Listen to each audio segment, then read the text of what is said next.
All right. Hello, hello. Testing, testing.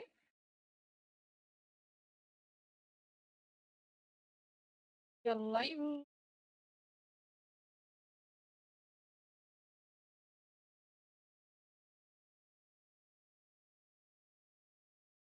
Yeah, good afternoon. Good afternoon. How are you guys doing? Hope you guys doing. I I'm kind of alright, but yesterday it was a really heavy rain, so my room kind of got flooded. So I'm trying to use a fan to dry up the water. Hopefully it gets dried up soon. Otherwise, I will sound like a squeaker. I sound like a squeaker till that's over. So that's the reason for me sounding differently.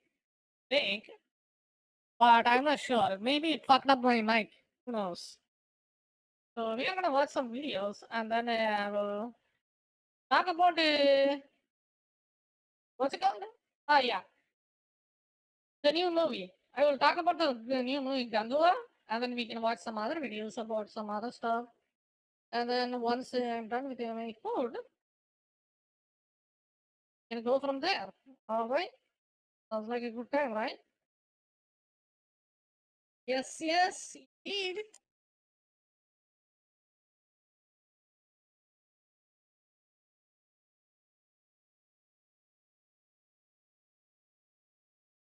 God, there is water everywhere. God damn it. Fuck the rain. Fuck the rain! It makes my room flooded. Okay, why are men moving to right? So this And I want to see it.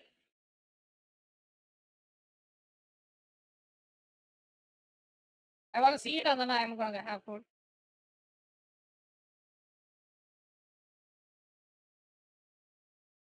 so this has been a video. A lot of people have wanted me to watch this ever since it came out. Obviously there's been a lot of election stuff, and the big question: why are men moving right? Now, in my opinion, I think the answer to this is fucking obvious. Hello everyone, Yep. and happy 1-year anniversary to Easy. my male loneliness epidemic video. Ooh. I'm happy to announce that since that video uploaded, the discourse has greatly improved. People all around the world are taking men's issues more seriously. Well, that stopped after Kamala lost. Yeah, that's over. This was like a video from before the election. Yeah, that's done. The gender war has finally come to an end. Just kidding, everything has gotten worse and nobody has learned anything. From the witches on The View cackling about how men are useless. Do we need men? This is the same woman, by the way, that was upset the other day that men didn't vote for Kamala Harris. It turns out, in fact, you did need men. Kind of interesting, huh? Yeah. Men are useless. That's what you get. I mean, To women online saying they'd rather be stranded in the It's just politics. Like, they just freaking hostile to. Now, before they were hostile to black people. Now they are hostile to immigrants. Now they just evolved into freaking hating the other gender. Like, what the fuck are you doing over there? Jesus Christ. There are other issues. People are dying because of pain. How about you fix the homeless people that's suffering in your country? Jesus Christ. There are actual issues that need addressing, dude. That is stupid bullshit. You know? Goddamn.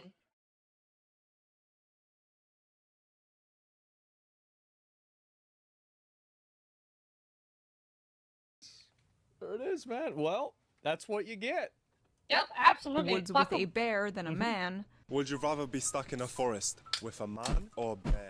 the bear. Bear. It seems that things have gotten more toxic than ever, and the gender divide couldn't.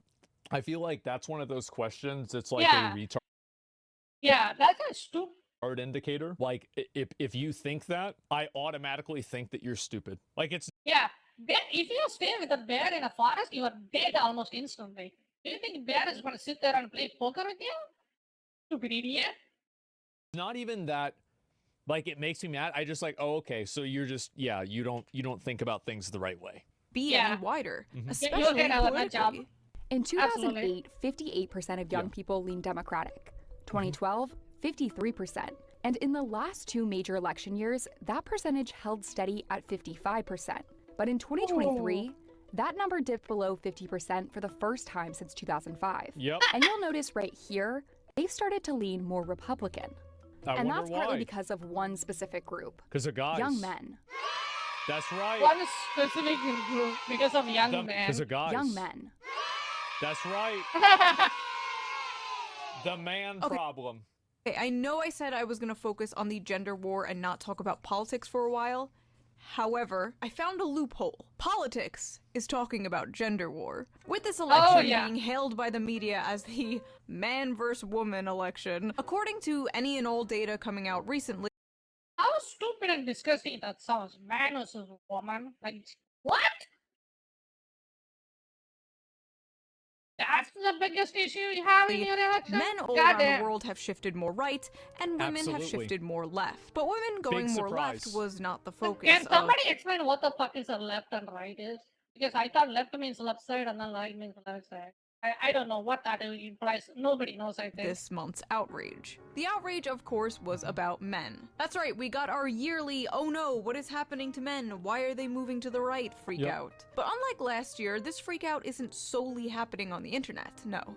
It's also also another big Because men are fucking sick of this dumb shit. big difference about last year's freak out is that this year's freak out was codified by an election. That's the big difference, I would say. That's a real big fucking difference. happening in Washington, D.C. There are only 46 days until Election Day, and the Harris-Walz campaign is struggling to appeal to a group of voters that could determine the outcome of the election, and that is men. The Harris campaign is making an aggressive last-minute effort to win over younger male voters. Am I really going to make a video criticizing the Democrat Party days before the election? Of course I am. Now, before you celebrate or grab your pitchforks, this is not a pro-Trump video. This is a Okay, so it's a pro-Trump. See, the thing is that it's really funny how everybody who makes videos on the internet now has to preface this stuff, and you literally can't. Again, you can't reason a person out of a position they didn't reason themselves into. The people that believe this shit, they believe it. They're not believing it based off of like, oh, I evaluated the facts and this is my conclusion. No, they believe this because they're mad. They're upset. That's the reason why. Do better video. It's not This is a at all. mommy's not mad, she's disappointed video. Actually, I lied. Mommy's pretty mad. In this video, I am going to be addressing the Democrats' so-called man problem, the recent discourse about men moving right, the last-minute pandering the Democratic Party is doing to get them back, what they could be doing instead, and you should stop addressing them separately. That's the first thing you have to do. Like, I think it's one of the greatest leaders, the black leaders, said, if you want to remove racism, just don't talk about it. Who's that guy? Let me know in the comments. Just don't talk about it. Just don't talk about it. That's of simple course as that. going over some terrible opinions. Not my opinions. I have never had a bad opinion in my life. Yes, Except that one opinion. I think it's Sam. We don't talk about that I one. don't know who said that. In a world where it seems like everything men do and like is toxic, from eating meat to working out to How gym bro culture is harming young men. The pressure to get jacked is sparking a male mental health crisis and driving men into the arms of the far right. What the fuck is a far right? I'm gonna Google it.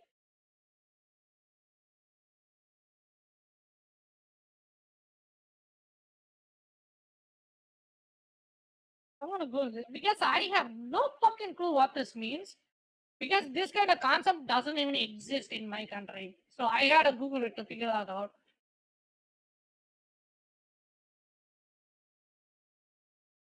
Left right is politically irrespective. Left right is a classification of political positions, ideologies, parties.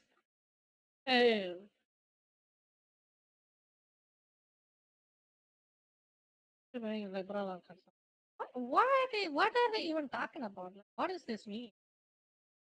Liberal approach. What does liberal mean?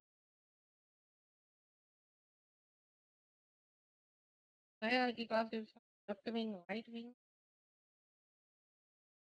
Yeah, they somehow figured a stupid way to divide the most modern people in this world, dude. God damn.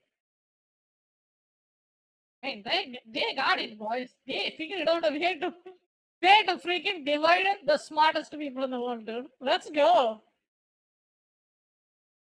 Ideology is political liberal. What is liberal? I haven't heard that word either. Liberal. Let me Google that. Accepting different opinions. I see.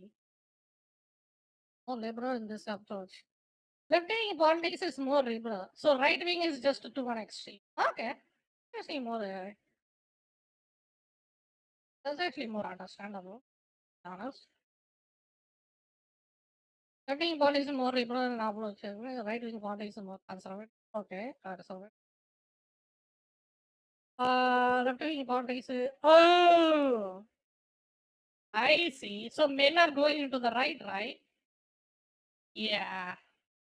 I see. Because the left wing is mostly about a woman and they have to be we don't need men, you know? That's how the left wing is going. So that's why they just left. It's just like this kind of thinking is just, it's so stupid. And having a beard. Why men's with beards are sexist. And you know what's really funny about this? Are you stupid? Is That's I how bet men the reason are. why this got written is just because of J.D. Vance. J.D. Vance has a beard, so beards are sexist. It's just so, like, it's so fucking stupid. I can't even believe it. True, yeah. Oh, wait, that reminds me. It's like calling a woman a feminist because they have boobs. Like, what? Before we get into this video, let's quickly give a shout out to today's video sponsor, Henson Shaving. If you use a multi-blade razor, you're probably familiar with this story. Irritation, razor burns, and maybe even ingrown hair. Studies show 2/3 of men I used to try to shave within 1 minute. I would like speed run it. And I would take photos. Like if you search Asmongold shave, I would take photos to see how much that I would bleed. Experience some form of irritation after shaving. It's something they just expect at this point. They deal with overpriced blades, irritated... I was actually going to show like how I shave and get ready, but then I did it, and then I realized if I uploaded it, I would get banned on YouTube because of gore. And think that's just the way it has to be. Until now. Henson Shaving is on a mission to improve shaving with real innovation and a focus on your skin's Speedrun shaving, Their razors are made with solid aluminum, making them not only durable, but environmentally... This does look like, if Trump made razors, I think that they would look like that.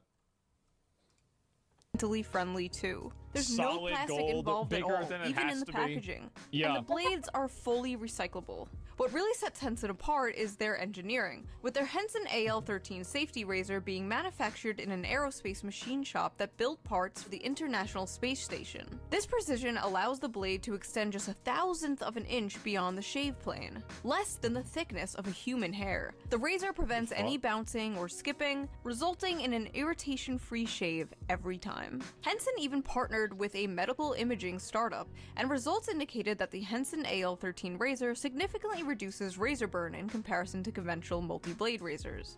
I always thought that like if I shaved long enough, the razor burn and the bleeding would stop. I invented this myself. And do you want to know what's really funny? It worked. I never bleed now. See? Completely fine. Switched to using Henson as my go-to razor brand, my shaves have been more silky and smoother than ever. No more burns or cuts, just a close shave that feels amazing. In other words, no more leg beard. The best part is, once you invest in a Henson razor, it's a lifetime purchase. The only thing you need to repurchase are the blades, which only cost 10 cents each. 10 cents. So once you own a Henson razor, you'll only be spending $3 to $5 a year on blades, compared to the ongoing cost of buying those expensive plastic cartridges. Henson store offers a variety of colors, so you can pick the razor that best fits your style. So head over to hensonshaving.com/shoe and use my special discount SHOE at checkout to get 100 blades for free with your purchase of a Henson razor. Your skin and your environment will thank you. Big thank you to Henson. What? No, I'm not going to make the joke. Let me just move on. For sponsoring this video, and thank you for not skipping the ad. You didn't skip the ad, right? No, we're not. And now, let's get back to the video. We don't need to do that. If you are a regular viewer to the Shoe on Head channel, First of all, I'm sorry. But also, you know by now, I have been documenting the internet and society in general's growing and widely accepted hatred of men. This has been happening for a very long time. And if you dare spoke up about it, you were called an incel or a pick-me, depending on your gender. But seemingly, almost out of nowhere, there has been a change of heart. Well, the reason why there's been a change of heart is because there's enough of them now. It's not like people became more understanding. It's just that people realized that they couldn't just hand wave it away. A very important component. So I think men are in crisis, actually, in this country. I think that plays out different ways. But I think we need to have a real conversation about that. Wow, that's interesting. Mainstream media talking about this? I wonder why they care so much It now. is tired. Democrats fear It's Harris just losing tiring. too many male voters to Trump. Well, how about that? Oh.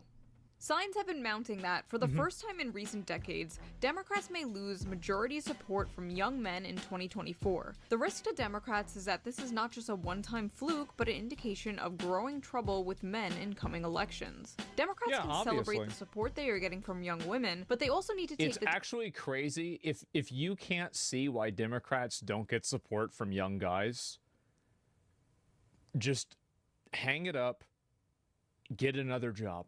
Get another one. disaffection of young men seriously, it's so engage obvious. them directly, and respond to the visions of manhood and masculinity that Donald Trump and J.D. Vance are offering. Yep. All right, Kamala, you got 2 weeks to reverse anti-male propaganda and resentment fueled by our government, media, and institutions. How you gonna do it? Harris campaign creating space for white dudes. Oh!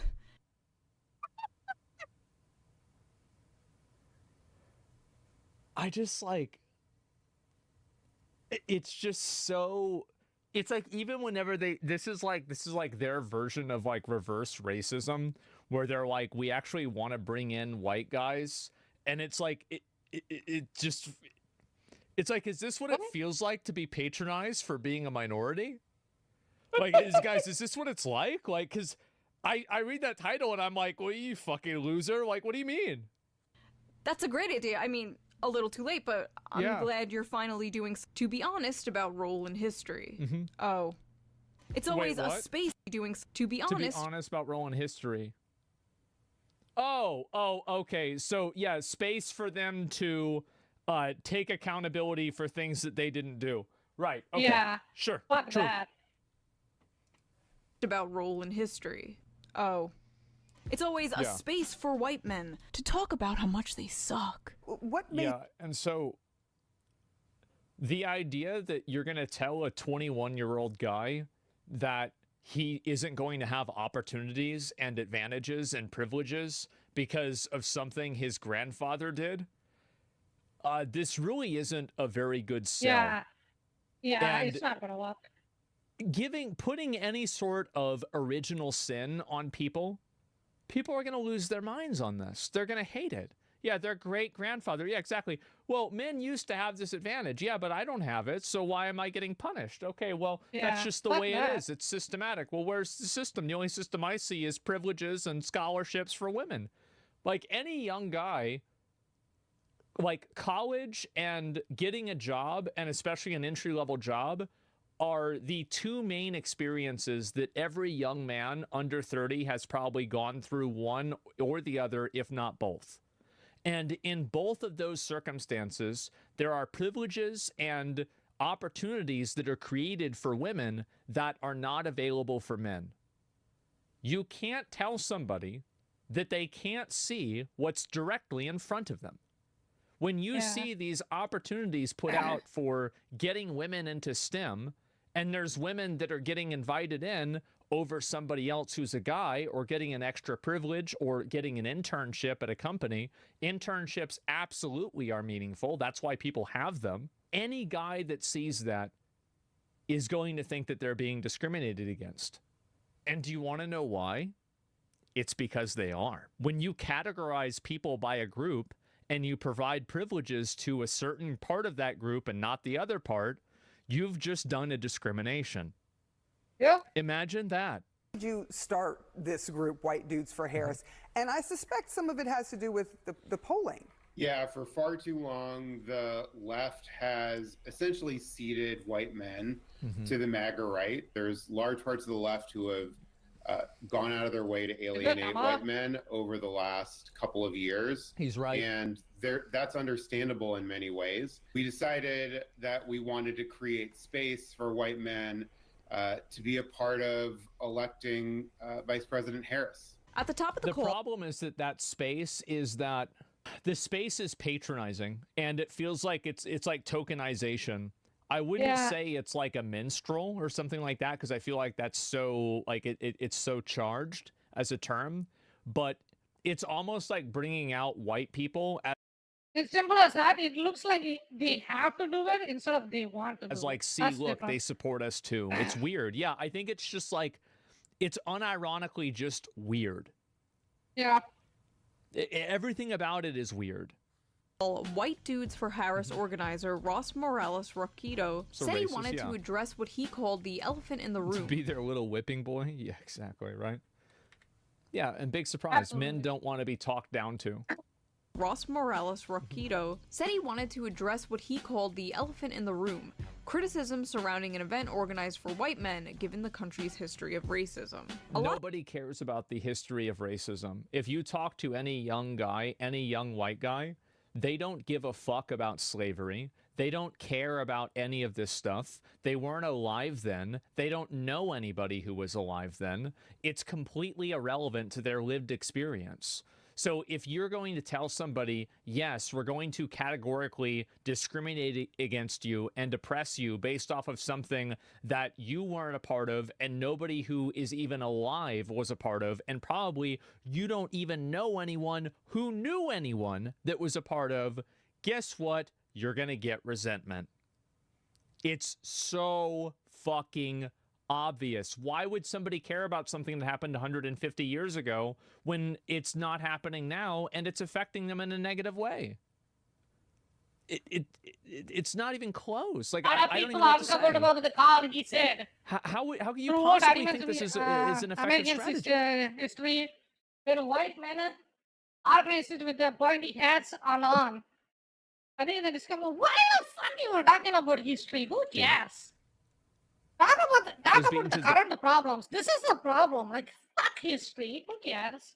Nobody in the history is pretty much That's alive a right lesson this school over point. and over. Yeah, so is you typing that. You're banned. Stop it. Stop spamming.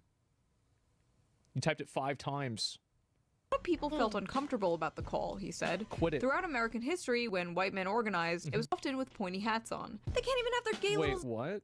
A lot of times, a lot of people felt uncomfortable about the call, he said. Throughout American history, when white men organized, it was often with pointy hats on.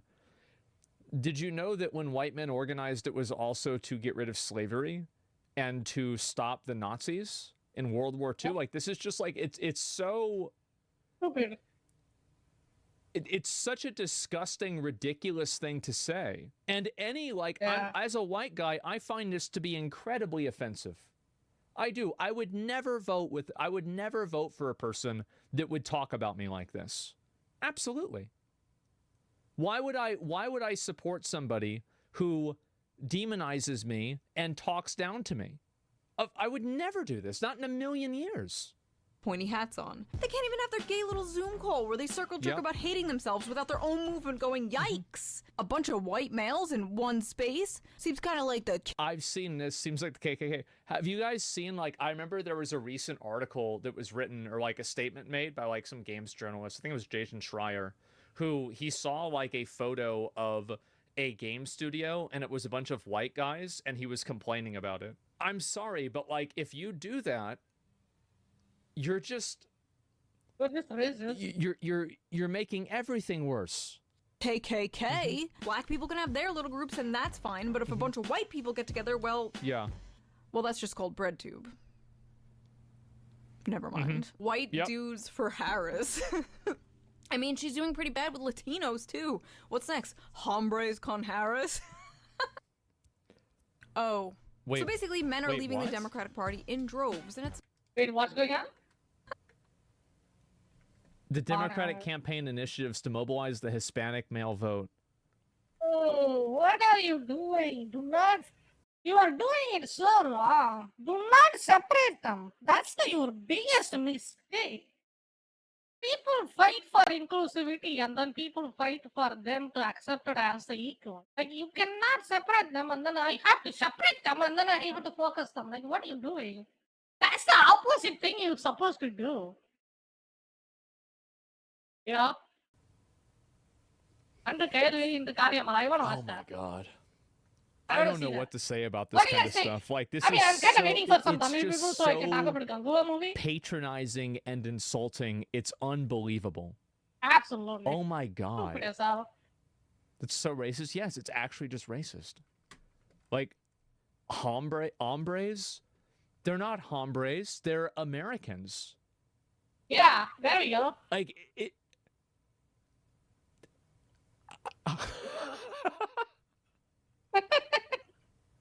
It's Stupid dumbass. unreal.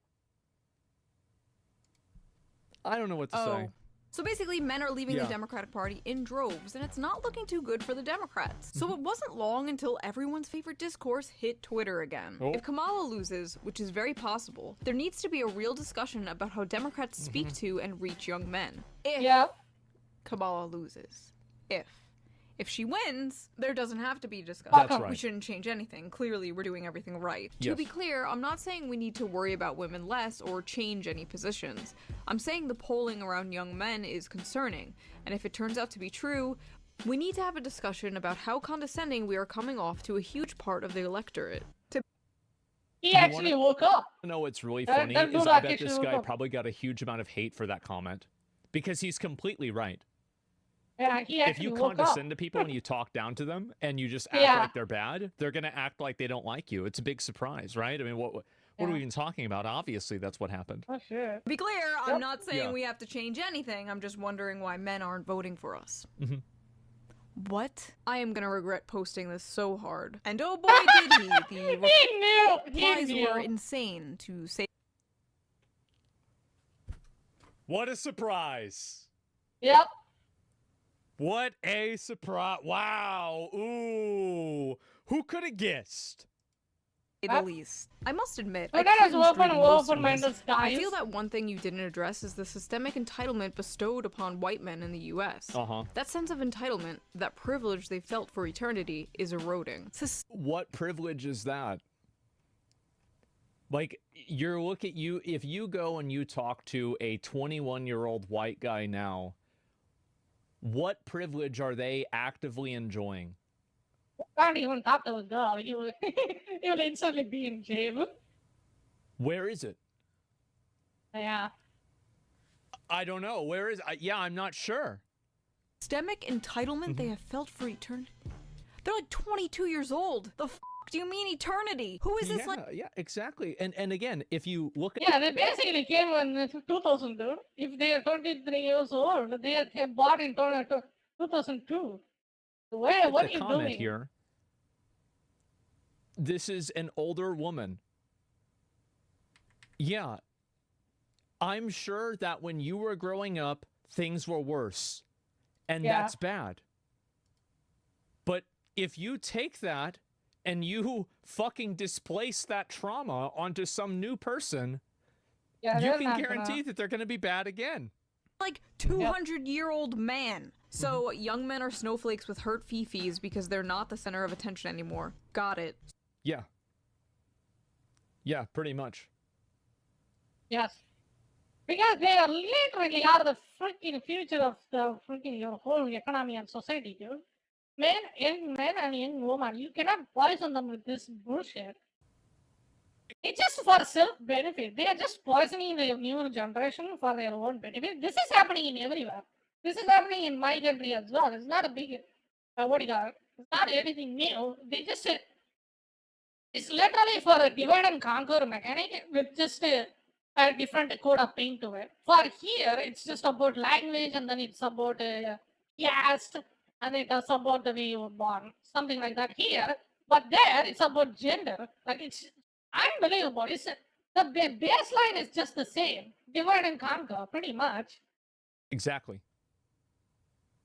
If you don't have any enemies to fight for, you just make one. You know, people love to fight an enemy. You know? So in politics, they just made freaking men the enemies at this point. Literally. Like, that's just dumb shit. That's why men are not supporting you. Because you just basically, what do you call it? You will fight them. You will fight them? What's that word? I gotta. Yep. I And don't know. Trump and Vance and Joe Rogan make them the center of attention, and then they And win then the they won. elections. Yep, pretty much. What a fucking surprise. Wow. Who could have guessed? It's a shock. So are they poor little snowflakes, boo-hoo, or are they scary fascists that are going to turn America into the Handmaid's Tale? Because they can't be both. You either care about the future, or you don't. You cannot simultaneously hand-wave away men moving to fascism, but also fearmonger about it. Hi, man here. Maybe men just need to stop being absolute pieces of dog shit. It seems like the easiest thing to do. This is just, man. That's a troll. Do you know what's the most sad about this? It's like these self-hating men that do this, and I personally think that the only reason guys make posts like this is to virtue signal to have girls think that they're good people. Yeah. Like, they're basically trying to sell themselves out in order to, like, As a have nice girls guy. like them. Yeah, Beta pretty much. cucks? Yeah, that's basically it. Yeah, sure. They do it to attract lib girls? Yeah, exactly. Right? I don't feel alienated or uncomfortable with democratic messaging because I'm not a complete wannabe fascist cheese dick incel loser who thinks he's the good guy. To be fair, okay, just, oh shit, my Exactly dad's what calling. you Hello? Hey, what's up? Well, all right, I'm gonna put you on speaker. Go ahead. Okay, I said before, what the issue is. I repeat. What I said before was what this whole shit, all this shit about men, basically talking shit about guys who are more masculine, to use kind of in quotes there.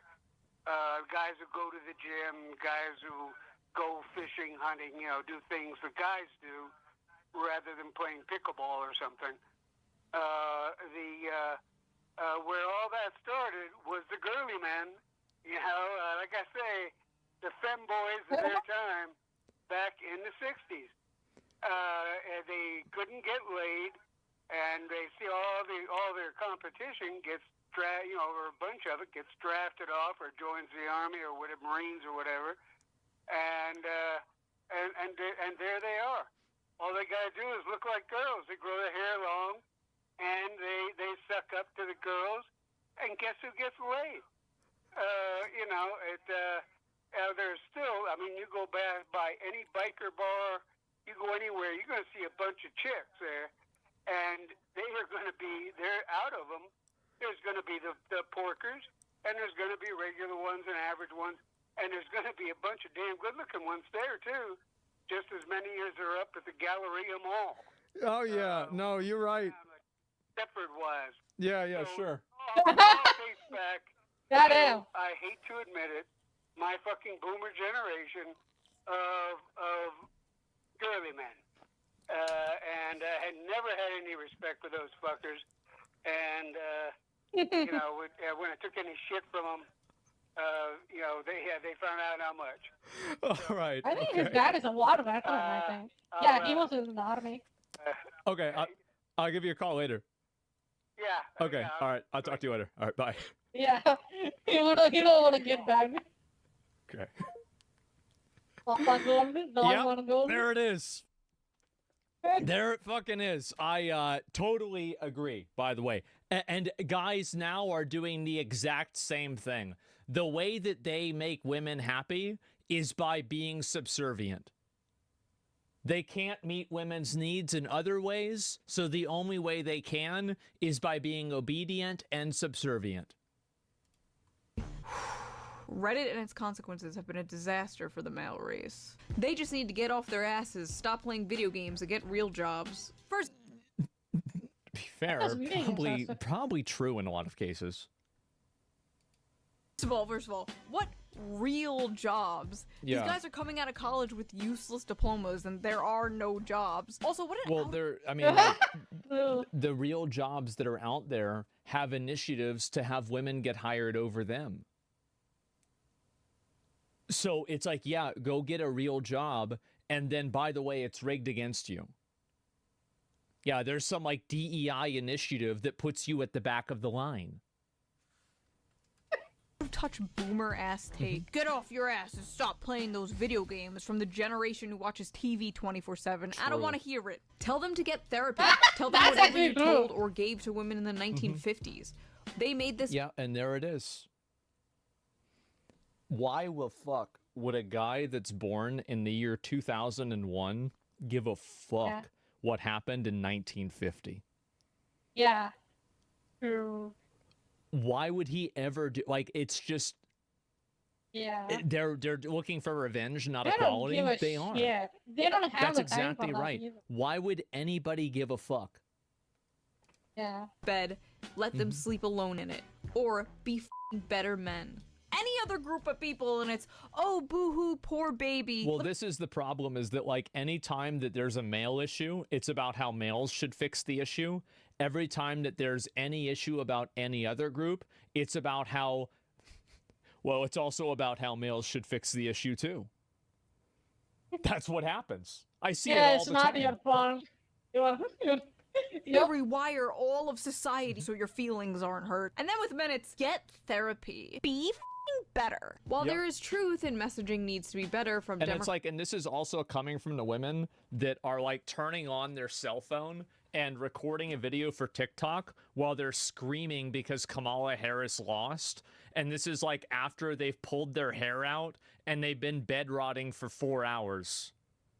It's like, this is the person that's telling you be better. Some like psycho with 3 different colors of blue in their hair with a septum ring that lives at her mom's house at, you know, I was going to say level 34, age 34. Like, what are we talking about? That's on like 3 different antidepressants, you know, screaming at you for you to be better. Democrats as a whole, I reject that telling young men they need to be better is the problem. They are trash in their nature, and if they can't do the work to not be toxic waste of seed, that's on them. Well, you can keep telling people that, but it doesn't make them want to vote. Yeah, big surprise. Telling people that they're trash in their nature is a very bad thing to get them to agree with you. Yeah. Yeah, it really just doesn't work. Yeah. And it's really funny for me to see this because it seems like they still haven't learned. Isn't it basically misogynistic, but against men? It's misandrous, that's the term. And it is. It literally is. It's actually just that simple. Vote for my team, by the way. We may not want to hear it, but this is what the data reflects. There is a massive loneliness epidemic in this country, which is disproportionately affecting men. Instead of calling them incels or mocking them, we should be willing to hear out their concerns. Wow. True. Very true. And by the way, if you don't hear out their concerns, that's totally fine. They'll find somebody else that does. And then once there's enough of them, they control all the branches of government, and then they take away abortion. Surprise! Haha! Gotcha, bitch! Oh, a surprisingly good That's tweet what in a happens. sea of bullshit. What do you expect? That's nice to see. I could be wrong, but I'm assuming you're a straight white man, so yeah, go do something about it. Why are you guys bothering the rest of us with this? I can't figure it out. Rest of us? Isn't it a white guy? I mean, I feel like that's a white guy. I would like for Democrats to win the election. Why do you care about men suffering? Because I want you want to win, obviously. to win the election. Amazing. This is the issue right here. Start seeing men as people and not numbers in polls. That is step 1. You can't even do step 1. Anyway, there were thousands of these kind of tweets in response to this guy. Oh, now after the election has been over, every single time that I look at Twitter, it's like some person who's mad about the election talking about how they're going to do something bad to a person who has a different political opinion than them. And I want to say, like, if you want to do that, go ahead and do it. But don't be surprised when it happens back to you. And it will. Get it? We've seen it all before. If I went through all of them, this video would be 3 hours long. White dudes for Harris wasn't the only strange attempt the Democrats threw out at the last second to get the male vote. Hey, white dudes. So, I think we're all pretty sick of hearing how much we suck. Every time you go online, it's the same story. We're the problem. And yeah, some white dudes are. Trump and all his MAGA buddies are out there making it worse.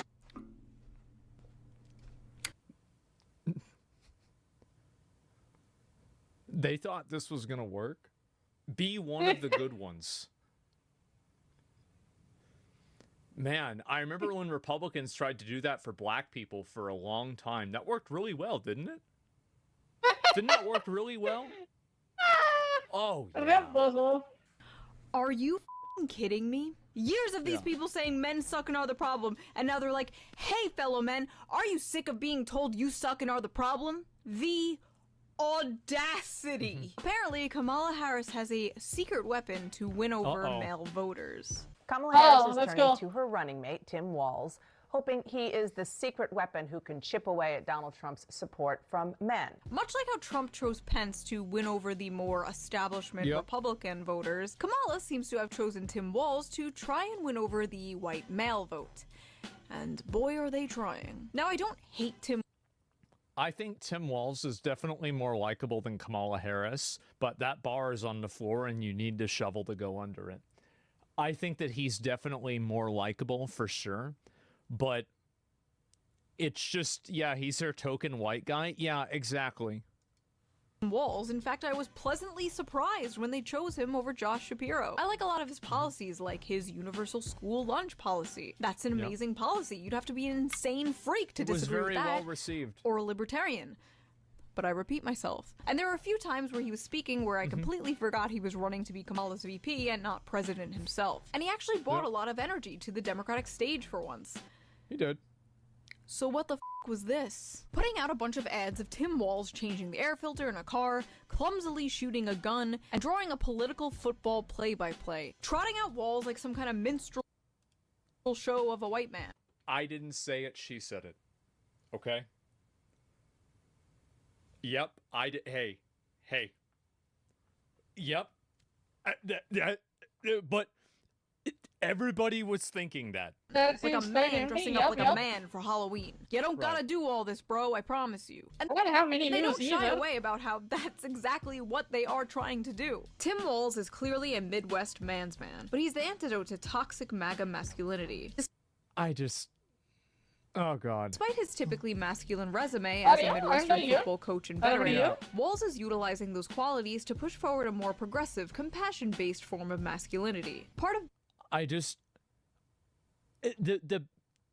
feel like in a lot of cases, like this is like kind of true, but it just comes off as so performative and fake that I don't think that people buy into it.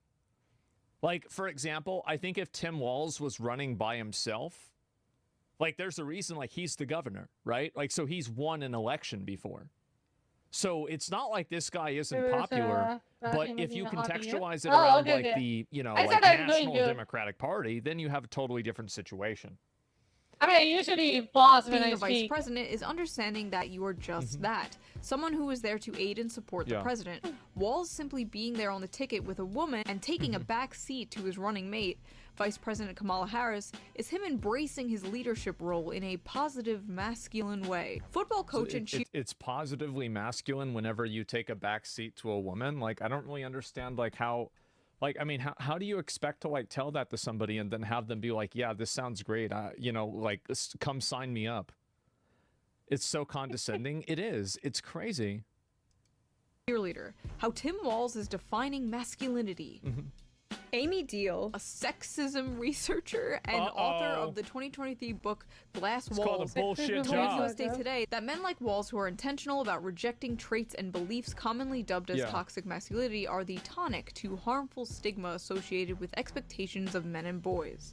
The thing is that a lot of this is actually true, which is kind of funny. Like, for example, like, what is my best example of masculinity? Well, it would be Aragorn in Lord of the Rings. Yeah, so it's like, it's definitely not Andrew Tate or one of these other, like, alpha males, right? Absolutely not. So, like, a lot of this is true. It just comes off as performative and fake.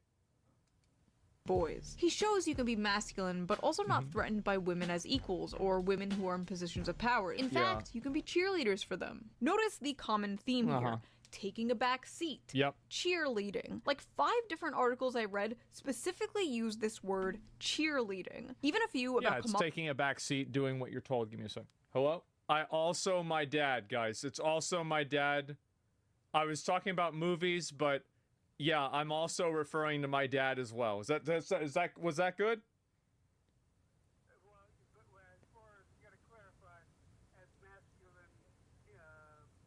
As a masculine model. Uh-huh. Okay, good. I'll talk to you later. Okay, thanks. All right, bye. Okay. Oh, boy. Right. Kamala Harris's husband, Doug. God knows we need an antidote for all the lousy men in the news, and I think I found one. A lovable goofball who is happy to... I just, like... Can you think about how bad it would sound if, like, God knows we need an antidote for all the lousy women in the news or all the lousy black people in the news, and I think I found one? Like, or all the lousy Latinos in the news or Jews in the news. Yeah, it's like, gonna be a disaster. Can you think about how bad that would sound? People would be losing their fucking mind. And so, like, and this is the issue that these people have, is that what they should do is they need to, before they write an article like this, they need to replace men with women or another minority group, and then think, would this sentence offend me? And if the answer is yes, then don't put men in there either. And the problem, again, is that these people think that they have a moral mandate that, like, well, I should because it's true. It's true. So that's the way I see the world. That's the way it is. So if I say, like, I have, but that's true. It's just, again, if you like losing elections, this is what you should do. A lovable goofball who is happy to cheerlead for his wife, the Vice President of the U.S. Thank God for Doug Emhoff. Successful guys can support their wives and be respected. You don't have to be the quarterback to play the game at an elite level. Emhoff and his breed of dudes who are giving it their best shot the dudes part is may like, never be as come hither to lost young men as the militant Andrew Tate models of manhood, but they are out there, and not unlike good husbands, will appear when they are needed. From the Not unlike good I don't even understand what that means. Outside looking in. What? The right promises young men a return to the good times of the glorious past. You know, the one your grandfather had. The Coca-Cola ad rose-tinted version of the past. Back when you can afford a house and support a family on one income. While the left, which historically, in my opinion, had the policies to make that happen, are instead trying to sell men a vision of the future. Yeah, sure. And well, the future is female. A future where... Yeah, if you have all the shirts that say the future is female and having male representation, or like, you know, you need female, it's just like, again, it's like the emperor's new clothes. Like, everybody can see this. It's so fucking obvious to any young guy that this is happening. And they're just trying to pretend like it's not real. It's unbelievable. I don't even know what to say. You're no longer playing the game, men. You're on the sidelines being a cheerleader. Doesn't that just sound so exciting? Like, what the hell is going on inside these DNC consultant meetings? I really gotta know. Does anyone have any ideas on how to appeal to young men? And please, for the love of God, do not say we have to offer them anything or change in any way. I got it. What? Camo hats. We did that. Vasectomy bus. We did that. Have you perhaps tried nagging them? Yes, we've been doing that. Yeah, that's why they're voting for Trump. You know that whole male loneliness epidemic thing? Are you thinking what I'm thinking? Oh, yeah. A really nice place. Have you been here before? Yeah, it's one of my favorite spots. I bring everybody here. I said not go on a lot of dates, but...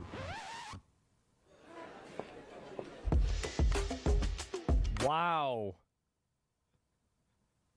Wow, what a great advertisement. So what if you accidentally are dating a emotionally unstable, crazy bitch, don't you want to keep her around?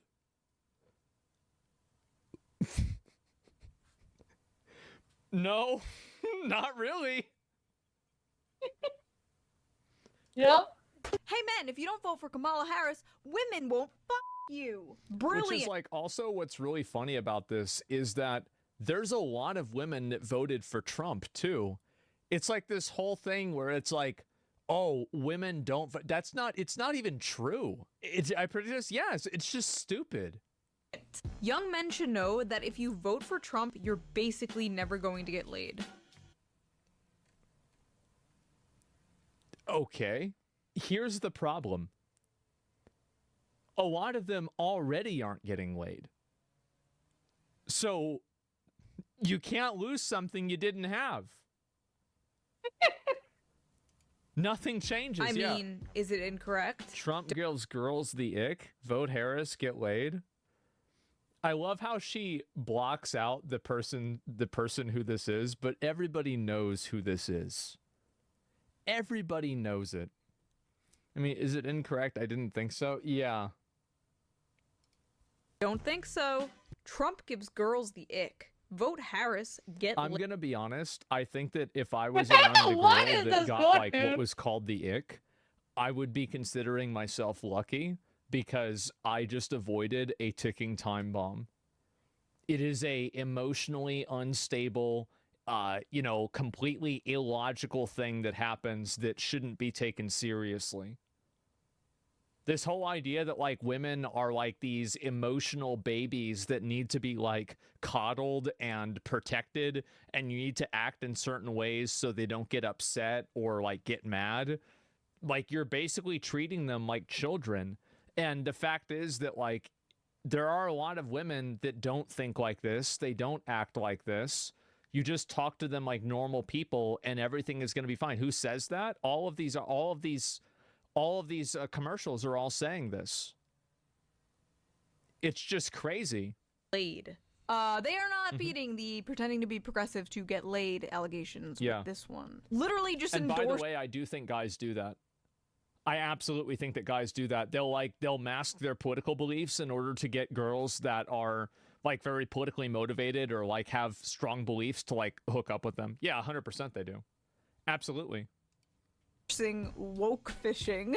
When men pretend to be more progressive on dating apps to get laid. Do not do this, by the way. Be open and honest about your opinions. And no, you cannot fix them.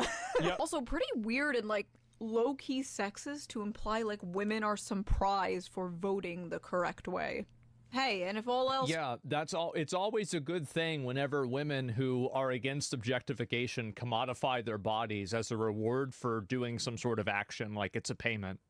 But, hey, well, totally normal. Fails, go after the gooner vote. Oh! Sorry, you can't do that. What the hell, man? How'd you get in here? I'm your Republican congressman. Now that we're in charge, we're banning porn nationwide. It is really funny because of how stupid it is. It is. That's perfect. I'm sorry. I love this ad. The one time they speak to men directly, and it's, hey men, the Republicans are gonna take away one of the only vices you use to numb the pain. So That's vote right. for us. Bleak. Just the absolute state of the world right now. Also, was that drama? Believe it or not, this wasn't the worst of it. I'm a man. I'm a man. This was crazy. Like, it's actually insane how ideologically captured they are I by want to see identity this. politics. Play it. What is It's this disaster? unbelievable to me that they just keep... It's like the stop hitting yourself thing. You just can't stop talking about this, fixating on it, thinking about it. It's unbelievable. Like, I actually, as I said, I thought that the woke mind virus was like a stupid term. But after seeing how these people literally cannot think of anything other than demographics and identity, I'm starting to take it a lot more seriously. Because it literally feels like it's some sort of like a spell or something like that. Like some sort of like collective delusion. More like a curse. Somebody cursed them. I'm a man, and I'm man enough. I'm man enough to enjoy a barrel-proof bourbon. Neat. Man enough to cook my steak rare. You think I'm afraid to rebuild? Why is eating your steak rare or being a man? Carburetor? I eat carburetors for breakfast. I'll tell you another thing. I could believe that. I sure as shit am not afraid of. Women. When I first saw this, I thought it was a parody created. Yeah, it's just like I don't know what to say. Like, it's just cringe. Why rare? Yeah, why would a guy be afraid? It's just like, oh my god. By Republicans to make fun Yeah. of how hard the Democratic Party is trying to pander to men to get their vote. But alas. I love women. I love women who support their families. Women who decide not to have families. Women who take charge. And I'm man enough to help them win. Everything from them direct. Oh my god. I can't even play out what an advertisement like this would be for minorities. Like, think about the parallels that you could do for a minority group. Oh my god. God, that's gonna be awful. Oh my fuck. That would be so fucking bad. Towards men has to have like this tone of irony or self-deprecation. They can't even do it sincerely. But apparently white men aren't the only demographic Kamala is struggling with. This is the Democratic margin among black men under the age of 45 in presidential elections. You go back to November of 2012, what do you see? You see Obama by 81. Clinton only won him by 63. Then we're all the way down to Biden last time around by 53. A tremendous drop already. Has it ever occurred to you that maybe the reason why more people voted for Obama is because he was a better candidate? Yeah. Has it ever occurred that maybe the reason why there's a change in voting is actually because of the people that are running? Like, I don't know. I mean, no, that's not it. Right, okay. It's my identity. And then you take a look at the average of the most recent polls, and Kamala Harris is up by only 41 points. Democrats deployed their ultimate weapon, Barack Obama. At a campaign stump for Harris on Thursday in Pittsburgh, Obama said that despite Harris raising upward of $1 billion, we have yet to see the same kinds of energy and turnout in all quarters of our neighborhoods and communities as we saw when I was running. That's because you were a better candidate. Do you think Barack Obama would come up and say good morning 6 times in a row and how are we doing 4 times in a row? No. He didn't talk like a fucking idiot. It's so fucking obvious. How is anybody even thinking about this? Yeah, there's no twerking about it. Says, yeah, it's also people knew Kamala a lot less. Sure. This Obama called black men misogynists? I don't know about that. I didn't watch it. I'm just saying in general, right? Like, whenever he was running for president, people liked him a lot because he represented a lot of the view. Like, he was, like, against the war in Iraq, and, like, he wanted to move the troops to come back. It didn't happen, but, like, that's what he ran on. And so, of course, people were supportive of that. Absolutely they were. That's why people are blaming the fact that Kamala is a woman. Well, I mean, even if you compare, like, her numbers to Hillary Clinton, who also was a woman, like, it's just, at a certain point, maybe instead of blaming, like, it's like they're basically blaming every single thing that they can't control, except for the one thing that they can, which is their message. It can't be our message. There has to be some sort of, like, existential reason that we can't control that we can complain about, so we can displace accountability over to that. It's basically that, but kind to the extreme. The energy, he added, appears, quote, to be more pronounced with the brothers. You're coming up with all kinds of reasons and excuses. I've got a problem with that, he said, because part of it makes me think, and I'm speaking to men directly, part of it makes me think that, well, you just aren't feeling the idea of having a woman for president. And you're coming up with other alternatives and other reasons for that. Well, yeah, I'm pretty sure that's probably the case. There's a lot of guys that don't want to vote for a woman for president because they're like, oh, what if she gets on her period and then she decides to nuclear bomb Canada? Absolutely. What? Like, I can fucking promise you that there are tons of guys out there that are like, you think I want to vote for a woman? My girlfriend is crazy. I've been married to a woman 15 years. Oh my God. Nope. That's crazy. No, but that's it. And like, what they don't understand is that, of course, this is going to happen. Absolutely, it's going to happen. It's the same as women that vote for her because she's a woman. Absolutely. Like, I can guarantee you that there were probably millions of women who, if all of the variables were the same and Kamala Harris wasn't a woman, they probably wouldn't have gone out to vote.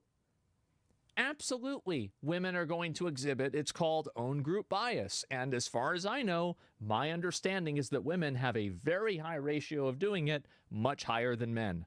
It's like a 5-to-1 ratio. Once again, their only tactic seems to be getting in a man's face and going, tisk tisk bad boy. Like a dog that just peed on the carpet. It's not 2014 anymore, Barack. Nobody cares about sexism, motherfucker. We can't afford groceries. What's crazy is, as far as I know, Well, I think it's actually nobody cares about sexism and they are sexist and they're not sorry. Because I think that there absolutely are a lot of people that are genuinely sexist and you're just like, the shaming for having certain viewpoints has just been diminished and damaged because of so many times that people have cried wolf and there really wasn't a wolf. Like, for example, like Gamergate was about hating women. No, it wasn't. It was about game reviewers getting money and getting preferential treatment for giving reviews for games and like trying to turn it into, oh, it was about hating women. No, that had nothing to do with it. Like they tried to turn it into that, but at the end of the day, it just becomes less effective every single time. Overused terms use all credibility. They have. Absolutely they have. Self has never played the woman card. She has never played the sexism card. In fact, she actively pushes against it. You've been reluctant to lean into, to talk about the historic nature of your candidacy on the campaign trail. Why is that? Well, I'm clearly a woman. I don't need to point that out to anyone. I actually thought this was one of the respectable good things that Kamala Harris did, is that a lot of the messaging for her being like a woman or a minority was done by other people and not her herself. And I think this is a point that I think that, you know, compare F. Oh, no, that's actually respectable. I think it's very respectable that she did that. That's why she came so close. Like, she barely lost to Trump, you know? I don't think it's like a massive drop or anything. It's like around 50, 47 or something like that. That most people really care about is, can you do the job? And do you have a plan to actually focus on them? I was proud. Yeah, she's completely right. Absolutely. Yeah, absolutely. It's like they finally learned from Hillary Clinton's failure, but that didn't stop the media or Barack Obama from doing it for her. Thanks, Obama. For all the Zoomers, thanks, Obama was a meme in like 2008. It was a long time ago. It was funny back then. That would have slapped. While I was writing this video, Kamala and Gretchen Whitmer were getting ready to film a video at a bar together when Kamala was apparently caught on hot mic saying this. Yeah. Oh, we have microphones and listening to everything. I didn't realize that. Okay. So, well, You'll now you bleep tell my us. F words. We just told all the family secrets. Shit. We need to move ground with men, so what we're gonna do is pretend. See, if she talked like that all the time, she probably would have had a much better chance of winning. You talk like a fake psychotic bitch. Nobody wants to vote for the Joker. You drink beer at a bar. Men like beer, right? Cheers. Just talk about policy. Just be yourself. Just listen to men and what they want. Kamala, all you gotta do is talk. Actually, no, now that I think about it, that might make it worse. Put Tim Walz out there, okay? Let Tim Walz do the talking. Don't dress him up as a man. You wanna know how to speak to men? Go to where they are. A good place to speak to young men is the Joe Rogan podcast. God, which Kamala... It's so funny that it's being discussed as to whether or not Kamala Harris not going on the Joe Rogan podcast was damaging for her career. I think that's so fucking funny. Yep. Hinted at going on, but then that never happened, and instead Joe Rogan flipped the election. The crazy thing is that, like, there were people that were, like, interviewing guys at the at these college campuses, and they were like, so why, who are you gonna vote for? Oh, we're gonna go with Trump. Why? Well, I watched Joe Rogan, and he was on there, and you know, I mean, it was pretty good. Why didn't Kamala go on there? I don't know. Probably because she lying about everything. Yeah, I mean, really, that actually was a factor. Must have been a good point. She could bullshit for 45 minutes, but 2 and 3 hour shows the real you. She only wanted to do 45 minutes. Elon Musk impacted it the most. Yeah, I think he probably did. That's probably true. Trump went on, and that episode hit like 20 million views in a day. But like, can you blame her? Joe Rogan Actually, how many views did it get? Okay, it's all the way down here. 46 million views just on YouTube.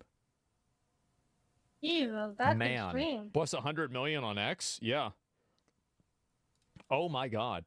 It's just one of the most popular podcasts in the world with a majority young male audience. Which, by the way, I do want to say that a impression on X is worth less than a view on YouTube. This is like a social media thing where like a view is an active engagement, whereas an impression is is like just that you have seen it. So that's why I didn't want to compare those two numbers. YouTube even hit it from trending. Maybe, I don't know. It's just one of the most popular podcasts in the world with a majority young male audience.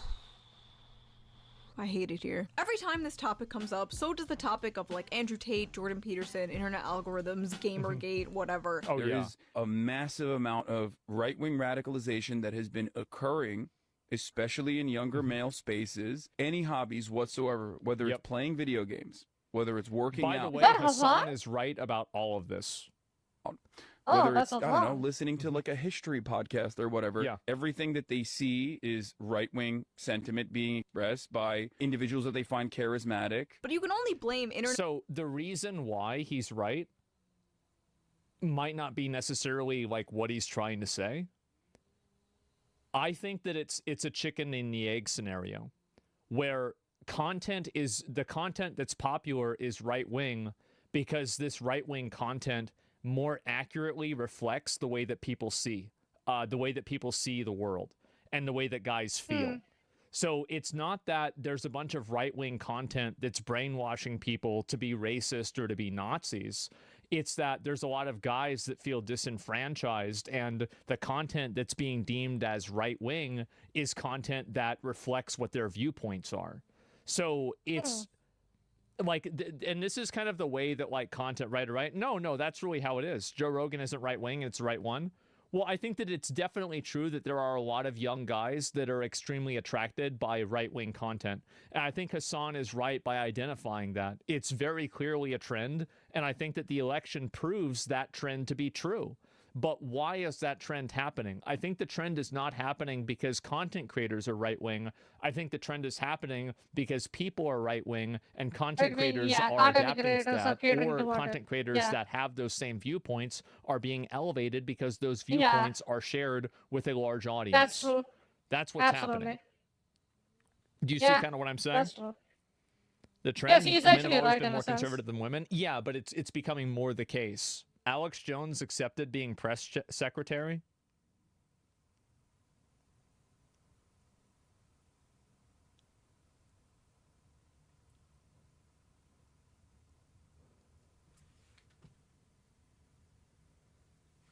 Let's finish this video first. Algorithms for much for so long. This automatic assumption that any dissent from liberal mainstream thought could only be caused by manipulation or brainwashing from podcasters is honestly it's a vicious cycle. And I think that the cycle begins with people that are looking for content that respects them. And when you create content that respects a person and tells them that their opinions and their beliefs that they have are not racist, evil, or bad, they're going to be like, yeah, I agree with you. And there's a lot of guys that feel disenfranchised. And I think that really, like, a lot of these like right-wing places do a much better job at appealing to them. That's really the truth. A cope, in my opinion, and just an easy excuse for failing to reach anyone beyond your own subreddit. As if this all wasn't the result of like a stagnant neoliberal corpo. Well, I honestly think that the reason why there's a lot of right-wing podcasts and stuff is because there's a lot of guys that are looking for it. The popularity of the podcasts is precipitated by the fact that there's a lot of people that feel this way. It's not that the podcasts are making them feel this way. It's that the podcasts are elevated by a lot of people that already do feel this way. Hell world that created a vacuum that was just waiting to be filled with any kind of populism. The crazy thing is the Democratic Party did have a candidate who successfully spoke to the demographic that they are currently trying so hard to reach. Bernie? His name was Bernie Sanders. And every time he did speak to that demographic or say he was they were referred to as the Bernie Bros, and they were demonized. Yeah. That the Democratic Party didn't do enough to speak to that demographic. He was called a sexist, a racist. He was backstabbed multiple times and cheated out of winning the Democratic primaries. Twice. His fans were called Bernie Bros and constantly berated as sexist. Made me finally realize misogyny in America. I wonder what this girl is writing about today. Maybe nothing. She's in therapy now. Misogynists. His campaign was too white and too male, and this apparently was a top priority to remedy in we've got to fix this. Well, here's the thing. They did. How about that? They fixed the glitch. Future campaigns. We were told he was just like Trump and, quote, appealed to angry white men. Well, who's trying to appeal to angry white men now, bitch? It's almost like Bernie's hyper-focus on working class issues. See, this is kind of what I was saying before. I was talking about this with, like, video games and, like, woke video games, about how it doesn't matter whether you think that your message in the game should be there or not. If you put a product out to market and people don't buy the product, then you go out of business. It doesn't matter whether you were right or wrong. You're out of business. You're done. Everybody's fired. The building's foreclosed. The studio gets sold. You're finished. It doesn't matter whether you're right or wrong. It matters whether what you're doing is working or not working. I'm kind of distracted. I'm looking at something else. These How are you people doing? are so I'm doing good. attached and so captured by their ideals and their morality that, by the way, is totally distorted. I was looking at what else I can watch and talk about, you know? They're so captured You're by talking, it right? that they are completely unable to see anything other than the entirely very narrow lens of the world I'm gonna that watch they some see everything videos and through. then play some game. I gotta Does it finish matter it. if you're After right or left? Yeah, sure. Kanguva, yes, I'm gonna talk Concorting is about such that a good game, word. movie Yeah, exactly. after this video, probably. Appealing to people is what Probably, you're I supposed watched to do. it. Yeah. Issues, bread and butter issues, and populism was naturally attractive to men. No football or beer required. I miss him. And you know what? Maybe this shift with young men has less to do with who's holding the football and more of what happens when the DNC spends all their time and energy trashing the little bit of populism in their movement. And if you ask me, handing conservatives a monopoly on anti-establishment rhetoric on a silver platter was probably their first mistake. They kind of gave up on that bread and butter New Deal. Well, you can't really say that you're the establishment when every single person that has a mainstream media television show has the same viewpoints that you do. Like, every late night talk show host is doing a monologue about how Kamala Harris should win the presidency. You can't talk about how you're not the mainstream when you have all of these A-list celebrities getting together to collectively condemn people that vote for Donald Trump. I mean, it's not as bad as Indian too, but it's pretty bad. It's very obvious that this is the majority opinion of people that are part of the establishment. And just because there's a large contingency of people on the internet who don't represent that doesn't mean that the establishment isn't working tooth and nail to try to fight that from happening.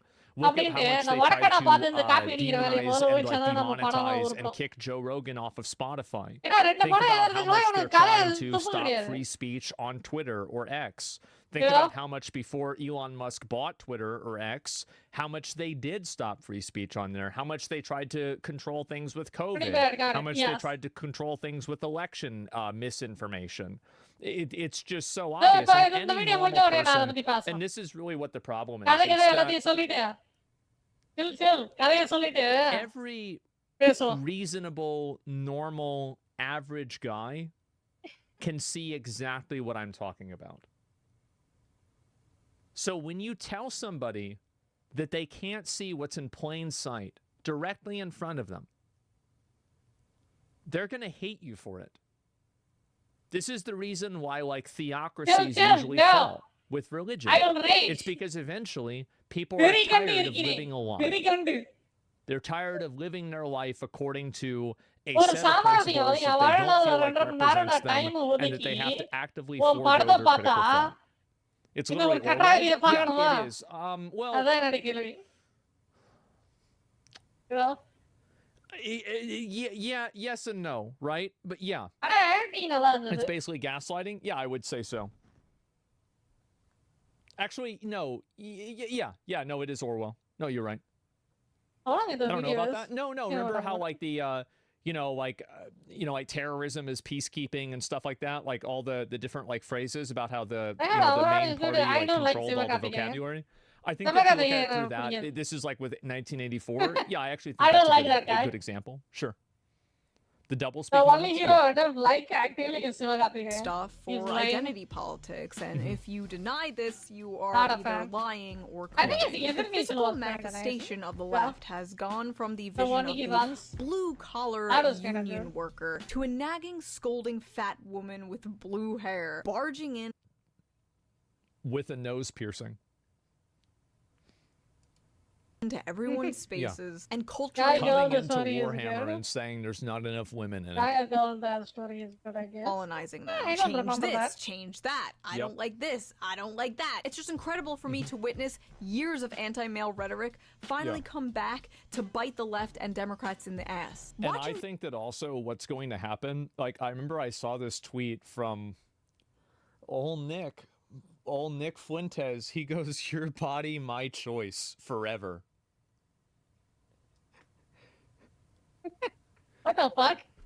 And now, the thing is that now they won. And once somebody wins once, they're going to be like, well, wait a minute. Maybe we could do this and the other thing too. You know what? Where is this Project 2025 shit? Let me read this again. Because, like, yeah, now that you think, I mean, you know, like, let's actually think about this. He's not pro-Trump, Baldy. He's not pro-Trump, but as soon as Trump wins, he goes like, we did it. He spends all his time complaining about Trump, saying he's not going to vote for him. Finally, Trump wins, and he says, we did it. Uh-huh, for sure. These chickens come home to roost has just been both incredibly depressing and deliciously vindicating to me in Yeah. a sick Oscar's happy. way. Oh, and I'm yeah. not sure if I should lend out a helping hand or Mufasa them off this fucking cliff. Some Democrats are nervous the party was I too think late it's to just realize both the are problem. businessmen, These so Democrats they- worry that the party has focused too much on courting women voters, I don't know. LGBTQ voters, and culturally progressive voters, alienating too many men in the process. There's a recognition that we're losing men. Well, and here's the thing. It's that if you use drag queens to promote a political message, that political message is going to lose. Drag queens are not socially accepted by, like, average populations of people. Like, if you go to Walmart and you find 5 random Walmart citizens, Walmart Americans, they're probably all going to have the same reaction to a drag queen. I think they're friends And I as think that we well. all know I what don't that know. reaction is. Who knows what Trump is doing with the Things we're Elon doing Musk? around men haven't been working. Walmartians, I think yeah. a lot of it is a reaction to social progressivism done the wrong way, Walmartians. says David Hogg. Young men, he says, feel like progressives look down on them for He's saying the right. wrong thing, even when it's a mistake. That discomfort is enough to drive them away from the Democratic Party. Yeah, Even if exactly. Why would somebody want to, like, it's very simple. It's like, when you're dealing with somebody who, have you guys ever been around somebody, like, this is especially true with, like, toxic girlfriends. Have you ever been around, like, a girlfriend that, like, if you say something the wrong way, it, like, immediately activates her hard mode, like, fucking, like, max difficulty, you know, attack phase? You guys ever had this happen, right? And it's like, do you understand, like, how, like, you know, you're, like, fucking, like, tiptoeing through pins and needles, like, trying to avoid accidentally triggering her or, like, getting her mad? That's exactly the reason why I think a lot of people push back against a lot of, like, quote, woke stuff. It's because they don't want to have to walk on eggshells around people all the time. They don't want to have to take their words and filter them through 5 or 10 different, oh my God, what if people think that I'm saying this about this racial group of people or about women? Yeah. It's basically, there's been a massive push, and this happens on social media all the time. There's been a massive push of taking what a person says and then extrapolating it to, like, its worst possible implication, and then treating that person as if the implication was their intent. It's not about trying to understand the other person's perspective. It's about using that other person as a stepping stool so you can stand on top of them and say, look at me, I'm more virtuous than they are. And so I think that's been a huge reason why a lot of people have pushed back against, like, you know, what you'd call, like, progressive, like, woke, like, activist stuff. It's because if somebody calls something else gay, because they used to call it that for, like, 30 years as, like, kids, especially in, like, the 2000s and the 90s, that doesn't mean that they hate gay people. It doesn't mean that they're, like, homophobic or anything. And, like, yeah, maybe it's not, like, a great thing to say, but when you treat a person that says that as if they're actually a homophobe or a bad person, you know what it makes them? It makes them a homophobe or a bad person. And fundamentally, people just don't want to be told what to do. They don't want to be told what to think. They don't want to have to walk on eggshells around people that are, in a lot of cases, I think, mentally unstable. And they don't want to deal with it at all. And so it's an unfortunate colloquialism. Well, I mean, whatever you want to call it, right? Like, whatever term that, like, there are a lot of terms like this. Like, you could use, like, there's terms like, I didn't know tar baby was one that can be used as, like, as a derogatory term towards, like, black people. Like, growing up, like, this was, like, just a story, and, like, I used the term one time, people got really mad at me for it. And, like, for me, like, I'm involved with controversies like this all the time. So I don't really care a lot about it.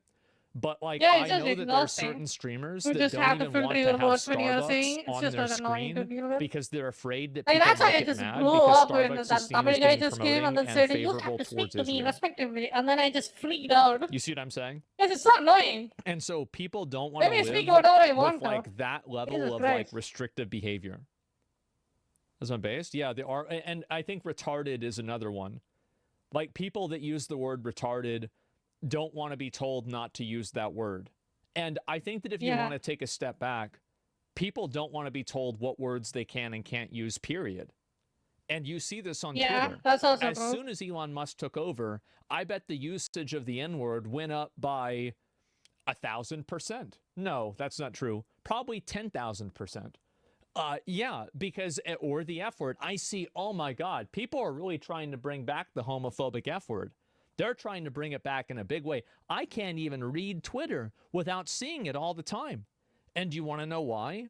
It's because people don't want to be told what they can and can't say. They don't want to be given a list of words by some loser and be told, no, if you say this, we're going to try to systematically destroy your life. Because you know what happens? Whenever you tell that to enough people, they decide to systematically destroy your life instead. And that's exactly what happened with the election. That's exactly what happened. Goddamn. It's because if you try to antagonize people and tell them what to do, eventually they'll turn around and they'll start telling you what to do. Oh, Base, and I'll do it again. that's a Yeah, good one. and it's going to keep. This is what my opinion is. I think that we are going to move towards an overcorrection. And I think that conservative viewpoints and conservative, and I'm talking about like extreme conservative viewpoints, will continue to get more and more traction as an overcorrection because people are tired of like being told what to do or what to think. Oh, yeah. Yeah, pendulum swings back. Actually Yeah, true. and I think that It is people are tired of swinging it. It's back. super annoying. And the The thing is, what's social different about it policing this is time, I annoying to think, deal with. is that people know it. They know it, and they're Yeah. doing it because they're like, you made us live with our mind in a cage. Now it's time to put you in a cage. And by the way, Trump said on day one, a lot of people probably might be going in cages. The mass deportations. Done. That's it. Goddamn. And so I feel like and people like to, you know, like they like to fight against this and like to say like, oh, well, this is the wrong thing to do. Well, does it really matter who's right or wrong when you're the one that's in the cage? Not anymore. That's it.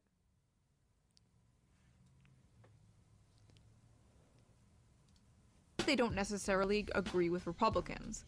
They would rather be around someone they don't agree with who doesn't judge them than somebody they do agree with who judges them constantly. He's totally fucking right about this, by the way. Yeah, that's a smart way to 100% say right it. about this. Men aren't moving right because they are choosing fascism. They are moving right because the left made them the villains in their anime fan fiction. It's not that they all like Trump. It's that they all hate you, and no amount of camo hats is going to fix that. But that's do not good. get it twisted. I do not in any way, shape, or form believe the GOP is going to help men. I don't think they're going to help anyone. Except maybe Israel. Do I think all of the left... I agree with that, too. Like, Yeah, that's what they want. you know, somebody says like, oh, well, you can't get abortions anymore. It's like, oh, fuck, when I have to pay child support. Like, that's the first thing I think about. Oh, fuck. What, do you got to get a coat hanger now? Jesus. Just some hyper woke fat lady wagging her finger in men's faces like no fun allowed. No, if I did, I wouldn't call myself left. And this has happened a lot. Like, I've seen this happen constantly where it's like women that are, I don't even really know if it's women. I don't want to categorize this as all as women. But I think that it's like people that are like complaining. They're like, I'm really bothered by how much people are using the word retarded, or I'm really bothered by how much people think this joke is funny. Like, people shouldn't be joking about this. This isn't funny. You shouldn't be allowed to. Like, who the hell are you bitch, to tell shut the them? fuck up. Shut up. Don't tell me what to say. Just period. Yeah. Whatever you're gonna say, I don't care. It doesn't matter what it is, what your problem is, it doesn't matter. I'm not a Democrat. I'm a registered independent. But the Democratic Party is historically better on policy, and despite their messaging, even when it comes to helping men. Healthcare, higher wages, paid family leave, labor protection, Social Security, things Republicans have always fought against. And I think that's why this is extra frustrating to me. I don't say this with any love for the Republican Party. In fact, if anything, I say it with love for the Democratic Party. I fucking hate them, but deep down, I wish they could be better. I'm doing this for your own good. Yep. This hurts me more than it hurts you. Go sleep. I love you. Go sleep. I just hope that whether Kamala wins or loses, the party can take a step back and evaluate what they're doing wrong. Because they're taking a step back to have a support group for each other and talk about how much they want to kill Donald Trump, how much they want to kill themselves, how much they want to kill their family members, and how much they want to kill their unborn babies. I don't think the Democratic Party should be the party for the gays and women. I think the Democratic Party should be the party for everyone, including angry white men. So in your opinion, what could the Democratic Party do to win back young men? Can they do anything? Are they fucked? To me, it might take decades of work to fix the culture, the rot that... I don't think that they can do it. I think that they're so captured by identity politics and like the logic and philosophy of like intersectionalism that they cannot undo this. Yeah, stop identity politics. Like I feel like basically the like Donald Trump brand of like Republican politics will exist for the next 20 years. Like after Trump like finishes his term, It's not like, oh, everything's going to go back to how it was with Mitt Romney. There's going to be, like, I bet that there's probably going to be somebody who is even more, like, they're probably going to say, you thought it was good now. You thought Project 2025 was bad. Wait for Project 2028. You know? Infests the progressive goddamn. ideology. It is going to take a lot of That's work what's to gonna fix, happen. but I think it's worth it, not just for the Democratic Party's sake, but just for society's sake. If you like this video, please consider donating to my Patreon, link down below. This It was really a helps really the good channel video. out, and I appreciate it so much. Yeah. Also, thank you for 2 million subscribers. That's insane. That's a lot of people. And I will see you guys with a new Let's video go. soon. Bye! Yep. Yeah, it's a really good video. Give it a like. This is so good. Like, I wish there were more people that talked about this kind of stuff, because I feel like there's a lot of this stuff that needs to be talked about. It's Such so a great much video. Yeah, this was so good. Ooh. All right, let's talk about kanguva. Kumuta. Is that a good thumbnail? I can just put it up and talk about it. Worst fear. Movie analysis.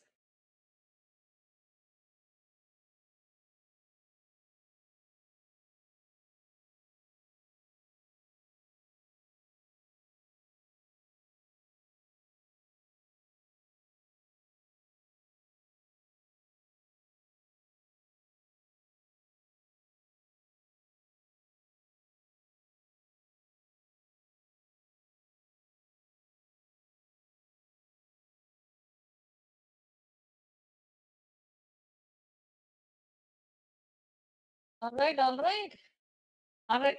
Okay, give me a second. Let me fix my fan and then try to talk about it. Talk.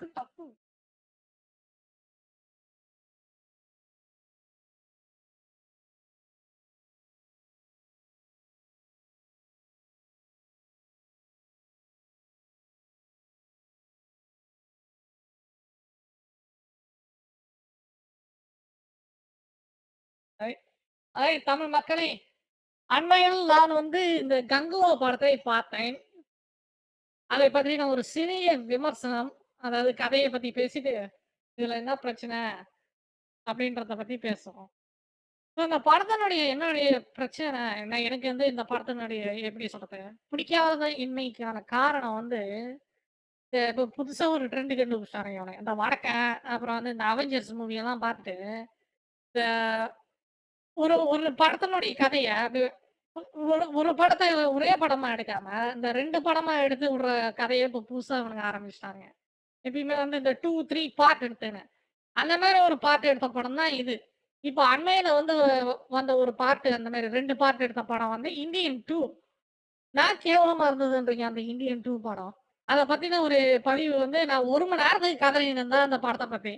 அதே மாரி இவனுங்களும் நான் கங்குவா 2 படம் நான் எடுக்க போறேன்ட்டு 2 படம் எடுத்துவிட்டு, அதுல படம் இது வந்து வெறும் டீசர், ஒரு ட்ரெய்லர் மாரி தான் இருக்குதே தவிர, இந்த படத்துல ஒரு கதை, ஒரு ஒரு ஒரு ஒரு ஒரு முடிவுக்குரிய ஒரு கதை.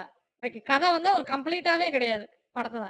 வெறும் அப்படியே ஒப்புக்கு சப்பானி கதைய எழுதிப்புட்டு, ஆ ஆன்னு கத்திப்புட்டு, இந்த படத்துல வெறும் கத்தல், கதறல் தான் ஜாஸ்தி. ஒரு ஒரு ஒண்ணும் உள்ள மேட்டரே கிடையாது படத்துக்குள்ள. அந்த மாரி இந்த இந்த 2 படம் எடுக்கிறப்போ இந்த கான்செப்ட்ட முதல்ல நம்ம வந்து சினிமா துறையில நீக்கணும். இந்த 2 படம் எடுக்கிறதுனால என்ன ஆச்சுன்னா, இவனுங்க வந்து படத்த 2 படத்துக்கான கதையா எழுதுறதே கிடையாது. ஒரே படத்தினுடைய கதைய இழுன்னு ஜவ்வு இழுக்கிற மாரி இழுத்து 2 படத்துக்கான 2 படமா எடுக்கிறது. அதனால என்ன ஆகும்னா, அந்த 2 படத்துல ஒரே ஒரு படம். அதாவது படம் இல்ல 2வது பார்ட் இல்ல 2வது பார்ட். பகுதி, 2வது பகுதி தான் நல்லா இருக்கும். ஒரு பகுதி கேவலமா இருக்கும். அந்த மாரி இந்த படத்துல கங்குவா படத்துல கேவலமான பகுதி எதுன்னா இது. ஏன்னா பார்ட் அவ்வளோ மட்டமா இருந்தது. சரி, இப்ப வந்து அத விடுங்க. அதுதான் மேட்டர். ஸோ இந்த படம் தியேட்டர்ல போய் பார்க்கறதுக்கு ஒர்த்து கிடையாது. நான் எடுத்த உடனே ஆரம்பத்திலேயே சொல்லிடுறேன். அதுக்கப்புறம் வந்து இந்த படத்தினுடைய கதைய பத்தி பேசலாம். இந்த படத்துல கதை எப்படி ஆரம்பிக்கும்னா, முதல்ல வந்து நீங்க சூர்யா படம் 2 வருஷம் கழிச்சு வருது. முதல்ல நீ யார காட்டுவ? சூர்யாவ காட்டுவியா? இல்ல நீ யோகி பாபு காட்டுவியா? இந்த படத்துல சூர்யாவ காட்டல முதல்ல. யோகி பாபு தான் எடுத்த உடனே பொம்பளைங்கள தடவின்னு அந்த பொம்பளை கூட ஜல்சா பண்ணிக்கிற மாதிரி காட்டுவாங்க.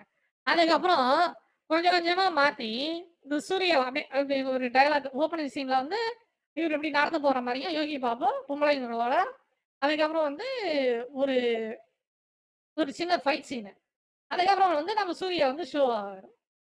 ஷோ ஆகுனா அந்த மாடல் அது கேஜிஎஃப் காப்பி அடிச்சது தான். கோட் சூட் போட்டுக்கின்னு அந்த சூட்டுக்கு நடுவில் வந்து அந்த உள்ள இருக்கிற சட்டையை போடாம வெறும் சூட்டு மட்டும் போட்டுக்கின்னு கேஜிஎஃப் காப்பி அடிச்சு அந்த மண்டை ஐயோ அஜித்துக்கு முடி வெள்ளையா இருக்குதுன்னா அவருக்கு வெள்ளையா ஆயிடுச்சு அதனால வெள்ளைய காட்டுறாரு. நீ உனக்கு ஏன் நீ முடிய வெள்ளைய காட்ட சோம்பப்பட்டி தலையாட்டம் சோம்பப்பட்டி தலையை வச்சுன்னு நம்ம தலைவர் சூர்யா அதாவது மாடர்னான இது வந்து ஃபியூச்சர்ல நடக்கிற கதை. அதாவது இந்த கதை வந்து எப்படின்னா 2 விதமா. ஒண்ணு ஃபியூச்சர்ல நடக்கும். இன்னொன்னு 1000 வருஷம். அதாவது 1070ல ஒரு கதை நடக்கும். 1070ல இருக்கிறது தான் கங்குவா. எதிர்காலம் 2024ல நடக்கிறது நம்ம சூர்யானுடைய கதை. அதாவது வந்து அவன் பேரு தான் பிரான்சிஸ். அது நம்ம சூர்யானுடைய பேரு. பிரான்சிஸ் வந்து சண்டை போடுவாரு. ஆளு நல்லாவே இல்ல படத்துல. சூர்யா வந்து பார்க்கறதுக்கு நல்லா இல்ல. சண்டை போட்டுட்டு வந்து அவர் எப்படின்னா கூலிப்படம். சூர்யா வந்து என்ன பண்ணுவாரு, பிரான்சிஸ் அதாவது எதிர்காலத்துல இருக்கிற பிரான்சிஸ் ஒரு கூலிப்படம். அதாவது காசு வாங்கிட்டு போலீஸ்காரங்கிட்ட காசு வாங்கின்னு இந்த கடத்தல், இந்த கொள்ளைன்ற அந்த மாதிரி பண்ற ஆளு சூர்யா. ஆளு நல்லாவே இல்ல. சூர்யா வந்து இந்த பொறுக்கி வேஷம் வந்து எதுல நல்லா இருந்ததுன்னா, வந்து இந்த ரவுடி, இந்த தாதா வேஷம் எதுல நல்லா இருந்ததுன்னா, 5 ஆன்ல நல்லா இருந்தது. இந்த பேங் பேங் பேங் பாட்டுல வருவாருல்ல, அந்த சூர்யா சூப்பரா இருந்தது. இந்த சூர்யா எப்படிங்கிறாருன்னா, பொம்மா பொறுக்கி மாரி இருக்கிறாரு இந்த சூர்யா இந்த படத்துல. ஆளு பார்க்கறதுக்கு நல்லாவே இல்ல. ஆளு பண்ற வேலையும், சேட்டையும், ஐயோ கடவுளே! முதல்ல யோகி பாபு காட்டிங்க 2 வருஷம் கழிச்சு. அதுக்கப்புறம் சூர்யாவ கேவலமா, மிக கேவலமான வகையில காட்டியிருக்கிறாங்க சூர்யாவ அந்த படத்துல. அதுக்கப்புறம் வந்து என்ன ஆகும்னா, அந்த மாரி கூலிப்படம் இருக்கும்போது அந்த ஹீரோயின் என்ட்ரி. அந்த ஹீரோயின் யாருன்னே எனக்கு தெரியல. ஏதோ ஒரு சப்பைய போட்டு அந்த ஹீரோயின்னு காட்டி, அது என்னமோ எக்ஸ் லவர்ன்னு என்னமோ சொல்லி அது ஒரு கதை விட்டு தந்தாங்க. மெயின் கதை அந்த அளவுக்கு போவே இல்ல அந்த ஹீரோயின வச்சு. ஹீரோயின் வரும், ஒரு டான்ஸ் ஆடுவாங்க. அதோட சரி முடிஞ்சது. இந்த மாரி கூலிப்பட வேலை செஞ்சுட்டு இருக்கும்போது ஒரு ஒரு என்ன சொல்றது? ஒரு டாஸ்க் ஒரு வேலை செய்யணும். அந்த மாரி வேலை செய்யன்னு போகும்போது, ஒரு பையன் வந்து ஒரு ஒரு போட்ல போய் ஒருத்தவன வந்து கடத்திக்கின்னு வரணும்ன்னும்போது, இவரு தெரியாம சுட்டுருவான் அந்த பையன. வந்து யார் சுட்டுருவான்னா, யோகி பாபு சுட்டுருவான். யோகி பாபு சுட்ட உடனே அங்க ஒரு சின்ன பையன். அந்த பையன் வந்து அவன வந்து எப்படி சொல்றது? ஃபிட்னஸ் அதாவது கொலை நடக்கிறத பார்த்துருவான் அந்த பையன். பார்த்த உடனே சூர்யா வந்து தப்பிச்சு ஓடுருவாரு. ஏன்னா வந்து நம்மள பார்த்துட்ட உடனே வில்லங்கிட்ட மாட்டி விட்டுருவான். நம்ம மாட்டிப்போம் அப்படின்ட்டு பயந்துகிட்டு சூர்யா ஓடுறாரு. யாரு? பிரான்சிஸ். பிரான்சிஸ் ஓடுன உடனே இந்த சின்ன பையன் எங்கேருந்து வரான்னா, இந்த 7ஆம் அறிவுல வந்து இந்த குப்பைக்குள்ள போட்டு அப்படியே ஒரு இது ஜூஸ் விட்டா வந்து போன ஜென்மத்துக்கு ஞாபகம் வந்துரும். அப்படின்ட்டு ஒரு கதை எடுத்தானுங்களா, அதுல இருக்கிற அதே கான்செப்ட் தான். இந்த தாட்டி வந்து அந்த பையனுக்கு என்ன ஞாபகம் வரும்னா, போன ஜென்மத்துல என்ன நடந்ததுன்றது ஞாபகம். அந்த போன ஜென்மத்துல நடந்த ஞாபகம் வந்த கதை தான் கங்குவானுடைய கதை. கங்குவானுடைய கதை நல்லா இருந்தது. நல்லா இருந்ததுன்னா, அந்த கங்குவ சுத்தி நடக்கிற கதை. அது ஒரு கேவலவாதி கதை. அதுக்கப்புறம் நான் வரேன். அந்த மாரி இந்த பையனுக்கு ஞாபகம் வந்த உடனே அவன் அந்த லேபரட்டரி அந்த லேப்ல வச்சு இவங்க ஏதோ ஒரு ஃபேக்டரி மாரி வச்சிருப்பானுங்க. மூளை ஃபேக்டரி. அந்த ஃபேக்டரியிலேருந்து அந்த சின்ன பையன் தப்பிச்சு வந்து சூர்யாவ தேடின்னு வருவான். அவன் ஏன் தேடின்னு வரான்றது ஒரு கதை. அதான் அந்த போன ஜென்மம் ஞாபகம் வந்ததுனால சூர்யாவ தேடின்னு வருவான். தேடின்னு வந்த உடனே சூர்யா கொலை பண்ணத பார்த்துட்டான்.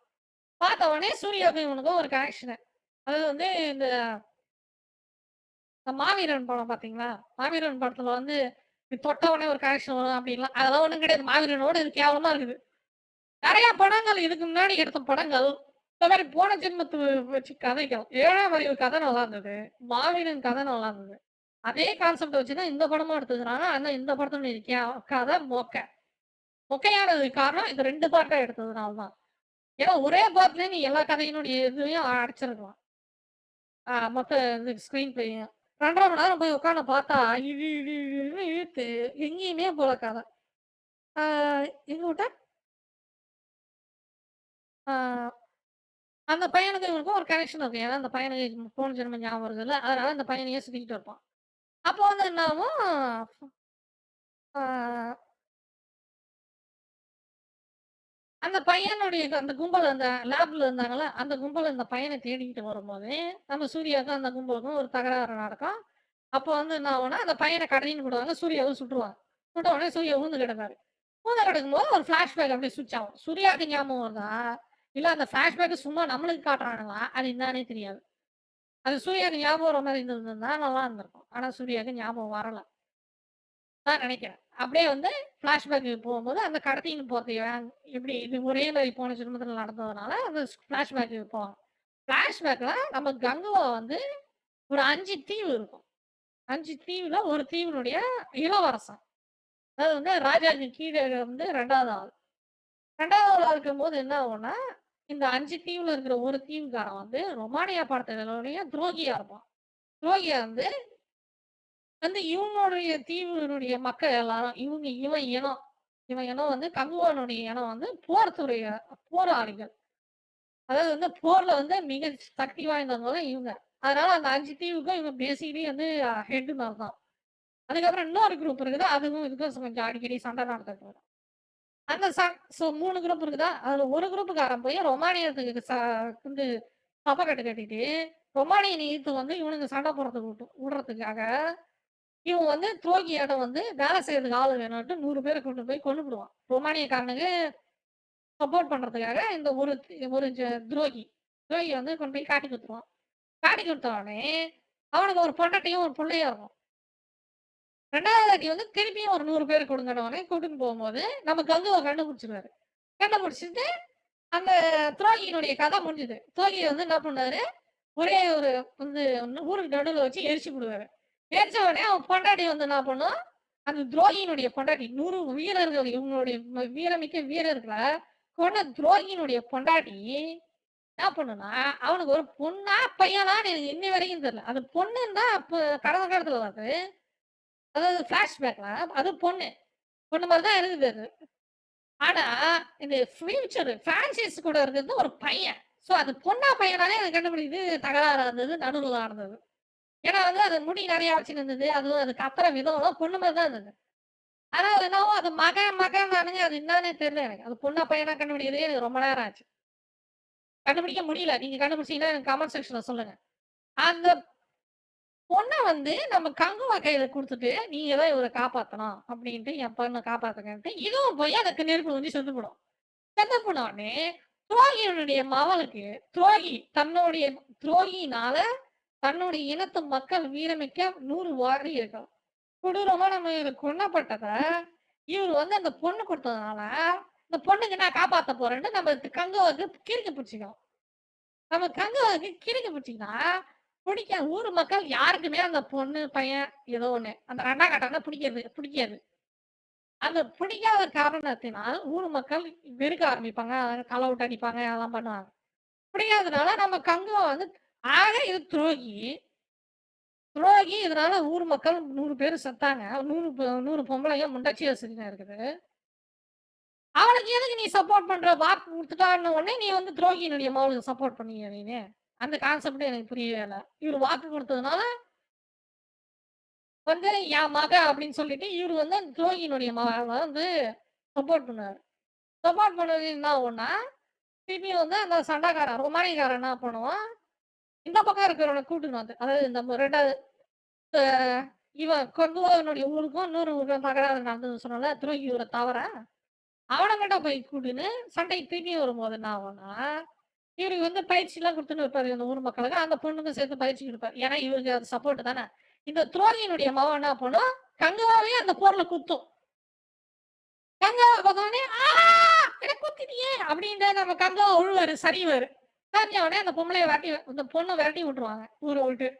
சரிஞ்ச உடனே இவளும் வந்து அதாவது ஊரை விட்டு விரட்டி விட்டுருவாங்கன்னா அந்த கருங்காடுன்னு ஒரு காட்டுக்கு போய் அந்த காட்டுக்கு போனா யாரும் திரும்பி வர முடியாது. அது வந்து ஒரு போனா செத்த கதை தான்.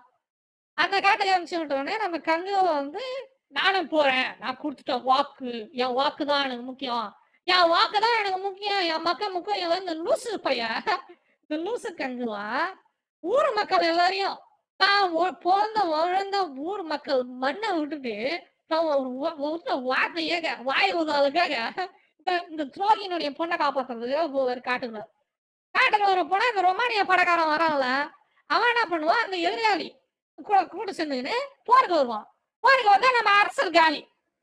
யாரு கங்குவானுடைய அரசர் காலி. கங்குவா காட்டுக்குள்ள தானே சுத்திட்டு இருக்கிறான், ராமர் மாதிரி காட்டுக்குள்ள சுத்திட்டு இருந்தா அந்த அரசரை போட்டு தள்ளுவான். அரசர் என்ன பண்ணுவாரு, மேல விட்டு அம்பெல்லாம் புடுங்கி அவருடைய கையில அந்த ஒரு தாயத்தை கட்டி அந்த கழுகிட்டு விட்டு அனுப்புவாரு. அனுப்பும்போது நம்ம கங்குவாவுக்கு வெறி வரும். வெறி வந்தோடனே இவர் சண்டைக்கு வந்துவாரு. இவர் ஒத்த ஆளு. ஏன்னா ஊர் பக்கம் எல்லாம் ஆளுங்க காலி. சண்டைக்கு போன உடனே என்ன ஆகும்னா, சண்டை நடக்கும்போது இந்த பொண்ணு திருந்திடும். ஏன்னா வந்து அவங்க அப்பாவை கொண்டுட்டாங்க. இது வந்து பிரச்சனை என்னன்னா, இந்த கதை எப்படி இருக்குதுன்னா, இந்த last of us video game இருக்குதுல்ல, லாஸ்ட் ஆஃப் அஸ்ன்னு ஒரு video game, last of us 2ல நம்ம ஹீரோவை குத்தி கொன்னவங்களுக்கும் நம்மளுடைய ஹீரோயினுக்கும் வந்து ஒரு கனெக்ஷன் இருக்கிற மாதிரி காட்டுவாங்க அந்த கதையில. அது மக்களுக்கு எவனுக்குமே பிடிக்காது. பிடிக்காதவனை பிடிக்கிற மாதிரி நீ இந்த படத்துல காட்டினீங்கன்னா அது உருப்படவே உருப்படாது, விளங்காது. இந்த படத்துல அதான் பண்ணானே, சூரியனுடைய இப்போ மவனுக்கு சூர்யா சப்போர்ட் பண்ற மாதிரியும், அதை சப்போர்ட் பண்றதுக்காக வந்து சூர்யா கஷ்டப்படுற மாதிரியும் காட்டுவானுங்க. அது எனக்கு பிடிக்கவே இல்லை, நல்லாவே இல்லை, அதை பார்க்க செய்யல. அவன் ஒரு துரோகி, அவளுக்கு பிறந்தது ஒரு துரோகி. ஏன்னா உன்னை திருப்பியும் அது குத்துச்சு வேற வெறுப்புனால. அதுக்கப்புறம் வந்து நீ திரும்பியும் வந்து நான் காப்பாத்த போறேன்னு என்ன கதை அது? சரி, அந்த மாதிரி சண்டை நடக்கும்போது இவர் ஒத்தாளா போய் சண்டை போடும்போது அந்த பொண்ணு வந்து திருப்பி அந்த கத்தியை வந்து இதுகிட்ட கொடுத்தோடனே, ஏன்னா அது திருந்துச்சான். அவர் வந்து கங்குவ மேல இவருக்கு அன்பு வந்துச்சு அப்படின்னு சொல்லிட்டு இந்த கத்தியை வந்து திருப்பி கொடுத்துரும். உடனே சண்டை போடுவாரு நம்ம கங்குவா. அப்போ இந்த இந்த பொண்ணு என்னை வந்து என்ன மதிக்க ஆரம்பிச்சிச்சு அப்படின்னு சண்டை போடும்போது நான் வலை போட்டு அந்த பொண்ணை கடத்தின்னு போவாங்க. கடத்தின்னு போறதையும் அப்படியே அப்படி கடத்தின்னு போகும்போது இவர் கத்துவாரு. அதே மாதிரி எதிர்காலத்துல பிரான்சிஸ் அந்த மிலிட்டரிக்காரன் வந்து அந்த பையனை கடத்தின்னு போகும்போது கத்துறதையும் ஒண்ணா காட்டுவாங்க. அப்படியே அந்த டிரான்சிஷன் வந்த உடனே நம்ம சூர்யா தோத்திக்கினே போய் அந்த பையனை காப்பாத்துவார். அதான் கதை. ஏரோப்ளைன்ல போய் இந்த வண்டி ஓட்டுற மாதிரி எல்லாம் சிஜிஐ பண்ணி மொக்க பண்ணி சிஜிஐ தான், ஒன்றும் ஒரிஜினல்லாம் கிடையாது. அந்த முதலெல்லாம் வந்து கிராஃபிக்ஸ் முதலெல்லாம் சிஜிஐ எல்லாத்தையும் கிராஃபிக்ஸ் பண்ணி அப்படி இப்படின்னு காணாங்க. சூர்யானுடைய ஆக்டிங் இதுல நல்லா இருந்தது. Kanguva acting okay. ஆனா ஒண்ணு கத்தின்னு படம் ஃபுல்லா கத்தல் கதறல் தான். அது பாதி நேரத்துக்கு அப்புறம் கதை ஆரம்பத்துல சரி கிடையாது, நடுவுல சரி கிடையாது. அந்த பொண்ணு விரும்பக்கூடிய ஒரு கேரக்டர் கிடையாது. ஏன்னா வந்து அது துரோகியினுடைய மகன் 100 பேர் செத்ததுனால ஒரு கதை வந்து பிடிக்காத கேரக்டரு, பிடிக்காத ஆரம்பம், பாட்டு அந்த அளவுக்கு நல்லா இல்லை. ஒரே ஒரு பாட்டு இருந்தது, அந்த ஒரு பாட்டு தான் நல்லா இருந்தது. நடுவுல கங்குவா வந்து போருக்கு போறதுக்கு முன்னாடி ஒரு பாட்டு பாடுவாரு. நெருப்பு மாவனம் ஏதோ ஒரு பாட்டு. அந்த பாட்டு நல்லா இருந்தது. அதை தவிர இந்த மொத படம் ஒரு கண் துடைப்பு தான். இது ஒரு ஃப்ராடு படம். 2வது படத்துக்காக இதை விட்ட ட்ரெய்லர் போய் 2.5 மணி நேரம் ட்ரெய்லர் வந்து பார்க்குற பைத்தியக்காரன் அந்த படம் நல்லா இருக்குதுன்னு சொல்றவங்க போய் காசு கொடுத்து 2.5 மணி நேரம் ட்ரெய்லரை பார்த்துட்டு ஒரு பைத்தியக்காரன் பார்த்துட்டு வந்து சொல்லின்னு இருக்கிறான் படம் நல்லா இருக்குதுன்ட்டு. படம்லாம் நல்லா இல்லை, மொக்க படம். இந்தியன் 2வோட கேவலமா இருக்குன்னு சொல்ல முடியாது, இந்தியன் 2வோட கொஞ்சம் பரவாயில்லன்னு சொல்லலாம், அவ்வளவுதான். நீங்க வந்து இந்த படம் இப்படி கேவலமா இருக்கிறதுக்கு காரணம் நீங்க அடுத்த படம் பாக்குறதுக்கு வந்து நீங்க அந்த படம் நல்லா இருக்குன்னா அடுத்த படத்தை நான் பாத்துக்கிறேன், இந்த படத்தை நம்ம பிடுங்கிறதுக்கு நான் பார்க்கணும். நீ 2வது படம் எடுத்தீங்கன்னா அதை எடுத்து விடுறா கம்யூனிட்டி. இந்த உருப்படாத படத்தை எடுத்துக்கிட்டு ட்ரெய்லர் 2.5 நேரத்துக்கு ட்ரெய்லர் மயிரை எடுத்து விட்டு இதை போய் நான் பக்கம் தேட்டர்ல பார்த்துட்டு இருக்கோம். தலை ஏத்துடா. அது ஒரு 2000 கோடி எடுக்கும், வெங்காயம் கோடி எடுக்கும், கதை வேற இதுல அவ்வளவு ரூபாயிரம் எடுக்காது. இது சும்மா கதை விட்டுக்கிறானுங்க. அதுவும் இல்லாம இப்ப நான் கேள்விப்பட்டது என்னன்னா, அரமான படத்தை வச்சுக்கின்னு இந்த படத்தை போடுறதே இல்லையா தியேட்டர்ல. அந்த அளவுக்கு இந்த படத்தினுடைய கதை நாதிக்கிட்டு இருக்கு. ஏன்னா படம் நல்லா இல்ல, கதை நல்லா இல்ல. எடுத்தவொடனே யோகி பாபு காட்டிவிட்டு ஒரு லூசு கீழே ஓட்ட ஒரு படம், அது பேருனா சூர்யாவை காட்டிவிட்டு நீ எடுத்தவொடனே கங்குவால ஆரம்பிச்சிருக்கணும் கதைய. அப்படியே கொஞ்சம் நல்லா இருந்திருக்கும். அதுக்கப்புறம் வந்து என்ன ஆகும்னா காப்பாத்துன உடனே அந்த வீடியோ, அதாவது காப்பாற்றும் போது என்ன நடக்குதுன்றது வீடியோ பிடிச்சி அந்த மிலிட்ரிக்காரன் இருக்கிறான்ல, அந்த லேப் வச்சுக்கிறான், அவனுடைய ஹெட்டுக்கு அனுப்பும்போது என்ன ஆகும்னா அந்த ஹெட்டில் இருக்கிற வில்லன் யாருன்னா மெயின் வில்லன் நம்ம கார்த்தி தான் வில்லன். அது வந்து வில்லன் கடந்த காலத்துல வந்து சாவாம இருக்கிறானா இல்லை அவனுக்கு ஞாபகம் வந்துதா அதை பற்றி எந்த விதமான கருத்தும் கிடையாது.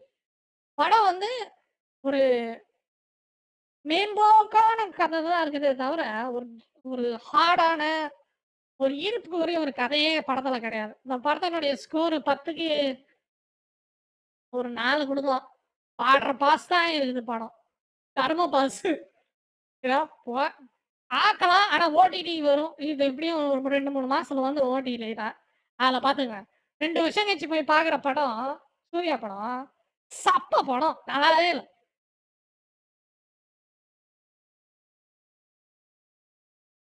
வேற என்ன விமர்சனம்? பாட்டு சரி கிடையாது, டைரக்டர் சரி கிடையாது, கதை சரி கிடையாது. விஜய்ன்றா. சூர்யாவுடைய ஆக்டிங் நல்லா இருந்தது.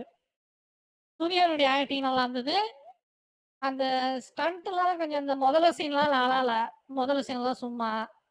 சண்டை சீனும் அந்த அளவுக்கு நல்லா இல்ல. இவரு தந்தத்த 2 கையிலயும் சுருங்கிட்டு சண்டை போடுவார்ல, அந்த தந்தத்துல ரத்தமே படியாது.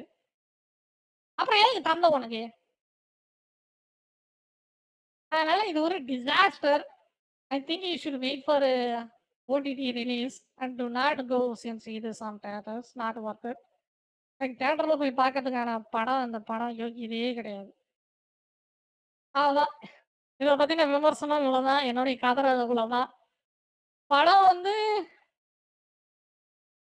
நல்லா இல்ல. நீ சூர்யா ஃபேனா இருந்தீங்கன்னா உனக்கு படம் பிடிக்கும். சூர்யா ஃபேன் இல்லைன்னா படம் மொக்க. அவ்வளோதான். அவ்வளோதான் தமிழ் மக்களே. என்னுடைய விமர்சனம் முடிந்தது.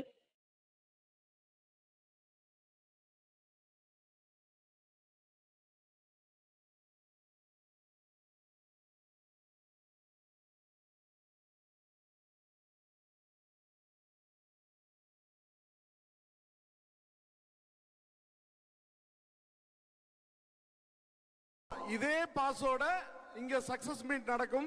ஐயோ அங்க பார்த்துட்டு அப்படியே நம்மள பாக்குறாங்களே கிரியாளா உடம்ப இரும்பாக்கிக்கடா அடமள ஆரம்பிச்சு வெளுத்து வாங்க போ. பட் உங்களோட கான்ஃபிடன்ஸ் ரொம்ப பிடிச்சிருந்தது ஞானவேல் ராஜா சார். இது வரைக்கும் சூர்யா அவர்கள் நடிச்ச படங்கள்லயே எந்த ஒரு படத்துக்குமே இந்த அளவுக்கு அவர் இறங்கி ப்ரொமோஷன் பண்ணதே கிடையாது. சாப்பிட வாங்கோ வாங்கோ. ஏப்பா கரெக்டா தானே கூவுறா? நான் கரெக்டா தான் பேசுறேன். நீ தான் பார்த்து பேசணும். இல்லன்னா நோங்க கழட்டிடுவாங்க சிங்க. போகாத ஊர் இல்ல பார்க்காத ஆள் இல்ல அப்படின்ற மாதிரி எல்லா இண்டஸ்ட்ரியிலையுமே போயிட்டு இந்த படத்துக்காக அவ்வளவு ப்ரமோஷன் பண்ணிருக்காரு. மட்டும் இல்லாம அந்த படக்குழுவினர் மெயினா அந்த படத்தோட ப்ரொடியூசர் ஞானவேல் ராஜா அவர் அந்த ஆடியோ லான்ச்ல பேசின ஸ்பீச் அது மட்டும் இல்லாம இதே பாச வச்சுக்கிட்டு கொஞ்ச நாள் கழிச்சு நான் டேட் அனௌன்ஸ் பண்றேன் அதுல கங்குவா சக்சஸ் மீட் நடக்கும் அதுக்கு வந்துருங்க அப்படின்னு சொல்லிட்டு ஆடியோ லான்ச் மேடையிலேயே இன்வைட் பண்ணாரு. என்னது மூட்டை பச்சைக்குள்ளும் நவீன மிஷின் என்ன சொல்லி வித்த பேன் இந்தியா ரெக்கார்டோட இங்க சக்சஸ் மீட் நடக்கும். இதுக்கு பேரு பேன் இந்தியா ரெக்கார்டோட. இந்த பரஜா இரு உனக்கு பிடிக்கலன்னா காசை வாங்கிட்டு போ. அனாவசியமா பேசி வியாபாரத்தை கெடுக்காத. மறுபடியும் வியாபாரம் பண்ணுவியா? அது மட்டும் இல்லாம சூர்யா சார் அவங்களும் நான் ரொம்ப தன்னடக்கமா சொல்றேன் நீங்க படத்தை பாருங்க எப்படி இதெல்லாம் எடுத்திருக்காங்க அப்படின்னு சொல்லிட்டு வாயை புழக்க போறீங்க அப்படின்லாம் சொல்லி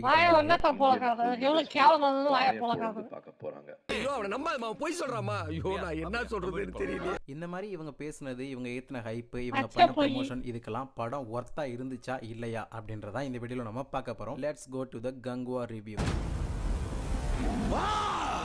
தெலுங்கு கன்னட ஹிந்தி இப்படின்ற 3 இண்டஸ்ட்ரியிலுமே பெரிய பேன் இண்டியன் ஹிட் படம் கொடுத்திருக்காங்க. ஆனா நம்ம தமிழ் சினிமால மட்டும் இந்த மாதிரி ஒரு பேன் இண்டியன் சூப்பர் ஹிட் படத்தை இது வரைக்கும் கொடுக்கவே முடியல. அதுல நமக்கு கொஞ்சம் சரிக்கிட்டு தான் இருக்கு. அந்த ஒரு விஷயத்தை நம்ம தமிழ் சினிமால இருந்து பண்ணணும் அப்படின்னு நினைச்சுதான் இந்த படத்தை டைரக்டர் சிவா முதல்ல 2 படம் எடுக்கிற மயிறு வேலையை முதல்ல நிறுத்துங்க.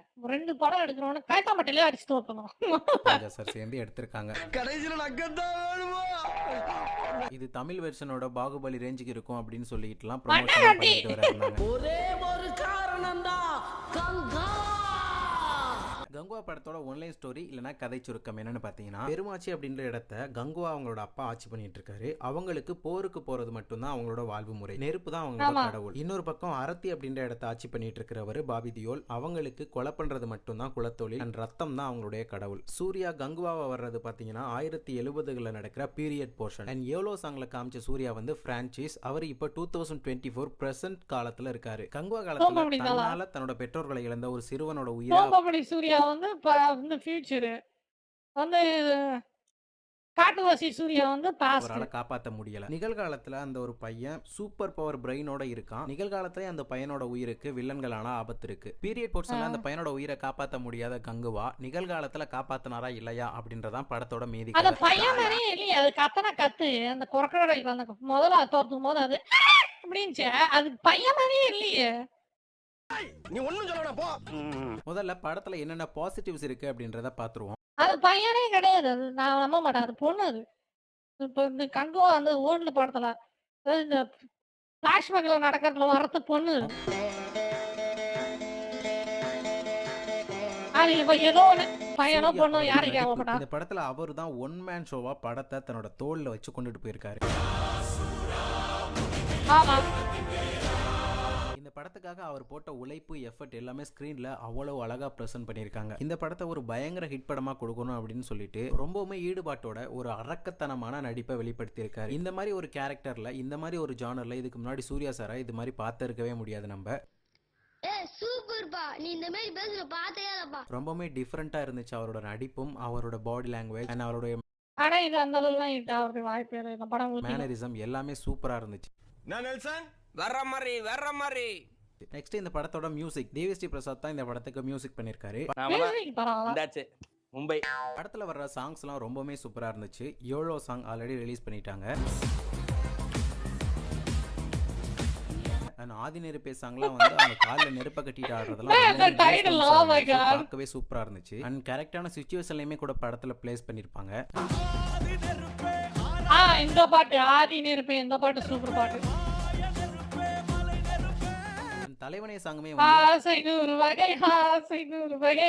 அதே பாட்டு யூஸ் பண்ணிருந்தாலும் ஃபுல் சாங்காவும் யூஸ் பண்ணிருந்தாங்க. ரெண்டு இடத்துலயுமே நல்ல சிறப்பா இருந்துச்சு.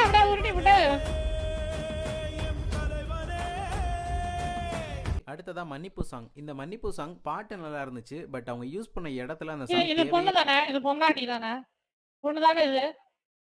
இது எப்படி பையனாச்சு? இது ஏன் ஆச்சு, என்ன ஆச்சு எனக்கு புரியவே இல்லை. இருந்திருக்கலாம் அப்படின்ற மாதிரி இருந்துச்சு.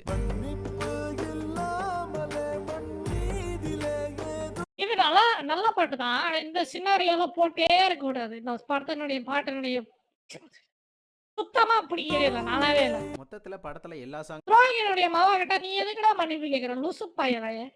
சூப்பரா இல்லாட்டியும் ஓரளவு நல்லா இருந்துச்சு. அது படத்துக்கு ஒரு பிளஸ் பாயிண்ட் தான். அடுத்ததா படம் இத பாருங்க, இது முகரைய பாருங்க. இந்த முகர கேஜிஎஃப் பார்த்து சாட்டையா போட்டது தானே இது. ஒரு யூனிக்கான ஒரு ஃபேஸ் ஸ்டைல் கொண்டு வரதுக்கு முடியாதா? அதே வெள்ளை சட்டை, அதே மாதிரி தாடி, அதே மண்டை, அப்படியே காப்பி சூப்பரா இல்லாட்டியும் ஓரளவு நல்லா இருந்துச்சு. அது படத்துக்கு ஒரு பிளஸ் பாயிண்ட் தான். அடுத்ததா படத்துல முக்கியமான பிளஸ் பாயிண்ட் சினிமாட்டோகிராஃபி. இந்த படத்துக்கு சினிமாட்டோகிராஃபி பண்ணது வந்து வெற்றி அவர்கள் தான். நம்ம சிவாவோட ஃபேவரட் சினிமாட்டோகிராஃபர்னே சொல்லலாம். ஏன்னா அவரோட இதுக்கு முன்னாடி எடுத்த படங்கள் எல்லாத்துலயுமே அவர் தான் சினிமாட்டோகிராஃபரா இருந்திருக்காரு. விஸ்வாசம், வேதாளம், விவேகம், வீரம் இந்த மாதிரி எல்லா படங்களையுமே விஸ்வாசம், வேகம், விவேகம் 3-4 படமும் ஊத்திச்சு. அஜித் படம் அந்த 4 படமே நல்லா ஓடும். அவர் தான் சினிமாட்டோகிராஃபரா இருந்திருக்காரு. விஸ்வாசம், வேதாளம், விவேகம், வீரம் இந்த மாதிரி எல்லா படங்களையுமே அந்த படத்தோட கதைக்களங்கள் வேற. அந்த படத்துல காமிக்கப்படுற காட்சிகள், ஆளுங்கள் எல்லாமே கிராமம் சார்ந்தோ சிட்டி சார்ந்தோ தான் இருக்கும். பட் இது வந்து ஒரு பீரியட் போர்ஷன்ஸை காமிக்கணும் அப்படின்றப்ப அதுக்கேற்ற மாதிரி அவரோட கேமரா ஒர்க்ஸ் எல்லாம் சூப்பரா பண்ணியிருந்தாங்க. தெரியும் சூதுனானு எங்களுக்கும் தெரியும். அதாவது படத்துல வர லொகேஷன்ஸ்லாம் ரியலா ஷூட் பண்ணிருக்காங்களா இல்ல செட்ல ஷூட் பண்ணிருக்காங்களா அப்படின்றத கண்டுபிடிக்கவே முடியாத அளவுக்கு இருந்துச்சு. முக்கியமா அந்த வெண்காட்டுல நட்டுக்கிட்டு போச்சுன்னு பெயிட் வீடியோ போடுது. இந்த படம் நல்லா இருக்குதுன்னு சொல்லி இருக்கும். அந்த ஃபைட் சீன்ஸ்ல படம் நல்லா இல்லைன்னா நல்லா இல்லைன்னு சொல்லி தொலைக்க வேண்டியது தானே. சூப்பரா பண்ணிருப்பாங்க இவருடைய ஒர்க். அடுத்ததா படத்தோட ஆர்ட் ஒர்க். இந்த படத்தோட ஆர்ட் டைரக்டரா ஒர்க் பண்ணது மிலன் அவர்கள் தான். இவரு சிவா அவர்கள் எடுத்த விவேகம், வேதாளம், விஸ்வாசம் இந்த மாதிரி படங்கள்ல ஆர்ட் டைரக்டரா ஒர்க் பண்ணாரு. முழு திறமையுமே காமிச்சிருக்காரு. அந்த அளவுக்கு எல்லா விஷயங்களுமே சிறப்பா இருக்கு. நல்லா இருப்படா போடா, ஒன்னெல்லாம் ஒண்ணும் பண்ண முடியாது. அந்த வீரர்கள் யூஸ் பண்ற சின்ன சைஸ்ல இருக்க கத்தி, வாள்ல இருந்து பெரிய சைஸ் கப்பல் வரைக்கும் அவ்வளவு சிறப்பா சூப்பரா பண்ணி வச்சிருக்காரு. அவங்களுடைய காஸ்டியூம்ஸ், அவங்க காதுல போடுற அணிகலன்கள், கையில போடுற எக்யூப்மெண்ட்ஸ் இது எல்லாமே வந்து வித்தியாசமா இருந்துச்சு. கங்குவா அப்படின்ற ஒரு உலகம் எப்படி இருக்கும் அப்படின்றது நமக்கு தெரியல. பட் இவர் அந்த ஆர்ட் ஒர்க் மூலமா அவ்வளவு நுட்பமா நமக்கு தெரியாத ஒரு உலகத்துக்குள்ள நம்மளை கூட்டிட்டு போயிருந்தாரு. கங்குவா உலகம் இவருடைய ஆர்ட் ஒர்க்ல காட்டினாங்க. இதே மாதிரி காட்ட வச்சுக்கோங்களா முக்கியமா அந்த படம் அந்த படம் நல்லா இல்லாத நல்லா தெரியாததுக்கான காரணம் அந்த காலத்துல இந்த டெக்னாலஜி கம்மி. சிஜி எல்லாம் நல்லா நம்ம ஊரான யூஸ் பண்ண கத்துக்கிட்டாங்க. அதனால இந்த படம் கொஞ்சம் நல்லா இருக்குது. இதெல்லாம் ஒரு மேட்ரா. கதையினுடைய முக்கிய கோரு மூலக்கூறு அந்த கதை தான். கதை சொத்த கதை. ஒவ்வொரு தீவுக்குமே ஒவ்வொரு விதமான ஆட்களையும் அந்த இடங்களையும் வித்தியாசப்படுத்தி காமிச்சிருப்பாரு. அந்தந்த காஸ்டியூம்ஸுமே அதுக்கு ஏற்ற மாதிரி வேறுபடுத்தி காமிச்சிருப்பாரு. அது ரொம்ப ரொம்ப சூப்பரா இருந்துச்சு. கங்குவா படத்தோட ஆர்ட் ஒர்க்குக்கு 100 மார்க் கொடுக்கலாம். அந்த அளவுக்கு மிலன் அவர்கள் சிறப்பா பண்ணியிருந்தாங்க. மிலன் இப்போ வந்து உயிரோட இல்ல. போன வருஷம் நம்ம அஜித் சார் அவங்களோட விடாமுயற்சி படத்தோட ஷூட்டிங்ல அவங்க வந்து ஒரு ஆக்சிடென்ட்ல இறந்து போயிட்டாங்க. இப்போ நான் சொன்னது எல்லாமே படத்தோட பாசிட்டிவான விஷயங்கள் பிளஸ் பாயிண்ட்ஸ். இப்போ நம்ம பார்க்க போறது படத்தோட நெகட்டிவ்ஸ் மைனஸ் பாயிண்ட். அங்க நான் டயத்தை கீப் பண்ண மாட்டேன், ரொம்ப உக்கிரமா இருப்பேன். ஒரு மனுஷன் 300 கோடிக்கு மேல இந்த படத்துக்காக செலவு பண்ணி இந்த படத்தை எடுக்கலாம் அப்படின்னு ஒத்துக்கிட்டு வர்றாரு அப்படின்றப்போ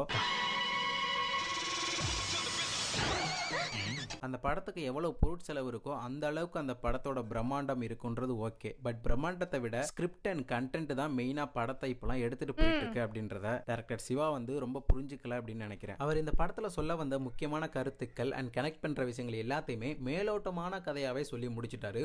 ரொம்பவும் டீப்பா அதுக்குள்ள கனெக்ட் ஆகுற மாதிரி நம்மளோட எமோஷன்ஸ் இல்ல. இவருடைய படங்கள்ல உள்ள முக்கியமான பிளஸ் பாயிண்ட்ஸ் அப்படின்னு பாத்தீங்கன்னா எமோஷனல் சீன்ஸ்லாம் சூப்பரா வைப்பாரு. அந்த படம் பாக்குறவங்க கண்டிப்பா அழுதுருவாங்க. நானே கூட அழுதுருக்கேன். பட் இந்த படத்துல அந்த மாதிரி சில விஷயங்கள் யூஸ் பண்ணிருக்காரு. பட் அது எதுவுமே ஒர்க் அவுட் ஆகல. ஆமால சுகமா தானே இருக்கு. தமிழ் படத்தை பார்த்தா எவன்டா அழுவான்? எனக்கு தான் சுகமே வரலையே. படத்தோட ஸ்டார்டிங்லயே ஒரு சின்ன பையனை வில்லன்களோட கேங் துரத்துறாங்க. அந்த பையன் தப்பிச்சு ட்ரெயின்ல போயிடுறான். இந்த பையனை ஏன் துரத்துறாங்க, எதுக்காக இந்த பையனை சூஸ் பண்ணாங்க, அந்த பையன் எதுக்கு தப்பிச்சு போறான் இப்படின்ற எந்த ஒரு விஷயத்தையுமே படத்தோட கடைசி வரைக்கும் காமிக்கவே இல்லை, சொல்லவே இல்லை. படமே முடிஞ்சிருச்சு. இதுக்கான ஆன்சர் தெரியாம படத்தை எப்படி கம்ப்ளீட் பண்றதுன்னே தெரியல எங்களுக்கு. என்னங்க எனக்கு ஒண்ணுமே புரியல. அதுதானப்பா எனக்கும் புரியல. அடுத்து யோகி பாபு கிங்ஸ்லி இவங்க 2 பேத்துக்கும் காமெடி ட்ராக் அப்படின்னு சொல்லிட்டு படத்தோட ஸ்டார்டிங்ல ஒரு 20 to 30 மினிட்ஸ் அதுல எந்த ஒரு காமெடி சீன்ஸுமே ஒர்க் அவுட் ஆகவே இல்ல. நம்ம இந்த காமெடிலாம் நல்லா இல்ல அப்படின்னு சொல்லிட கூடாதுன்னு சூர்யா அவர்களே இவங்களுடைய காமெடியை பார்த்து கிரிஞ்சா இருக்கு அப்படின்னு படத்திலேயே சொல்ல வச்சிருக்காங்க. கிரிஞ்சுங்க, கிரிஞ்ச் ஆஃப் தி இயர் உங்களுக்கு அவார்டே தரலாங்க. எவராங்கனே சூப்பர் கிரிஞ்சி. அடுத்த படத்திலேயே ஒரு மெயினான மேஜர் ரீசன் ஒரு ஃபெயிலியரான பாயிண்ட் அப்படின்னு பாத்தீங்கன்னா பெருமாச்சி அப்படின்ற பகுதியில தான் கங்குவா இருப்பாங்க. அந்த மக்களுடைய வாழ்வு முறை வந்து போர் செய்யறது மட்டும்தான். சோ அந்த ஊர்ல போர் புரியறதுக்கான போர் வீரர்கள் ரொம்பவுமே திடமா ரொம்பவுமே பவர்ஃபுல்லா இருப்பாங்க. அதனாலதான் அவங்க வந்து போர் செய்யறத வாழ்வு முறையா வச்சிருக்காங்க. அப்படி இருக்கும்போது கங்குவா அப்படின்ற ஒரு போர் வீரனை தவிர மத்த எந்த ஒரு வீரனுமே அந்த பெருமாச்சியில இல்லையா? சூர்யாவை மட்டுமே தான் காமிச்சிட்டு இருக்கீங்க. அந்த ஊருக்கான சிறப்பே போர் செஞ்சு வாழ்றவங்க. அப்படி இருக்கும்போது சூர்யாவை தவிர மத்த எந்த ஒரு போர் வீரனையுமே காமிக்காதது ரியலாவே இல்ல. அந்த 300 படத்துல காட்டுற மாதிரி நீங்க நிறைய பேரை காட்டியிருந்தீங்கன்னா அதெல்லாம் காட்டுறதுலாம் கதை. கங்குவா அவங்களுடைய அப்பாவையுமே ஈஸியா கொண்டு போடுவாங்க. கங்குவாக்கு முன்னாடி அவங்க அப்பா தான் அந்த ஊரை ஆட்சி பண்ணிட்டு இருந்தவரு. அவ்வளவு பெரிய போர் வீரனை அசால்ட்டா கொண்டு போடுவாங்க. சீன்ஸ் வந்து ரொம்ப மொக்கையா வச்சிருந்தாங்க அவரை கொல்ற சீன்லாம். அது மட்டும் இல்லாம பெருமாச்சி அப்படின்ற ஊர்ல ஒரு போர் வீரனா மட்டும்தான் கங்குவா ஒத்தால நின்னு சாதிக்கிறாருன்னு பாத்தீங்கன்னா படம் ஃபுல்லாமே அவர் மட்டும் தான் இருக்காரு. சொல்ல போனா படத்துல இன்னொரு முக்கியமான ரோலா வர்ற பாபி தியோல் அந்த ஒரு வில்லன் கேரக்டர் கூட அவ்வளவு சீன்ஸ்ல வரல. இவர் மட்டுமே தான் படம் ஃபுல்லா இருந்துகிட்டே இருக்காரு. அது வந்து ரொம்ப சலிப்பு தட்டின மாதிரி ஆயிடுச்சு. போதும்பா முடியல. அதாவது பாகுபலி மாதிரி ஒரு படம்னா ஹீரோ கேரக்டர் மாதிரியே ஹீரோ கேரக்டரை விட அதிகமா அந்த படத்துல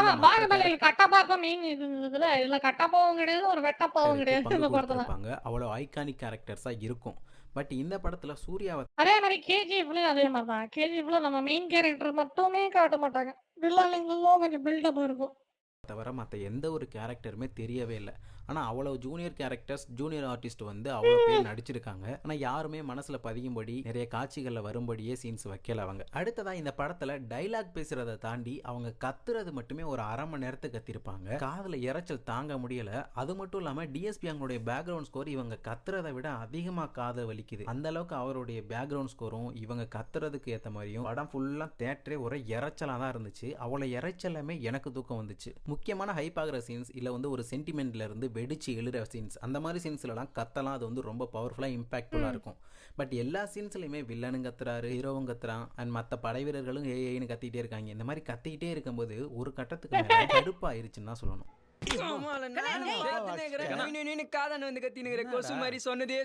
எப்பேற்பட்ட படம் எடுக்கிறேன்னு சொல்லிட்டு எப்படிப்பட்ட படம் எடுத்திருக்க பாத்தியா அப்படின்ற மாதிரி தான் இருக்குது இந்த படத்தை பார்க்கும்போது. இந்த படத்தை நீங்களாம் தியேட்டர்ல பார்க்கணும்னா சூர்யா அவரோட நடிப்புக்காக நீங்க கண்டிப்பா பார்க்கணும். ஏன்னா இந்த மாதிரி ஒரு சூர்யாவை இதுக்கு முன்னாடி நம்ம பார்த்ததே கிடையாது. அண்ட் கங்குவா அப்படின்ற ஒரு புது உலகத்தை கூட நீங்க பார்க்கலாம். ரொம்பவுமே வித்தியாசமா இருந்துச்சு அந்த கங்குவா அப்படின்ற உலகம். அதை வந்து ரொம்ப சூப்பரா பண்ணியிருந்தாங்க. பட் கண்டென்ட் அண்ட் ஸ்கிரிப்ட்ல ரொம்ப கான்சன்ட்ரேட் பண்ணல. அதுல கொஞ்சம் லேக், கொஞ்சம் தொய்வாயிட்டாங்க. அதனால படம் வந்து ஒரு ஆவரேஜ் ஃபில்மா தான் இருக்குது. ஸோ எல்லாருமே ஞானவேல் ராஜா சொன்ன மாதிரி அந்த பாஸை கையில வச்சுட்டே வெயிட் பண்ணுங்க. சக்சஸ் மீட் கூப்பிடுறாரா இல்லையான்னு பார்ப்போம். அதை விட வர என்ன ஒண்ணு எனக்கு அதுக்காக தான் காத்துக்கிறேன். ஸோ அவ்வளோதான். நீங்க கங்குவா படத்தை பார்த்துருந்தீங்கன்னா உங்களோட ரிவ்யூஸ், உங்களுடைய கமெண்ட்ஸ் என்னவா இருக்கு, உங்க மனசுல பண்ணிட்டு போங்க. வாயில நல்லா வருது, சொல்ல முடியல. தேங்க்ஸ் ஃபார் வாட்சிங்.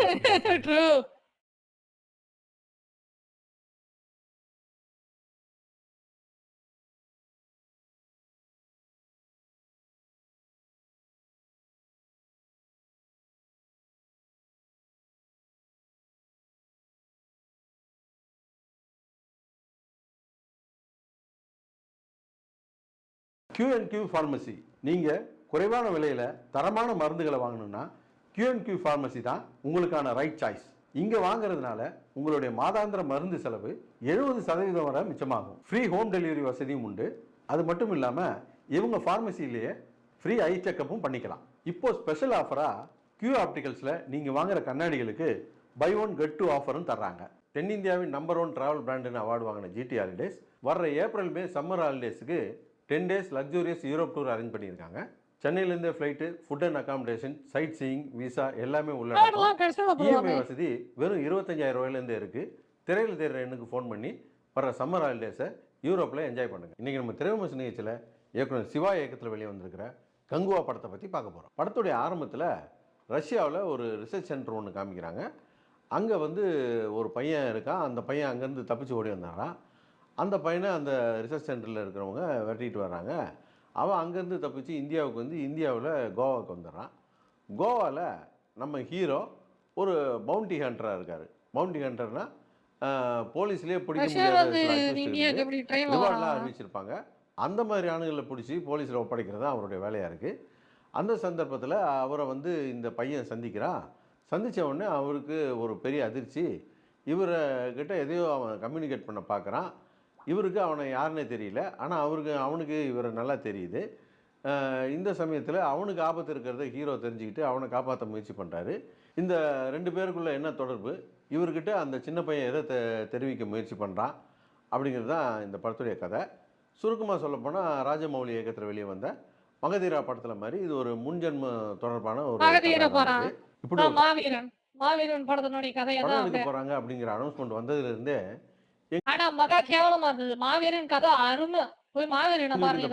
பெருசா நம்பிக்கை இல்லை. ஏன்னா சிறுத்தை சிவா மேல வந்ததுலேருந்தே எங்களுக்கு இந்த படத்து மேலே பெருசா நம்பிக்கை இல்லை. ஏன்னா சிறுத்தை சிவா மேலே நமக்கு அவ்வளோதான் நம்பிக்கை. ஏன்னா அவர் முன்ன எடுத்த படங்களும் அப்படி தான் இருந்தது. இப்போ அவர் அப்டேட்லேயே இல்லை அப்படிங்கிறதும் நமக்கு தெரிஞ்ச விஷயந்தான். அதே போல் சூர்யாவும் ஒரு 10 வருஷத்தில் பார்த்தீங்கன்னா அவர் ஒழுங்காக கதை கேட்டு நடித்த படம் அப்படின்னா அது ஒரு ஜெய் பீம் படத்தை தான் சொல்ல முடியும். மற்றபடி எல்லாமே ஒரு மொக்கப்படங்க தான். இந்த 2 பேர் சேர்ந்து என்னத்தை படம் பண்ணிட போகிறாங்க அப்படிங்கிற நம்பிக்கையில் தான் இந்த படத்தை போய் பார்த்தோம். படம் மொக்கையாக தான் இருக்கும் அப்படின்னு நம்பி போய் உட்காந்தா படம் ஆரம்பித்து கொஞ்ச நேரத்துலலாம் தெரிஞ்சு போச்சு இது ஒரு காட்டு மொக்க படம் அப்படின்றது. அதுக்கு முக்கியமான காரணம் இவங்க அந்த ஃபஸ்ட்டு ஆரம்பத்தில் காமிச்ச அந்த கோவா போர்ஷனை தான் சொல்லணும். அதுவும் அந்த கோவா போர்ஷன்லாம் பார்த்தீங்கன்னா அவ்வளோ கேவலமாக இருந்தது. ஹீரோவுக்கும் ஹீரோயினுக்கும் ஒரு கதை சொன்னாங்க பாருங்கள், அவ்வளோ படு கேவலமாக இருந்தது. அப்புறம் இந்த யோகி பாபும் ரெட் கிங்ஸ்லேயும் சேர்ந்து பண்ண காமெடியெல்லாம் சகிக்கலை. அதில் பேசுகிறேன்னு சொல்லிட்டு ஏதோ ஒரு பாஷை, இந்த நிம்பிளிக்கின்னு இந்த சேட்டு பாஷெல்லாம் பேச மாட்டாங்க. அந்த மாதிரி ஒரு பாஷை பேசுகிறாங்க. ஏன் பேசுகிறானே தெரியல. எப்படா இதெல்லாம் முடியும் அப்படின்ற மாதிரி இருக்கும்போது ஃப்ளாஷ்பேக் போயிட்டாங்க படத்தில் ஒரு 1/2 மணி நேரம் கழித்து. அந்த ஃப்ளாஷ்பேக்கில் இந்த கங்குவா போர்ஷன் வந்துடுச்சு. எப்பா இதுக்கு மேலே கதை சொல்லுவாங்கன்னு பார்த்தா 2 ஒன்றுக்கு ஒன்று சளைச்சதில்லைன்ற மாதிரி 2 போர்ஷனுக்கும் கடும் போட்டி ஆகிப்போச்சு. எப்படா இடவேளை வருன்ற மாதிரி ஆகிப்போச்சு. இந்த கங்குவா போர்ஷன்லையாவது யார் நேரடி வில்லன், இந்த வில்லனுக்கும் ஹீரோ கும்பலுக்கும் என்ன பிரச்சனை அப்படிங்கிறத ஒரு டீட்டெயில் பண்ணிவிட்டு அதுக்குள்ளே போயிருந்தால் கூட பரவாயில்ல. என்ன பிரச்சனைன்னே தெரியல. அவங்க இவங்களும் காட்டுக்கத்தான் கத்திக்கிட்டு கிடக்குறாங்க. யாருமே படத்தில் பேசவே மாட்டேங்கிறாங்க, கத்திக்கிட்டே தான் கிடக்குறாங்க. இந்த படம் பார்த்துட்டு எல்லோரும் தூங்காமல் இருந்ததுக்கு ஒரு முக்கியமான காரணம் இந்த படத்துடைய மியூசிக் டைரக்டர் டிஎஸ்பி தான் சொல்லணும். எதெல்லாம் தட்டினா சத்தம் வருமோ அதெல்லாம் வாங்கி தட்டி இந்த பாத்திர கடையெல்லாம் பூந்து பாத்திரம்லாம் வாங்கிட்டு வந்து தட்டினாருன்னு தெரியல. ஒரே இறைச்சல், எவனும் தூங்க முடியல. இதையெல்லாம் மீறி கூட சில பேர் தூங்கிட்டு இருந்தான். அவன் எத்தனை கங்குவாவை கடந்து வந்தவனாக இருப்பான் பாருங்க. இந்த லட்சத்தில் தேட்டர் அதிபர்கள்லாம் அரசாங்கத்துக்கு கோரிக்கை வச்சுருக்கிறாங்க. 250 ரூபா டிக்கெட்டை விற்க அனுமதி கொடுத்தீங்கன்னா நாங்கள் ஆடியன்ஸுக்கு படுத்துக்கிட்டே படம் பார்க்குற மாதிரியான இருக்கை வசதியெல்லாம் பண்ணி கொடுப்போம் அப்படிங்கிறாங்க. உட்காந்து பார்க்குற சீட்லேயே படுத்துக்கிட்டு தூங்குறான்னா படுத்துக்கிட்டு படம் பார்க்குற மாதிரி வச்சா பழக்க தோசத்தில் கொசு வத்தியெல்லாம் கூட எடுத்துகிட்டு வந்து படுத்துட மாட்டானா? அது மட்டும் இல்லாமல் ஒரு சின்ன பையன் கேரக்டர் ஒன்று வருது. அது சின்ன பையனா பொண்ணா அப்படிங்கிறது புரியுறதே நமக்கு ஒன்றும் விளங்கலை. சொன்னனா இல்லையா நான் சொன்னேன். அது பொண்ணா பையனா கண்டுபிடிக்கிறதே கஷ்டமா இருந்தது. ஏன்னா கடகாலத்துல வந்து நடிச்சது பொண்ணு, எதிர்காலத்துல வந்து நடிச்சது பையன். என்ன இது யார் கேட்டாத?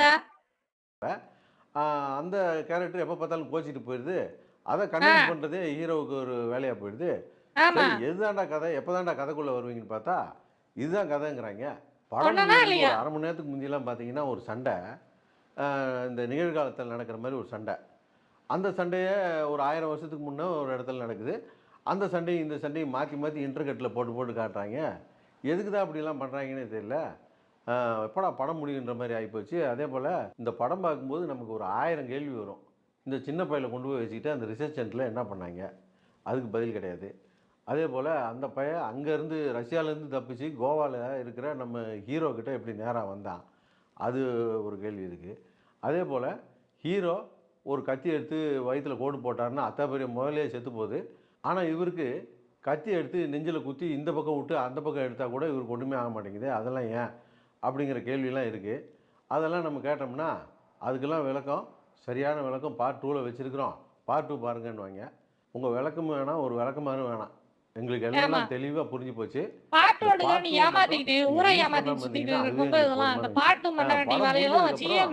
ஒரு கேரக்டர் கொண்டு பார்த்தா படம் நல்லா இருக்குன்னா வெங்காயத்துக்கு நாங்கள் பார்ட் 1 பார்க்குறோம், பார்ட் 1 பார்க்குறோம். அப்போ கேமியோ கேரக்டரை உள்ளே விடுறாங்க. படம் அப்படியே தேட்டரே புரட்டி போட போகுது. இந்த சீன் நம்பியிருப்பாங்க போட்டுக்கு. எல்லாம் சத்தவங்கையில் வெத்தலை பாக்கு கொடுத்த மாதிரி உட்காந்து பார்த்துக்கிட்டு இருக்காங்க. இந்த பாகுபலியும் இந்த கேஜிஎஃப் வந்தாலும் வந்துச்சு. எல்லா பயிலுக்கும் இந்த பேன் இண்டியா ஐடியாவும் இந்த பார்ட் 2 ஐடியாவும் வந்துருச்சு. நேட்டிவிட்டிக்கு படமே பண்ண மாட்டேங்கிறாங்க. அந்த ரேஞ்சில் படம் பண்ணுறேன் அப்படின்னு சொல்லிட்டு நம்ம வழக்கமான படங்களை பண்ணால் பேன் இண்டியா லெவலில் படம் பண்ண முடியாதுன்றனால நமக்கு கற்பனைக்கு எட்டாத அல்லது நம்மளுக்கு அந்நியமாக இருக்கக்கூடிய விஷயங்கள் எடுத்தால் தான் எல்லாருக்கும் பொருத்தமாக இருக்கும் அப்படின்னு சொல்லிட்டு இந்த மாதிரி நாட்டில் படம் எடுக்கிறது, அப்புறம் காட்டில் படம் எடுக்கிறதுன்னு மாற்றி மாற்றி எடுத்துக்கிட்டு இருக்காங்க. இந்த படம் ஓடி முடிகிறதுக்குள்ளே தான் இப்போ தான் 1000 மீம்ஸை போட்டுறாங்களே. இந்த படம் ஓடிக்கிட்டு இருக்கும்போதே ஒரு மீம் வந்துச்சு. அதில் ஒரு மீம் போட்டிருந்தாங்க, காட்டு முக்கப்படம் எடுக்கிறவங்களாம் பார்த்துருக்குறோம், ஆனால் காடாக போய் முக்கப்படம் எடுத்தவங்களை இப்போ தான் பார்த்துருக்கோம் அப்படின்னு போட்டிருந்தாங்க. அந்த மீம் இந்த படத்துக்கு ரொம்ப கரெக்டாக இருந்தது. யூரோப்ப லக்ஸூரியஸா என்ஜாய் பண்ண ஜிடி ஹாலிடேஸ்ல டிராவல் பண்ணுங்க. உங்க மருந்து செலவை 70% வரை Q&Q ஃபார்மசி மூலமா குறைங்க. சீமானுக்கு அடுத்து இடி சீமானுக்கு மாநில கட்சி அந்தஸ்து பிரிப்பு. What is he talking about?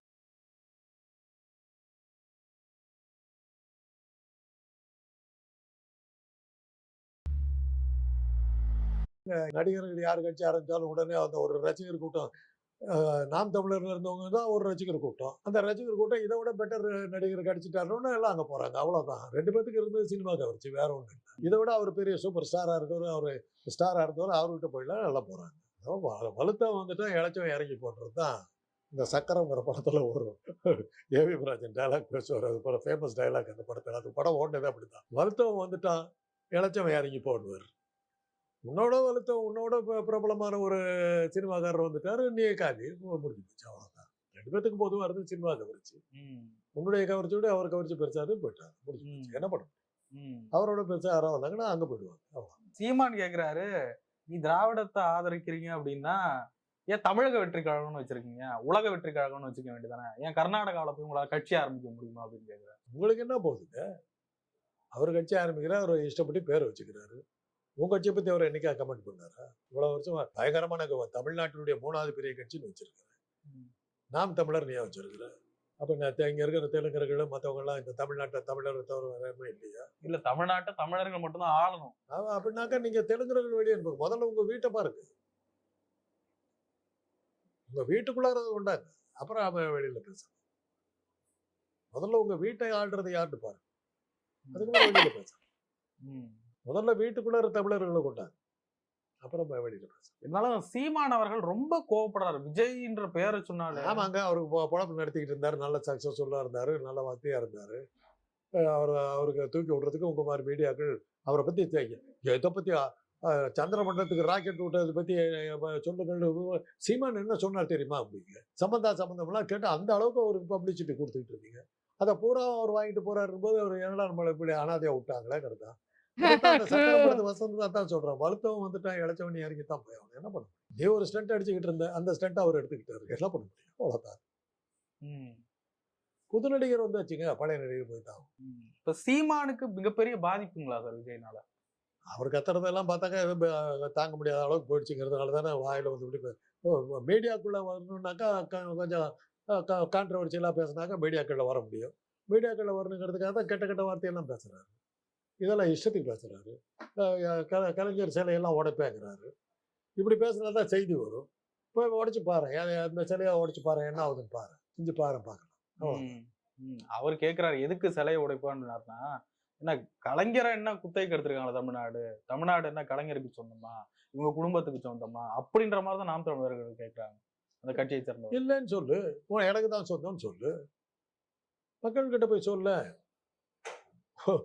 ஒரு இடத்துல முதல்ல டெபாசிட் வாங்க பார்க்கணும்ப்பா. அதைத்தான் நாம் திருப்பி திருப்பி அவர்கிட்ட சொல்றதே அதுதான். தேர்தல் ஆணைய அங்கீகாரம்லாம் வாங்கிடுறீங்க, அந்த சாமர்த்தியமெல்லாம் இருக்குது. 3வது பெரிய கட்சிங்கிற பேரெல்லாம் வாங்கிக்கிறீங்க. வார பத்திரிகைகளிலும் சரி, டிஜிட்டல் மீடியாலும் சரி, உங்களை பத்தி பேசாத நாளே கிடையாது. என்ன பிரயோஜனம்? தேர்தல் வந்தாக்கா டெபாசிட் வர மாட்டேன், அப்புறம் போய் கட்டிக்கிட்டு என்ன பண்ணுறது? அதான் அந்த சாமர்த்தியத்தை பாருங்க. ஒரு கவுன்சிலர் போஸ்டாவது ஜெயிச்சு காட்டு பார்க்கலாம், அப்புறம் உங்களை பத்தி பேச. ஒரு கவுன்சிலர் போடுற ஒரு பஞ்சாயத்து போர்டு மெம்பரையாவது ஜெயிச்சு காட்டுப்பாங்க. தேர்தல் என்ன ஜெயிச்சு காட்டு? அவங்க மாநில கட்சியா வந்துட்டாங்க. இருக்கட்டுங்க, மாநில கட்சி இல்லைங்க, அகில உலக கட்சிங்க. ஏன் குறைச்சு பேசுறீங்க? அகில உலக கட்சி. ஒரு கவுன்சிலர் இருக்காரு கேட்டா இல்லை அப்படிங்க. ரொம்ப புரியல. அகில உலக கட்சிங்க. நானும் ஒரு கட்சி வச்சிருக்கிறேன், என்கிட்ட எந்த உறுப்பினரும் யாருமே பதவியில் இல்லை. அப்புறம் என்னையும் அங்கீகரிக்க மாட்டேங்கிறீங்க. உங்க கட்சி பேரு காந்தராஜ் முன்னேற்ற கட்சி. என்ன முன்னேற்றத்துக்கு தான் கட்சியை நடத்துறேன். அவங்க வந்து நாம் தமிழர் முன்னேற்ற கட்சின்னு அவர் முன்னேற்றிக்கிறாரு, நான் வந்து என் பேர்லயே வச்சுக்கிட்டேன். என்னை முன்னேற்றுவதற்காக வச்சிருக்கேன் கட்சின்னு வச்சிருக்கேன். உறுப்பினர்கள் 30 லட்சம் 40 லட்சம் இருக்காங்க. எனக்கும் தெரியாது, அவங்களுக்கும் தெரியாது. இந்த முறையும் சீமான் தனிச்சு போட்டியிடுறதுக்கு தயாராகிட்டாரு. இப்பயே அறிவிச்சுட்டாரு, நான் தனிச்சுதான் களம் காண போறேன், ஒரு நாள் மண்ணு சிக்குன்றாரு. இருக்கட்டுமே, அவர் கூட யாரெல்லாம் கூட்டணி சேர வந்தாங்க, யாரெல்லாம் அவர் ரிஜெக்ட் பண்ணாருன்னு சொல்லுங்க. யார் கூட்டணியில் வந்து சீமான் இவர் சொல்லிட்டாரு சார், அதிமுக பாஜக யார் வந்தாங்க இவர்கிட்ட பேசுறதுக்கு, கூட்டணி பேசுறதுக்கு? இதுவரையிலும் எந்த ஒரு கட்சியாவது சீமான் கூட கூட்டணி வச்சுக்கிறேன்னு சொல்லி வந்திருக்குதான் கேளு. இவர் ரிஜெக்ட் பண்ணாருங்கிறதுக்கு எந்த அரசியல் கட்சி தலைவராவது பேர சொல்லுங்க பார்க்கலாம். யாருமே வரலைங்க, பேசக்கூட வரலைங்க. கூட்டணி பேச்சு வரும்போது இவரை பத்தி யாரும் சீந்தறது கூட கிடையாது. தேமுதிகவும் பாமகவும் தான் கூட்டணியில வந்து கடைசி நிமிஷம் வந்து ஸ்டண்ட் அடிச்சுக்கிட்டு இதுவாங்க. இவர் பேரை யார் சொன்னாங்க? யாரும் எட்டி கூட பாக்க சீந்தவே இல்லையே. அப்புறம் என்னத்துக்கு நான் கூட்டணி வைக்க போறது? 3 தலைமுறை ஆயிடுச்சு. நீ இடத்தை யாரு கொடுப்பீங்க? வேலை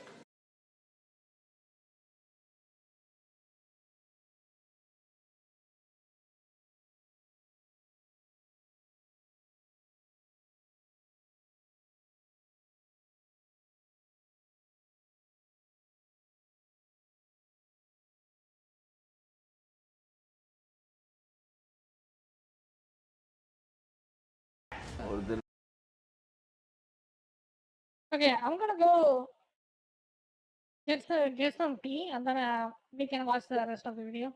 See you in a bit.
Hello, hello, hello, hello.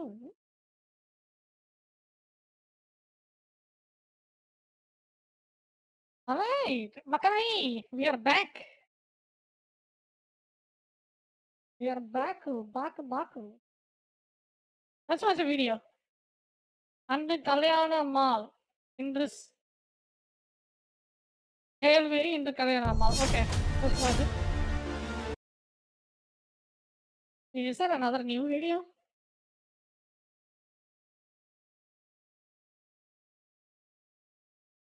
B team. What the fuck is a B team? I don't know what is B team is. B team na என்னயா?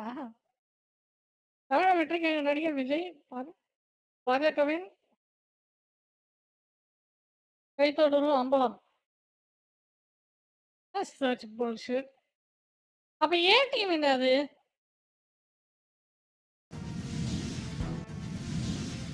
பாஜக அண்ணாமலையின் தொடர் கதையாக உருமாறி இருக்கிறார் நடிகர் விஜய். டிஎம்கே ஃபைல்ஸ் என்று திமுக அமைச்சர்களின் ஊழல் பட்டியலை வெளியிடுகிறேன் என்று சொல்லிவிட்டு அவர்களது சொத்து விவரங்களை வெளியிட்டு அசிங்கப்பட்ட அண்ணாமலை அன்று, அசிங்கப்பட போகும் விஜய் இன்று. டெல்லி சொல்வதை கில்லியாக செய்வேன் என்று களத்தில் இறங்கியுள்ளார் நடிகர் விஜய். தற்போது டெல்லிக்கு செல்ல பிள்ளையாக மாறி உள்ள நடிகர் விஜய் தமிழகத்தில் திராவிட கட்சிகளை அகற்றுவோம் என்று சபதமேற்றிருக்கிறார்.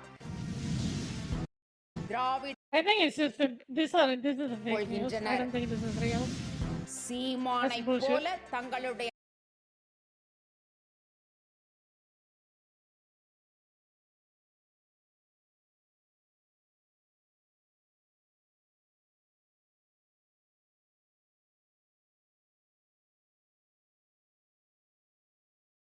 எப்படி இருக்கீங்க? ஒருத்தனே உள்ள முடியுங்கிறாங்க. எங்க ஒருத்தர் மேல 5 செக்ஷன் வந்துருக்கு. உங்க மேல எத்தனை செக்ஷன்ங்கிறாங்க? சாருக்கு பேட்டினாலே சொல்றாங்க. அப்படியா? என்ன அப்படியா? உண்மைதான? அந்த மனுஷனை முடிச்சு மாட்டி விட்டுட்டியே. 5 செக்ஷன் போட்டிருக்கீங்களே காந்தராஜ் மேல. நான் டவுட் தான் கேட்டேன். அவங்க சொல்றாங்க இன்னும் கொஞ்ச நாள்ல முக்தாருக்கு பேசுறதுக்கு ஆளே கிடைக்காது. நான் புதுசா உருவாக்குவேன்.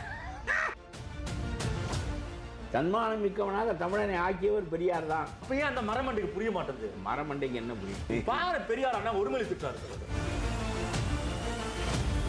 இந்த சீமான் ஒரு உணர்வார். இவர் பேசாரு, அது ஒரு கூட்டம் ஒன்று சிரிக்குது பாருங்க. ஐயே ரொம்ப அசிங்கம். ஐயா அசிங்கம் பொறுக்கிதான் பேசாரு. பிசுரென்றும் மசுரென்றும் பிசுரென்றும் பேசுகின்ற தன்மை எல்லாம் இருந்தால் யாருடைய வளர்ச்சியும் இவருக்கு பிடிக்காது என்கின்ற நிலை இருந்தால் எதற்காக இந்த ஆளுக்கு சேர்ந்து பாடுபட வேண்டும்? அந்த பொம்பளையும் வெக்கம் கட்டு அங்கே இருக்குது கட்சியில். ஆமாம், பொறுக்கித்தான் பேசுறாரு. 2 பேர் உருவி கொண்டு விட்டார்கள். அது என்ன அடிக்கடி உருவின்றீங்க? என்ன அர்த்தம்? புரியுது. அது தனி விவகாரம். நீங்க என்ன பிரட்டி கொண்டே இருந்தால் சீமானோடு பேசுவது போல ஒரு எண்ணத்தை ஏற்படுத்தி விடக்கூடாது. நீங்க யாரு கூட என்ன சேர்க்க என்ன அசிங்கப்படுத்துறீங்க? கட்சி தலைவர் மாதிரி நடந்துக்கிறாரு. பச்சை பச்சையா பேசுறாரு, அசிங்கமா. சும்மா மக்களை ஏமாத்துறாங்க வெளியே. சும்மா வந்து நான் சொல்லுகிறேன். திட்டுங்க. வாயில திட்டு வருது. திட்டுங்க. திட்டுங்க தலைவரே. உங்களுக்கு ஒரே ஒரு நோக்கம் தான். காந்தராஜுக்கு அப்புறம் என்ன அனுப்பினா சரி நான் சொல்ல இருங்க.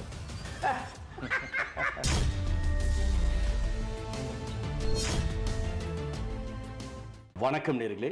மை இந்தியா 24/7 தொலைக்காட்சியின் நேருக்கு நேர் நிகழ்ச்சிக்கு தங்களை அன்புடன் வரவேற்கிறோம். இந்த நிகழ்ச்சியில் தமிழ்நாடு தன்னுரிமை கழகத்தின் தலைவர் திரு பழ கருப்பையா வந்துள்ளார். அவர் அன்புடன் வரவேற்போம். வணக்கம். எப்படி இருக்கீங்க? சொல்லுங்க. ஒருத்தனே உள்ள முடியுங்கிறாங்க. எங்க உள்ள? நானா? ஆமா. என்ன இப்படி சொல்லிட்டீங்க? ஒருத்தர் மேல 5 செக்ஷன் வந்துருக்கு. உங்க மேல எத்தனை செக்ஷன்ங்கிறாங்க? சாருக்கு பேட்டினாலே சொல்றாங்க. அப்படி நம்ம என்ன உண்மையை பேச போறோம், என்ன பண்ண போறோம்? ஆமா ஆமா, உண்மையை தான் பேசுறது. ஆனா அவன் 5 செக்ஷன் போட்டிருக்கீங்களே காந்தராஜ் மேல. அப்படியா? என்ன அப்படியா?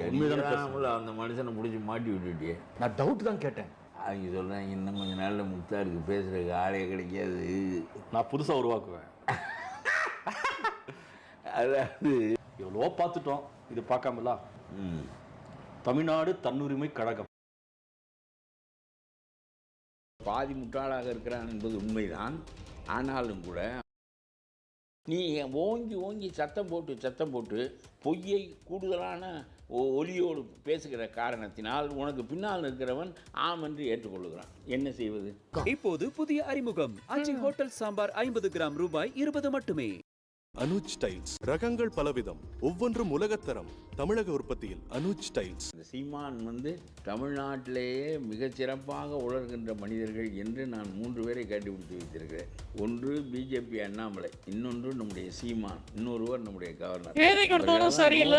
பேசுவார்கள் என்ன வேண்டுமானாலும். விஜய் பேசுறது ஏதி கொடுத்தது மாதிரி தான் இருக்குது உண்மையை சொல்லலாம்.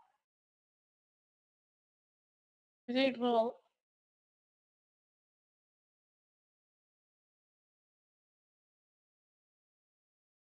பேசுவார்கள்.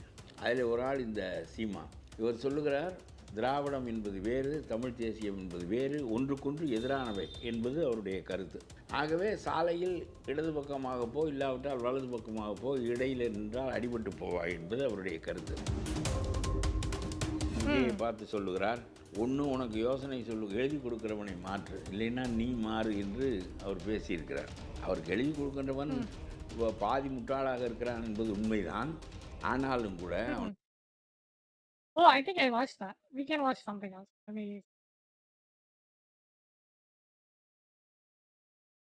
பகவத்கீதையை கொண்டு போய் கொடுக்குறார். பகவத்கீதை என்பது சமக்கிருத நூல். திருக்குறளை கொடுத்து வாங்கி கொண்டிருக்கலாம். இதில் என்ன வந்தது? தமிழனுடைய நூல் திருக்குறள், தமிழனுக்கு முகம். அதை கொடுத்து வாங்கி கொண்டிருக்கலாம். பெரியாரை பெரியார் என்றே கருதுகின்றவன் நான், அதிலே ஒன்றும் மறுப்பில்லை. நீ இந்து இல்லை என்பதை முதலில் சொல்லிவிட்டு நீ சைவ முட்டாள் என்று சொல்லியிருக்கலாம். அவர் இந்து என்பதே மறுதளிக்காமல் கடவுளை மட்டும்தான் மறுதளித்துக் கொண்டிருந்தாரே தவிர கடவுள் வேண்டும் என்று சொல்லுகின்றவனா இந்துவாகிவிட்டான். இந்த குறைபாடு பெரியாருடைய கொள்கையில் காலத்தின் போக்கில் அதனுடைய விளைவாக இன்றைக்கு மத்திய அரசாங்கத்தினுடைய அதிகாரத்தோடு இந்துத்துவம் உள்ளிருக்கிறது. என்னடா இந்து மதம் என்பதே அவன் ஒப்புக்கொள்ள மறுக்கிறான். அரசாங்கத்தில் இது உங்கள் அதிகாரத்துக்கு உட்பட்டது, நீதி கட்சி தான் இந்த பெயரை வைத்தது, உன் காலத்தில் இது மாறியதாக இருக்கட்டும் என்று சொன்னால் அறிவிலே தைக்கவில்லையே. நீ தமிழினம், தமிழ் சமயம், தமிழ் மொழி என்று வந்துவிட்டு இதை செய்திருக்க கூடாது. இது உனக்கு தெரியவில்லை. இந்த ஸ்டாலினுக்கு எப்படி இந்து சமய அறநிலையத்துறை என்பதை மாற்ற தெரியவில்லையோ அதுபோல உனக்கும் தெரியவில்லை. பகவத்கீதை வாங்குகிறார். உதயநிதி காலம் என்பது ரொம்ப அழிவின் விளிம்புக்கு வந்து விட்ட காலம். அன்றைக்கு காலம் காந்தியினுடைய காலம் என்பது இத்தகையதாக இல்லை. நீங்கள் இந்த நெறிமுறைகளிலேயே வேல்யூஸிலேயே மாற்றம் ஏற்படுத்த முடிந்தால்தான் உங்களுடைய வருகை வரலாற்று வருகை. ஒவ்வொரு தனிநபரும் சந்தையாகிறாங்க. ஒவ்வொரு தனிநபரும் சந்தையாகின்ற இந்த முயற்சி தான். இது ரொம்ப டாக்டிக்கல் மூவ். நம்முடைய விஜய் எடுத்த மூவ் டாக்டிக்கல் மூவ். விஜய் பேசியதிலே எனக்கு ரொம்ப பிடித்தது அதிகாரத்தில் பங்கு தருகிறேன் என்று சொல்லுவோம். அப்ப நெருக்கடி கொடுப்பதற்கு நினைக்கிறார்கள் ஸ்டாலினுக்கு. ஸ்டாலின் என்ன செய்ய வேண்டும்? அதிகாரத்தில் பங்கு கொடுக்க மாட்டார், விரட்டி விடுவார். பார்ப்போம், பணம் நம்மிடம் இருக்கிறது, நீ எவனிடம் போய் சேர்ந்து விடுவாய் என்று பார்ப்போம் என்று நினைப்பார் அவர். இந்த தாகிரா என்ற பெண் அடையாளம், முஸ்லிம்களின் அடையாளம். நீ முஸ்லீம் எதிர்ப்புடையவன் இல்லை என்பதை மட்டும்தான் அது காட்டுமே தவிர முஸ்லிம்களுக்கு நன்மை செய்கின்றவனாக எப்படி ஆவாய்? காகிதம் எழுத்து கட்டவுட் இருந்தாலும் எப்படி நன்மை செய்தவனாக ஆவாய்? இதெல்லாம் புரிய வேண்டாம். அதெல்லாம் புரியுமா என்று எனக்கு தெரியாது. நான் சொன்னது போல அவருக்கு யோசனை சொல்வதற்கே ஒரு தகுதியானவன் இங்கே இருக்கிறானா என்று எனக்கு தெரியவில்லை. இருந்தால் இந்த குளறுபடிகள் எல்லாம் இருக்காது.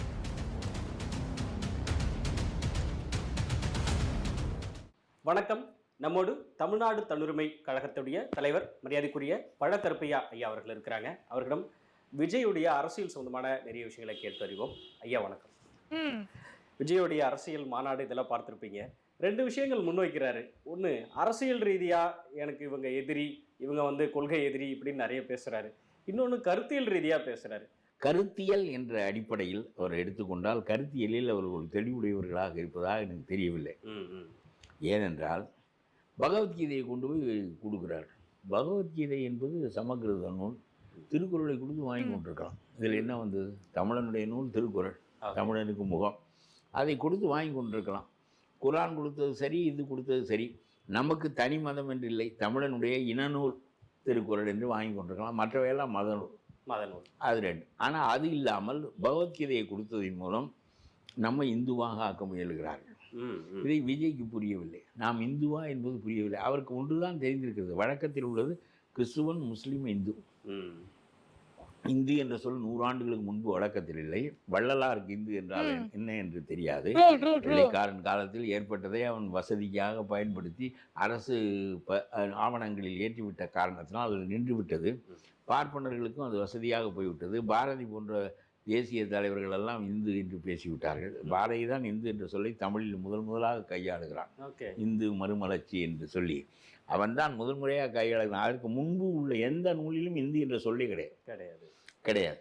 ஆகவே இந்து என்பது வேத மதம், இந்து மதம் என்பது வேத மதம், வேத மதம் என்பது பார்ப்பனிய மதம். ஆகவே அவனுடைய ஆதிக்கம் தான் அந்த மதத்திலே இருக்க முடியும். இது பெரியாரால் இங்கே தோற்கடிக்கப்பட்ட கொள்கை. 1920 தொடங்கி அவர் ஏறத்தாழ விடுதலை பெறுகின்ற போது பார்ப்பனியும் முற்றாக தோற்றுவிட்டது. அது ராஜாஜி காலத்தோடு அது முடிந்து விட்டது. ராஜாஜியை நான் ரொம்ப மதிக்கின்றவன், அது வேறு நிலை. முடிந்து விட்டது. அது ஒரு பெரும் அருந்தொண்டு தான், பெரியார் செய்த அருந்தொண்டு. அண்ணாவும் அதில் பங்கு கொண்டார். அது ரொம்ப சிறப்பானது. அது ஒரு பக்கம் இருக்கட்டும்.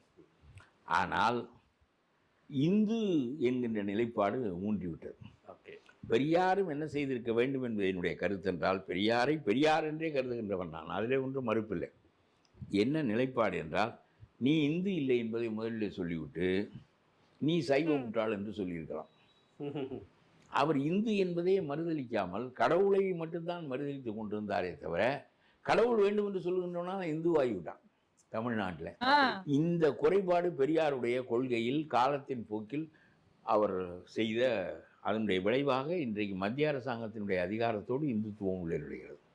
பெரியார் நீ இந்து இல்லை என்பதை கற்பித்திருந்தால் தமிழன் என்று கற்பித்தது போல இந்து இல்லை என்பதையும் கற்பித்து உன்னுடைய மதம் சைவ மதமும் வைணவ மதமும் முட்டாள் மதங்கள் தான் என்று சொல்லியிருக்கலாம். அவருடைய கருத்துப்படி, நான் அப்படி கருதுகின்றவன் இல்லை.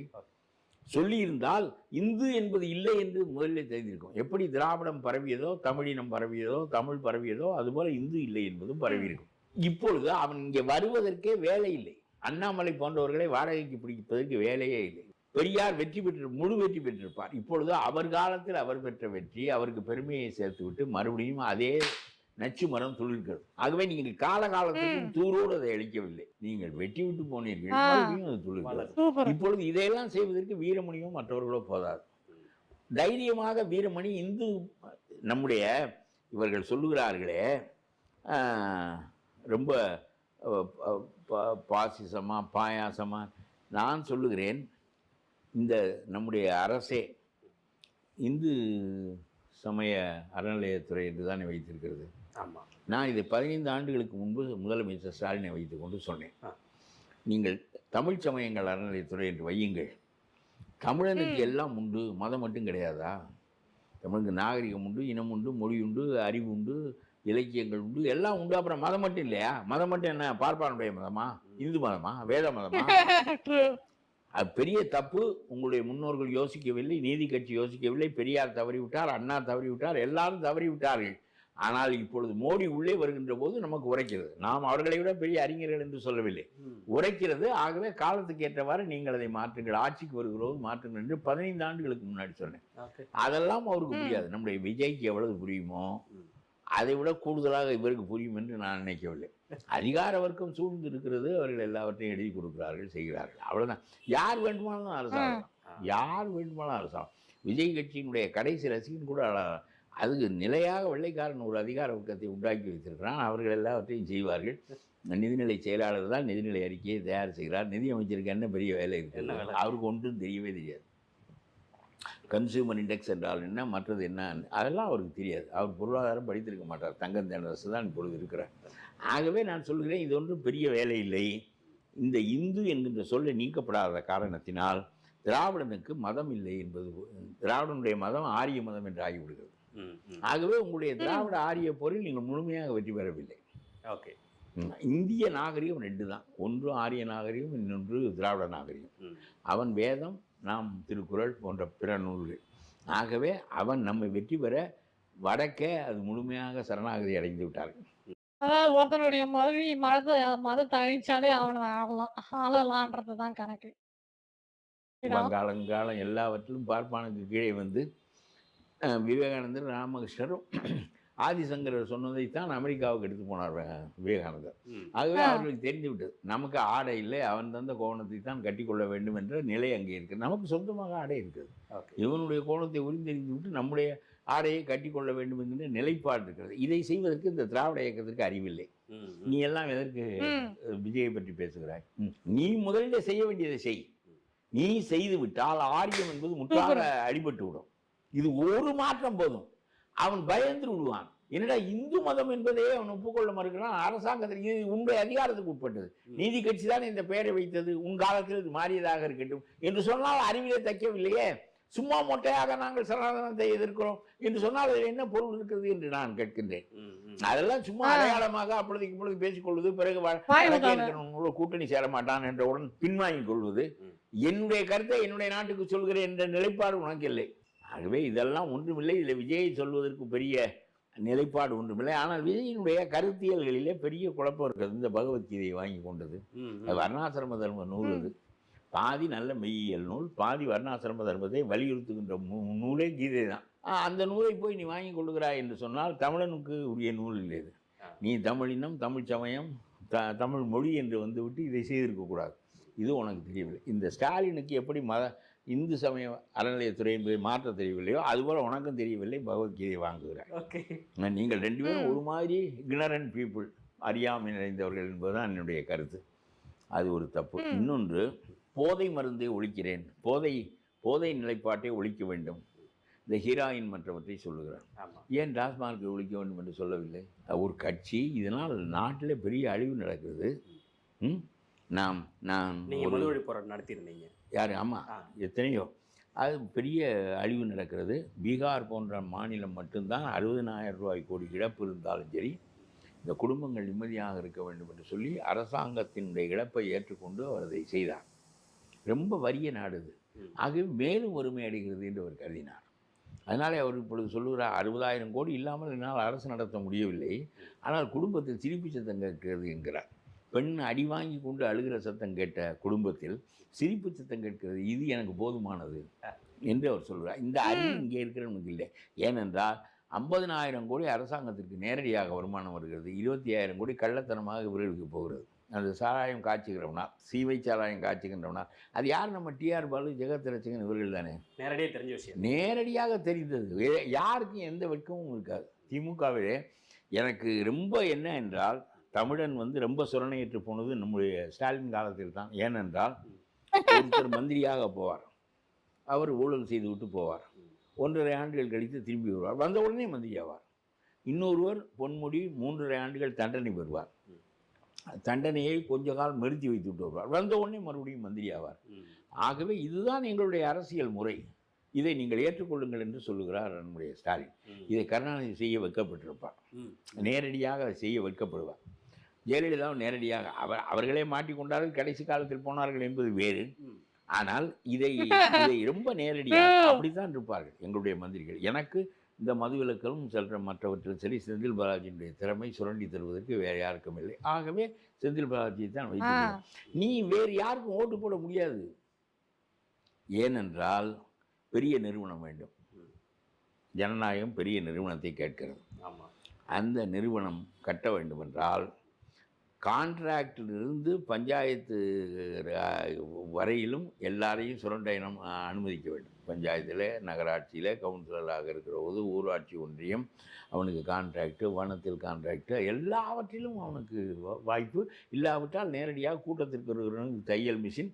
ஆகவே ஒரு இன்றைக்கு கூட்டத்திற்கு போக வேண்டுமென்றால் அதிலும் வருமானம் உண்டு. அது ஒரு கூலி வேலை போல, யாரை வேண்டுமானாலும் கூட்டிக்கு வந்து நிரப்பலாம். இப்படி ஒரு கட்சி என்பது பெரும் பணத்தால் வளர்க்கப்பட்டு அதுபோக ஆட்சியில் பெரும்பணம் சுரண்டப்படுகிறது. இந்த உதயநிதி காலம் என்பது ரொம்ப அழிவின் விளிம்புக்கு வந்து விட்ட காலம். அன்றைக்கு காலம் காந்தியதாக இல்லை. ஆக படிப்படியாக சரிந்து இன்றைய நிலையை அது அடைந்து விட்டது. இப்பொழுது நீங்கள் இந்த நெறிமுறைகளிலேயே, வேல்யூஸிலேயே மாற்றம் ஏற்படுத்த முடிந்தால்தான் உங்களுடைய வருகை வரலாற்று வருகை. இல்லாவிட்டால் நீங்களும் சும்மா நான் கூட்டி சேர்க்கிறேன் என்று அலம்பல் பண்ணினால் உடனே 4 பேர் நானும் வருகிறேன், தான் எனக்கு அதிகாரம் தருகிறேன் என்று சொல்கிறாயே என்று வருவானே தவிர, தனியாக கட்சி வளர்த்து என்றைக்கு நான் ஒரு கூட்டு உனக்கு அதிகாரம் தருகிறேன் என்று சொன்னால் நம்மளோட 10 பேர் வருவான். இல்லாவிட்டால் இருக்கிற அதிகாரத்தை பங்கிட்டு கொண்டிருக்கிறவன் நம்மிடம் வரமாட்டானே. ஒவ்வொரு தனிநபரும் சண்டையாகிறாங்க. ஒவ்வொரு தனிநபரும் சண்டையாகின்ற இந்த முயற்சி தான். இது ரொம்ப டாக்டிக்கல் மூவ். நம்முடைய விஜய் எடுத்த மூவ் டாக்டிக்கல். உங்களுடைய கருத்து என்ன என்றால் ஏற்கனவே கூட்டி சேர்ந்திருக்கிறவனை கலைத்து விடுவது, தென்கூட்டை கலைப்பது. நீ கலைத்து விட்டாய். இப்பொழுது ஆளுக்கார் சொல்லிவிட்டான். காங்கிரஸ்காரன் லெட்டர் எழுதுகிறான் நம்முடைய ஸ்டாலினுக்கு, எங்களுக்கு அதிகாரத்தில் பங்கு வேண்டும் இன்றைக்கு. அதனால் மாணிக் தாகூர் எம்பி அவர் பேசுகிறார், விஜய் பேசியதிலே எனக்கு ரொம்ப பிடித்தது, அதிகாரத்தில் பங்கு தருகிறேன் என்று சொல்லுவோம். அப்போ நெருக்கடி கொடுப்பதற்கு நினைக்கிறார்கள் ஸ்டாலினுக்கு. ஸ்டாலின் என்ன செய்ய வேண்டும்? அதிகாரத்தில் பங்கு கொடுக்க மாட்டார், விரட்டி விடுவார். பார்ப்போம், பணம் நம்மிடம் இருக்கிறது, நீ எவனிடம் போய் சேர்ந்து விடுவாய் என்று பார்ப்போம் என்று நினைப்பார் அவர். ஆக மொத்தம் இதன் மூலமாக இவர்களுக்கு கொஞ்சம் இடம் கூடுதலாக கிடைக்கும். மிந்தி 6 இடம் வாங்கிய திருமாவளவன் இந்த பேரத்தில் 10 இடம் வாங்கலாம். ஓகே, இவங்களுக்கு தான் உதவும். அவர் போட்ட போடு இவர்களுக்கு பேர ஆற்றலை கூட்டி விட்டது. முன்பு கேட்டபோது அதெல்லாம் திரும்பி கொண்டார்கள், இவர்கள் வாயை மூடிக்கொண்டார்கள். இவராக சொன்னார், இவராக பேசிய பேச்சு, நான் முதலமைச்சராக முடியாது என்றைக்கும் இந்த நாட்டில் என்று சொன்னார் திருமாவளவன். ஏன் ஆக முடியாது? எல்லா மக்களுக்காகவும் அரசியல் நடத்து, ஜாதி கட்சியை விட்டு வெளியே வா. நல்லதோ கெட்டதோ நீ ஜாதி கட்சி என்று தான் கருதுவார்கள். ஆகவே வெளியே வா, எல்லாருக்கும் நடத்து. ஏன் வர முடியாது? அம்பேத்கர் இந்த நாட்டினுடைய சட்ட அமைச்சராக ஆகின்ற அளவுக்கு வந்தார்.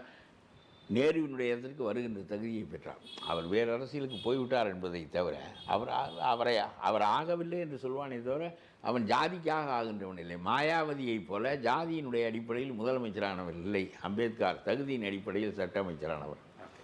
ஆகவே இந்த அரசியல் நெருக்கடியை கொடுத்து விட்டது. ஆக மொத்தம் ஸ்டாலினுக்கு இது ஒரு மண்ட உடை. ஆக சீட்டுகளை கொடுக்க வேண்டிய கட்டாயம் ஏற்படும். 250 ரூபாய்க்கு சாராயம் இருக்கிறது என்று சொன்னால் அவன் 30 ரூபாய்க்கு மேல் செலவழிக்க முடியாது என்பதனாலே அவன் கள்ளச்சாராயத்தை குடித்து விட்டு கள்ளக்குறிச்சியில் குருடாகிறான், சாகிறான். இந்த அறிவு அரசாங்கத்திற்கு ஏன் இல்லை என்றால், நம்ம கேவலம் கல் திறக்கலாம். கல் 30 ரூபாய்க்கு குடித்து விட்டு படுத்துக்கொள்வான், சாக மாட்டான். ஆனால் 30 ரூபாயில் அரசாங்கத்திற்கு வருமானமே, அரசாங்கத்துக்கு கொஞ்சம் வருமானம். ஸ்டாலின் உங்கள் வீட்டுக்கு வருமானம் இல்லை. ஆகவே அவர்கள் அதை செய்ய மாட்டார்கள். எது வருமானம் தருகிறதோ அதுதான் செய்வார்கள். மக்கள் சாகிறார்கள், என்னவும் செய்கிறார். 10 லட்சம் 5 லட்சம் கொடுத்து விடலாம். இதை கள்ளுக்கடை மாநாடுகளெல்லாம் நடத்துகிறவர்களுக்கு சொல்ல தெரியவில்லை. என்னுடைய கள்ளக்குறிச்சியில் போய் மாநாடு நடத்துகிற நம்முடைய திருமாவளவன் இதையெல்லாம் எடுத்து சொல்லி, நீ 250 ரூபாய்க்கு சீமை சாராயம் விற்றால் அவன் குடித்து ஆக வேண்டியவன் என்ன செய்வான்? எல்லாத்தையும் மூடு. இதெல்லாம் பெரிய இவர்கள் விமர்சனம் செய்வார்கள். தீ வளையத்திற்கு நடுவில் கற்பூரம் என்று இந்த கருணாநிதி உலகத்தில் இல்லாத ஓமானமெல்லாம் சொல்லுவார். நான் கேட்கிற ராஜாஜி காலத்தில் தீ வளையத்துக்குள் தான் கற்பூரம் இருந்தது. 1937 தொடங்கி 70 வரையிலும் இந்த நாட்டில் கள்ளுக்கடை மறுக்கப்பட்டிருந்தது. தீ வளையத்துக்குள் கற்பூரம் இருந்தது. அந்த நாட்டிலே குடிப்போ நம்ம 2% இருந்திருப்பான். மிச்சம் 98% கிடைக்கவில்லை. அவனெல்லாம் பாண்டிச்சேரிக்கும் ஹைதராபாத்துக்கும் போய் குடித்து விட்டு வர முடியாது. அந்த நாடு நன்றாகத்தான் இருந்தது. ஆனால் நீங்கள் அந்த நிலைப்பாட்டுக்கு மாறாக நீங்கள் அப்படியெல்லாம் இல்லை. சுற்றி எல்லாரும் 100 மைல் போய் குடித்துட்டு வருவானா? நீ போலீஸையும் மற்றவற்றையும் வைத்து கொண்டு ஒழுங்குபடுத்த வேண்டியதானே? அது சோதனை சாவடியெல்லாம் எதற்கு வைத்திருக்கிறாய்? கடத்தலை தடுக்க முடியும், கள்ளச்சாராயத்தை தடுக்க முடியாதா? இதெல்லாம் ஒரு பேச்சு பேசுவார்கள். ஆனால் இவர் ஹீராயினை ஒழிக்கிறேன் என்று சொல்லுகிறாரே தவிர டாஸ்மார்க்கை ஒழிக்கிறேன் என்று சொல்லவில்லை. அடிமட்ட மக்களுக்கு அது பெரிய மோசமான நிலை. அதாவது நான் இப்போ சமீபத்தில் ஒன்று படித்தேன். ஒருத்தன் ஆட்டோ ஓட்டுகின்றவன், அவனுக்கு ஒரு மனைவி 2 பிள்ளைகள். இவன் தினந்தோறும் குடித்து விட்டு வந்து அடித்தான். மனைவியிடம் இருக்கிற நகைகள் எல்லாம் பிடிக்க கொண்டான். ஆக மொத்தம் நீ உன்னோடு வாழ்க்கையே வேண்டாம் என்று சொல்லிவிட்டு அவள் இவனை வேண்டாம் என்று வெட்டி விட்டு பிள்ளைகளை கூட்டிக் கொண்டு தாய் வீட்டுக்கு போய்விட்டாள். பிறகும் அவன் குடிப்பது நிற்கவில்லை, ஆட்டோ ஓட்டுவதில்லை. தாயை பணம் கேட்டான், கொடுக்க மறுத்தாள். இல்லை என்று சொன்னாள். இவன் மரக்கட்டையை எடுத்து தாயை அடித்தான். மண்டையில் ரத்தம் பீறிட்டது. ஆத்திரம் தாங்காத தம்பி அருவாளை எடுத்து அவனை வெட்டினான். அவன் செத்து போனான். அந்த பிணத்தை ஒழிக்க 2 பேரும் முயன்றார்கள், முடியவில்லை. கடைசியில் மாட்டிக்கொண்டார்கள். இப்பொழுது தாயும் தூக்குக்கு போவாள், இளையவனும் தூக்குக்கு போவான். உடையவன் செத்து போய்விட்டான், மனைவி பிரிந்து போய்விட்டான். அந்த குடும்பமே நாசமாகிவிட்டது. ஒரே இந்த குடியிலிருந்து மீள முடியாது. அவன் கொடுத்து கொண்டே இருந்தால் அவன் அதிலிருந்து மீள மாட்டான். சிகரெட்டு குடிப்பதை குறைக்க முடிந்திருக்கிறது உங்களால்? நான் சிறு பிள்ளையாக இருக்கிறோம் சிகரெட்டு குடிச்சிருக்கேன். இப்பொழுது எப்படி பெரிய விளம்பரம், புற்றுநோய் விளம்பரங்கள் போட்டு போட்டு பயமுறுத்தி, அதுபோல் இந்த கல்லுடைய இதையும் இடைவிடாமல் நாம் விளம்பரங்களின் மூலம், டிவிகளின் மூலம், சினிமாக்களின் மூலம், மற்றவற்றின் மூலம் இவற்றையெல்லாம் செய்து எந்த ஒன்றிலும் கொஞ்சம் பேர் அப்படி இருப்பார்கள். அவர்கள் இருந்து விட்டு போகிறார்கள். அது ஒரு பொருட்டில்லை. ஆகவே இதை செய்வதற்கு நம்முடைய இவரால் முடியவில்லை. அது குழப்பமாக செய்கிறார். அப்புறம் நான் சொல்லுகிறேன், அவருக்கு என்ன தெளிவில்லை என்றால் நீட்டை பற்றி பேசுகிறார். அனிதா இறந்து போனார். நான் இதையெல்லாம் சொல்வது விஜய் கட்சியை பலவீனப்படுத்துவதற்காக அல்ல. அவர் பலப்பட்டால்தான் இந்த எதிர்ப்பு. அன்பினால் கொடுக்கின்ற அறிவுரை இதெல்லாம். விஜய் வந்து ஹேட் பண்றதுக்காக இது ஹேட் கமெண்ட்லாம் கிடையாது. இவருக்கு வந்து அவர் வரணும்ன்றதுதான், ஏன்னா அவர் வரவேற்கிறாரு. ஆனா இவர் சொல்ற கருத்துக்கள்ல தடுமாட்டம் இருக்கிறதுனால இவர் திருப்புறாரு. என்று நான் நினைக்கின்ற காரணத்தினால் அப்படிதான் நீங்க எடுத்துக்கணும். தீர்த்துக் கொள்ளுங்கள் என்பதற்காக நான் சொல்கிறேன். அவர் அனிதாவினுடைய சாவு என் தங்கையின் சாவு போல் மனதை கலக்கியது என்று சொல்கிறார். இப்ப நம்ம கிட்ட ஸ்ட்ராங்கான ஒரு தலைவர் இருக்கிறாரு, அதான் விஜய். திமுகவும் கிடையாது, அதிமுகவும் கிடையாது. ஆனா அந்த ஸ்ட்ராங்கான தலைவர் இருக்கிறாரே தவிர அவருடைய கருத்துக்கள், கொள்கைகள் வந்து கொஞ்சம் தடுமாற்றமா இருக்குது. அது நேரம் ஆயிடுச்சுன்னு வச்சுங்க, விஜய் அடிச்சே முடியாது. அடுத்த 2 எலெக்ஷன் பெரிய மதிப்பெண் பெற்றிருந்து நீட்டில் வெற்றி பெற முடியவில்லை, இறந்து போனார். ஆனால் பின்னால் வந்த பெண்களெல்லாம் தாழ்த்தப்பட்டவர்கள், பிற்படுத்தப்பட்டவர்கள் அகில இந்தியாவிலே 1வது 2வது 3வதுலாம் வந்தார்கள். அகில இந்தியாவிலே, தமிழ்நாட்டிலே இல்லை. ஆகவே தயாராகி விட்டார்கள். நான் என்ன சொல்கிறேன் என்றால், நீட்டை ஒழிப்பது என்பது நீ சொல்வது போல, அவர்கள் சொல்வது போல திமுகவினுடைய கருத்தை நீங்கள் வாங்கிக் கொள்ளுகிறீர்கள். மொழிப்போர் தியாகி என்று சொல்லி அவர்களைத்தான் நீங்கள் அப்ப வந்து 10வதுல வந்து ஒரு சில பிள்ளைகள் எல்லாம் தற்கொலை பண்ணிக்கிச்ச மார்க் எடுக்க முடியல. அப்ப 10வது எக்ஸாமே போயிடலாமா? இதெல்லாம் சும்மா அரசியலுக்காக உனக்கு தன்னுடைய லாபத்துக்காக யூஸ் பண்ணிக்கிறது. இதெல்லாம் நீங்க நம்பாதீங்க. நீட் அதை பத்தி எனக்கு சரியான வந்து தகவல் தெரியாது நீட்டை பத்தி. ஆனா வந்து சும்மா ஒரு எக்ஸாம்பிள் தான் நான் சொன்னேன், உதாரணம். 10வது எக்ஸாம் கொடுத்தா பிள்ளைங்க செத்துது, அதனால 10வது எக்ஸாம் எடுத்துடலாமா? 12வது எக்ஸாம் எடுத்துடலாமா? தேச தியாகிகளை போட்டுக்கிறேன், மொழிப்போர் தியாகியை போட்டுக்கிறேன். என்ன அரசியல் இது? அவன் தானே மொழிப்போர் தியாகி. திமுக காரன் இல்லாமல் வேற எவன் மொழிப்போர் தியாகி இருக்கிறான்? அது ஒரு பக்கம் இருக்கட்டும். சரி, அனிதா சொன்னீர்கள் நீட்டில், இது திமுகவினுடைய கொள்கை. நீட்டை கொண்டு வந்தது திமுக. அவருடைய காந்தி செல்வன் என்ற அவருடைய துணை மந்திரி தான் பாராளுமன்றத்தில் அதை கொண்டு வந்தார். கருணாநிதியிடம் கேட்டார்கள். கருணாநிதி நீதிமன்றத்திற்கு போனாரே தவிர அந்த தீர்மானத்தை கொண்டு வராதே, நமக்கு வாக்களிக்க வேண்டாம், அவர்கள் என்ன வேண்டுமானாலும் செய்யட்டும் என்று சொல்லவில்லை. இந்த இந்த இந்த எப்பொழுதும் திமுகவில் இருக்கும். கருணாநிதி எப்பொழுதும் செய்வார். அவனுடைய ஆளை கூப்பிட்டு இந்த தீர்மானத்தை கொண்டு வராதே, அது தமிழ்நாட்டு கல்வி, தமிழ்நாட்டுக்கு தான் கல்வி உரியது, அவனுக்குள்ள உரிமை இல்லை என்று சொல்வதற்கு வரால் முடியவில்லை. அதனுடைய விளைவாக காந்தி செல்வன் கொண்டு வந்தார். பிறகு ஒரு நீதிமன்றத்திற்கு போறேன் என்று சொன்னார். அப்புறம் நீதிமன்றத்தில் தோற்றேன் என்று சொன்னார். இங்கே ஊன்றி விட்டது. ஊன்றிய பிறகு இந்த வருமானம் போய்விட்டது. அவர்கள் ஆட்சியில் இருந்தார்கள், பெரிதாக தெரியவில்லை, மேலேயும் கீழேயும் ஆட்சியில் இருந்தார்கள். அப்பொழுது வருமானம் முற்றிலுமாக போய்விட்டது. இப்பொழுது நீட் என்பது 1000 கோடி சந்தை, 1000 கோடி ரூபாய் சந்தை நம்முடைய ஸ்டாலினுக்கு. அதனால் நீட்டை ஒழிக்க வேண்டும் என்கிறார். நான் சொல்லுகிறேன், நீட்டில் இவர்களும் நீட்டை ஒழிக்க வேண்டும் என்கிறார்கள். நம்முடைய விஜய் 1.5 லட்சம் பேர் தேர்வு எழுதுகிறார்கள். 75,000 பேர், 70,000 75,000 பேர் தேர்கிறார்கள். நீட்டிலே தேர்கிறார்கள். தமிழ்நாட்டில் அவ்வளவு பெரிய வளர்ச்சி இருக்குது. கோச்சிங் சென்டர்களுடைய பாடுகளெல்லாம் ஒரு பக்கம் இருக்கட்டும், இவ்வளவையும் மீறி 75,000 பேர் தேர்கிறார்கள். பெரிய விஷயம். இந்த 75,000 பேர் 10,000 பேருக்கு தான் மருத்துவக் கல்லூரியில் இடம் இருக்கிறது. தனியார் கல்லூரி, அரசு கல்லூரிகள் எல்லாம். நீ இன்னமும் நீட்டு கொண்டு வந்து இன்னும் 5 லட்சம் பேரையும் நீ SSLC படித்தவனெல்லாம் நீட்டுக்கு வரட்டும். நீட்டுக்கு கிடையாது, எல்லாருமே மருத்துவக் கல்லூரிக்கு நின்றாலும் 10,000 இடம் தானே உன்னால் கொடுக்க முடியும். 5 லட்சம் பேரை தேர்ச்சி அடையவை. ஆமா, இப்ப வேறு காலம் வந்து என்னன்னா, காலேஜ் நமக்கு இல்ல, காலேஜ் கட்டறதுக்கு தான் இது பண்ணணும். ஆனா வந்து நான் உதவியை ஒழிப்பேன்னா கோச்சிங் சென்டர்களின் மூலம் சாதாரண மக்களுக்கு 8வதாக இருக்கிறது என்பதுதான் என்னுடைய கோட்பாடு. ஒத்துக்கொள்ளுகிறேன். இப்பொழுதே 76,000 பேர் தேர்கிறார்கள். இவ்வளவு கடுமையில் நீ +2 தேர்வையே அடிப்படையாக வைத்து பழைய காலமாக செய்தாயனால் ஒரு 4 லட்சம் பேர், 5 லட்சம் பேர், 3 லட்சம் பேர் தேர்ச்சி அடைவார்கள். அப்பொழுது என்ன செய்வாய்? 100க்கு 100 எடுத்தவனுக்கு தானே கொடுப்பாய். 98 எழுத போட்டுக் கொள்வானே. என்ன கொஞ்சம் நெஞ்சம் இல்லையே?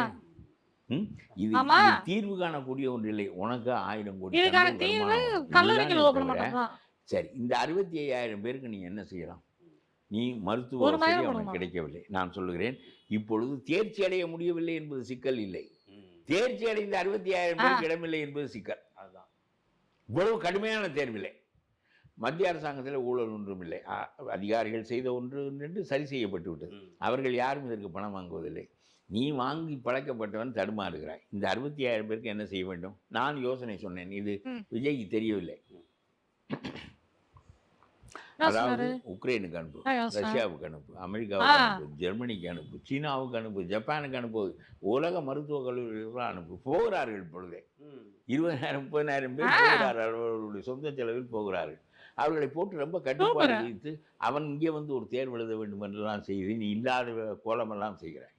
இதெல்லாம் தேவையில்லை. ஆனால் பரவாயில்லை, அந்த தேர்வையும் வைத்து உள்ளே அனுமதி. உன்னுடைய பல்கலைக்கழகத்தை விட சீனா குறைந்ததாகும், உன்னுடைய பல்கலைக்கழகத்தை விட ஜெர்மனி குறைந்ததாகும். விட்டு பேச்சு. இங்க இருக்கிறவனெல்லாம் அதிகாரம் இல்லாமலே நீ ஓட்டுவாய். நீ உன் அண்ணா பல்கலைக்கழகங்களுடைய நிலைமை தெரியாது நமக்கு. அது ஒரு பக்கம் இருக்கட்டும்.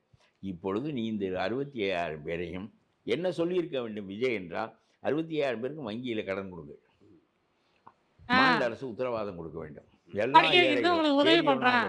இது பேச்சு.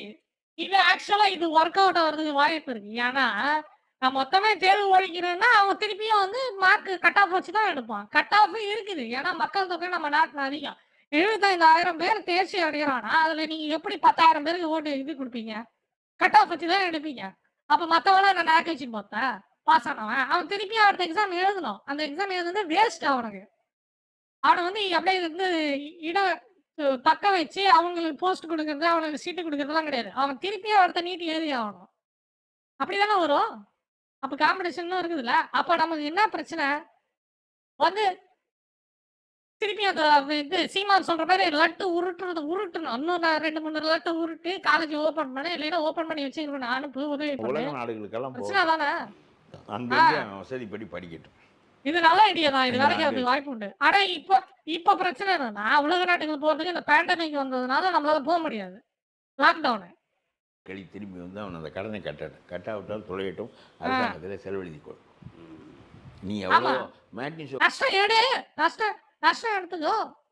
நஷ்டம் எடு. மக்களை தானே நாட்டு மக்களை நீ படிக்க வைக்கிறல. பார்ப்பதுக்கு ஒரு மாணவனுக்கு 1000 ரூபாய் கொடுக்குறாய். கல்லூரி அவன் நம்ம அப்பா அம்மாவெல்லாம் பணம் கொடுப்பதில்லை. நம்முடைய ஸ்டாலின் அங்கிள் தான் நமக்கு 1000 ரூபாய் மேட்னி ஷோ பார்ப்பது. அதனாலே இவர்களுக்கு கொடு. இந்த 65,000 பேர் டாக்டர்களாக திரும்பி வருவார்கள். ஒவ்வொரு ஆண்டும் 75,000 பேர். இது மீதிக்கு 2 டாக்டர் வருவான். அதை செய்வதற்கு இந்த அரசாங்கத்துக்கு துப்பில்லை. அவனுக்கு கவலை அதல்ல. அவனுக்கு கவலை 1000 கோடி ரூபாய் சண்டை. உனக்கு என்ன வந்தது? உனக்கு ஏன் அதை சொல்ல தெரியவில்லை? அனிதா செத்து விட்டார். இந்த கல்வி முறை ரொம்ப மோசமாக இருக்கிறது. ஆகவே இந்த கடினமான கல்வி முறையில் என் தங்கை செத்து விட்டாரே நீ வருத்தப்படுகிறாயே தவிர, இந்த கடினமான கல்வி முறையில் 65,000 பேர் கல்லூரிக்குள் நுழைவதற்கு இடம் கிடைக்காமல் நிற்கிறான். நீ சொல்லுகிறாய் கடினமானது என்று. 65,000 பேருக்கு இடம் கிடைக்கவில்லை. உன்னிடம் 10,000 பேருக்கு தான் இடம் இருக்கிறது. நீ பேச வேண்டியது என்ன? இந்த 65,000 பேர் போக மற்றவனுக்கு அதை விட்டு என் தங்கை செத்து விட்டால் இந்த கல்வி முறையால் எல்லாரும் சாவார்கள், இதில் தேர்ச்சி அடையவே முடியாது என்பது போல பிம்பத்தை ஏற்படுத்த நினைக்கிறீர்கள். இந்த பிம்பம் உடைந்து விட்டது. 75,000 பேர் தேர்ச்சி பெற்றிருக்கிறார். ஒவ்வொரு ஆண்டும் 75,000 பேர் தேர்ச்சி பெறுகிறார்கள். தேர்ச்சி பெற்ற 75,000 அனிதாக்கள்னு சொல்லலாம். ஆமாம், தேர்ச்சி பெற்ற 75,000 அனிதாக்கள். அந்த அனிதாக்களுக்கு செத்து போன அனிதாவை பற்றி தான் நீ கவலைப்படுகிறாயே தவிர 75,000 பேர் இடம் கிடைக்காமல் தடுமாறுகிறானே. இவ்வளவு பணம் செலவழித்து, இவ்வளவு படித்து, ராத்திரி பகலாக படித்து, இவெல்லாம் நம்ம பிற்பட்டவன் தானே. தமிழ்நாட்டில் 3% தானே பார்ப்பான். மிச்சம் பேர் பூரா நம்ம ஆள் தானே, தமிழன் தானே, பிற்பட்டவன் தானே. எல்லா ஜாதியும் பிற்பட்ட ஜாதி தமிழ்நாட்டில். ஒரு 7 ஜாதி மட்டும்தான் முற்பட்ட ஜாதி. இந்த திருநெல்வேலி பிள்ளை மாதிரி, இந்த ஆற்காடு முதலியார் மாதிரி இருக்கும் என்று நினைக்கிறேன். நான் அந்த பட்டியலை பார்த்ததில்லை. அதனால கொஞ்சம் பேர் தான் அவன் 70-80% பெரும்பாலும் எல்லாரும் வந்து BC backward caste, MBC most backward caste தான். 90% பிற்பட்ட என்ன. அதனால இவர்களுக்கு இடம் கொடு. என்ன பேச வேண்டும்? நீட்டை போய் நீ ஆதரிக்கிற, நீ நீட்டை போய் எதிர்க்கிற. இந்த ஸ்டாலின் சொல்வதை தான் நீனும் பேசுகிற. அதனாலே அவன் சொல்லுகிறான் என்னுடைய இன்னொரு காப்பி தானே அவன் என்று சொல்லுகிறான். உனக்கு உனக்கு எழுதி கொடுத்தவனுக்கு அது புரியவில்லை. அவனுக்கு பிரச்சனை சும்மா கதை வசனம் எழுதுகிறவங்க எல்லாம் எழுதி தர சொல்லக்கூடாது. இல்லை என்றால் காமெடி. ஐயோ எழுதி கொடுத்துட்டானுங்களே. அது எழுதி கொடுத்தவன முதல்ல வேலை எடுத்துக்கணும். அறிவுள்ளவனை பிடித்து கொண்டு வந்து அரசியல் தெரிந்தவனிடம் நீ கேட்டால் நான் என்ன சொல்கிறேன் என்றால் உனக்கு யோசனை சொல்லுகின்றவனுடைய அறிவு மட்டும் உன்னுடைய அறிவு மட்டமாகும். உன்னுடைய அறிவு மட்டும் தொண்டனின் அறிவு மட்டுமாகும். தொண்டனின் அறிவு மட்டும் மக்களின் அறிவு மட்டுமாகும். ஆகவே நீ தெளிவாக இருந்தால் கடைசி வரையிலும் தெளிவாக ஆகும். இது ரொம்ப இதெல்லாம் தெரியவில்லை. நீட்டை ஆதரிக்கிறார், டாஸ்மார்க்கை எதிர்க்கவில்லை, போதையை மட்டும் எதிர்க்கிறார் பிரித்து. அதெல்லாம் அது 1% 2% இருக்கும். 20% குடியில் தான் இருக்கிறான். ஒன்றுமே இல்லாமல் இந்த 4-5 பேர், நான் ஒரு முஸ்லீம் அம்மாவுக்கு பதவி கொடுத்துருக்கிறேன், நான் ஒரு கிறிஸ்துவ அம்மாவை பேச விட்டுருக்கிறேன், நாங்கள் இந்துக்களாக இந்துக்கள் என்று அவர் நினைக்கக்கூடாது, நான் இந்து என்றே ஒத்துக்கொள்வதில்லை. இதையெல்லாம் செய்தால் போதும் என்று நீங்கள் நினைத்தால் அது சரியாக வராது. இது பெரிய ஜாதிக்கு ஒப்புக செய்யற அரசியல். இதெல்லாம் ஒப்புக செய்யற அரசியல், உண்மையிலேயே செய்யற அரசியல் கிடையாது. தெற்கே ஒரு அம்மாவையும் பிடித்து இவர்களெல்லாம் எனக்கு வழிகாட்டக்கூடியவர்கள் என்று சொன்னால் வேலு நாச்சியார். நான் என்ன சொல்கிறேன், அவருடைய தியாகத்தில் குறைபாடு இல்லை, வீராங்கனை என்பதில் குறைபாடு இல்லை.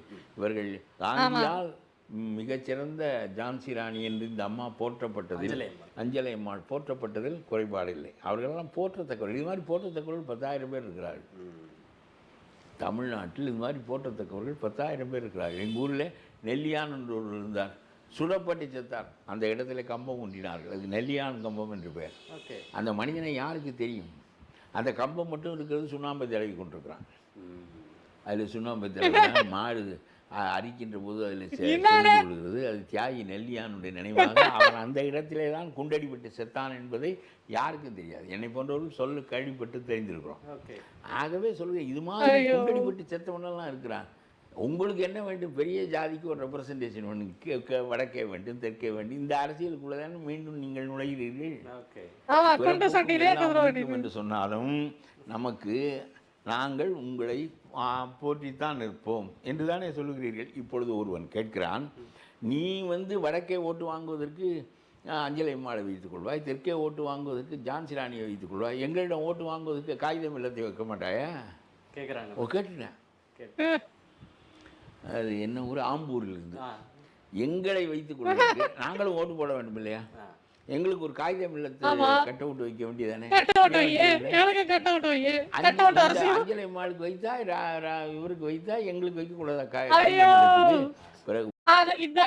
இந்த வாழைப்பழத்துக்கு தான் நான் சொன்னேன், இந்த தலைவர்களை வச்சு செய்யற அரசியலையே முதல்ல காலி பண்ணணும். இந்த தலைவர்கள் பெயரில் செய்யற அரசியல் இருக்கக்கூடாதுன்னு நான் சொன்னதுக்கான காரணமே தான். இதான் பஞ்சாயத்து. ஒன்றாக ஆரம்பித்து கட் அவுட்டுகளை தவிர மாநாட்டில் வேற எதுவும் இருக்காது. இந்த அரசியலுக்குள்ளே கட் அவுட் தான் வச்சுட்டு இருக்கணும்.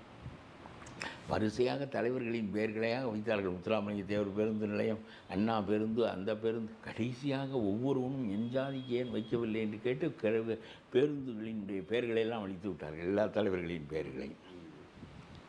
நல்ல நியாயமான பெரிய தலைவர்களின் பெயர்களையும் அழித்து விட்டார்கள். இந்த முட்டாள்தனமான அரசியலுக்குள் ஏன் போகிறீர்கள்? காலம் நமக்கு எத்தனையோ பற்றி காட்டி இருக்கிறது. ஏன் இந்த வேலையை காகித பாதி பேர் பெரியாரு, இந்த வேலு நாச்சியார், அதை பத்திலாம் கவலையும் கிடையாது, தெரியவும் தெரியாது.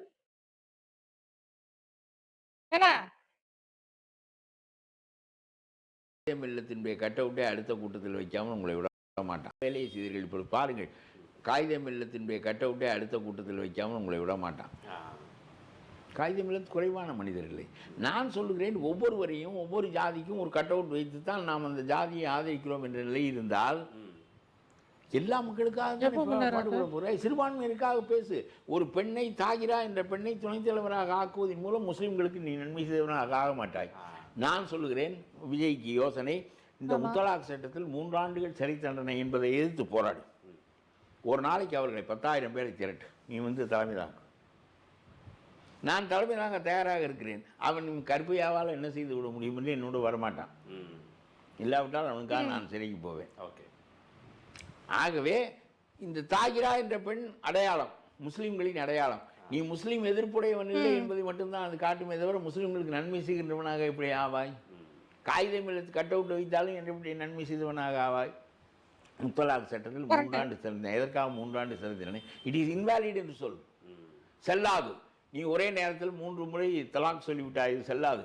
இடைவெளி விட்டு சொல்ல வேண்டும். தவறாக சொன்னதால் அந்த சட்டம், அந்த சொன்னது செல்லாது என்று சட்டம் செய். அதுக்கு 3 ஆண்டு சொல்லிவிட்டால் நான் 3 ஆண்டு உள்ளே வைப்பேன் என்பது என்ன? அவன் சாவான், அவன் பெண்டாட்டி சாவாள், குடும்பம் சாகும், எல்லாரும் நடுத்தருவில் இருப்பார்கள்.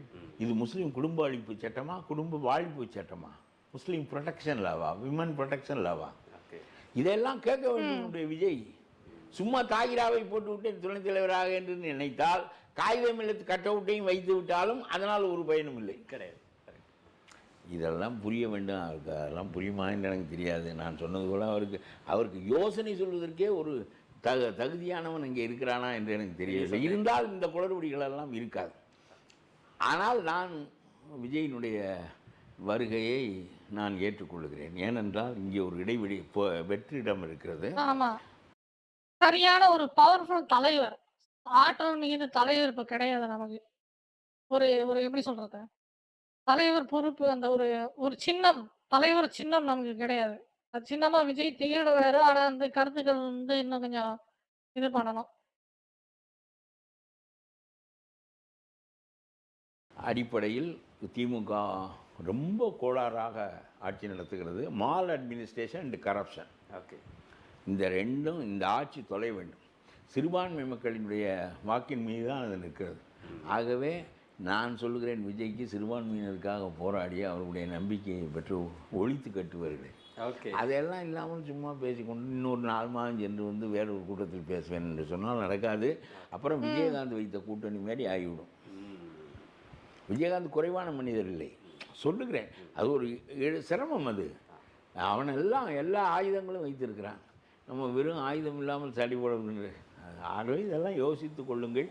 ஓகே. ஸோ மற்றும் ஒரு தருணத்தில் நம்ம விரிவாக பேசுவோம். நன்றி. சூப்பர் வீடியோ, நல்ல கருத்து. Did I play a game? I think I'm playing a streaming. Yeah, I think I ever play a game.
Let's see. Thank you, potato. Welcome.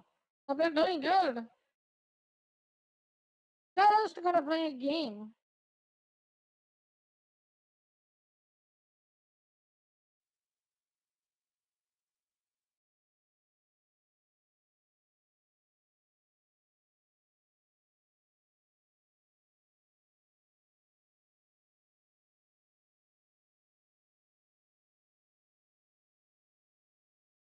Yeah, right. Thank you, thank you.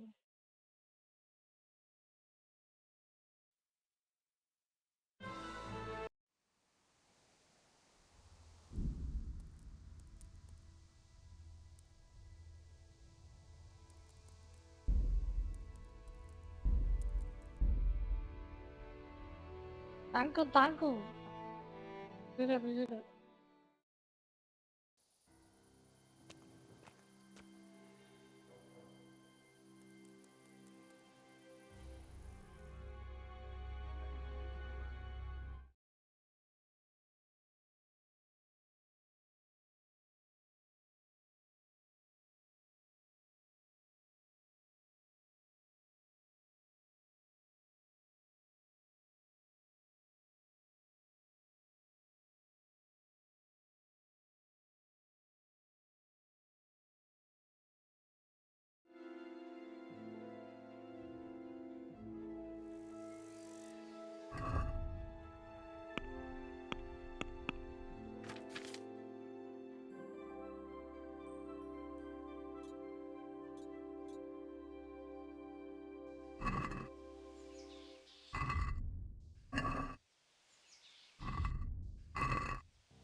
where you are.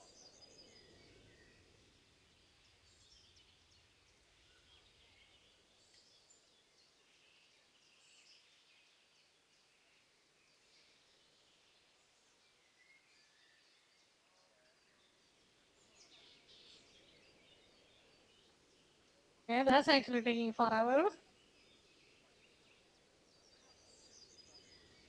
Let's hope it loads in eventually.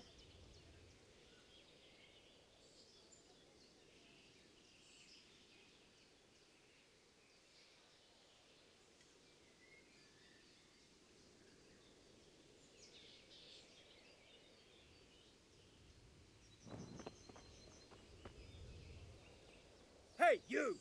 Halt! Surrender! You're under... Now I've got you, you shit.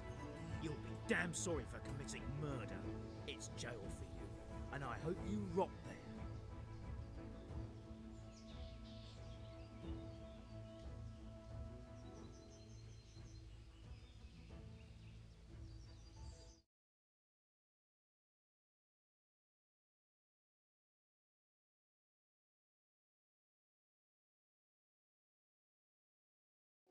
You're making a serious mistake.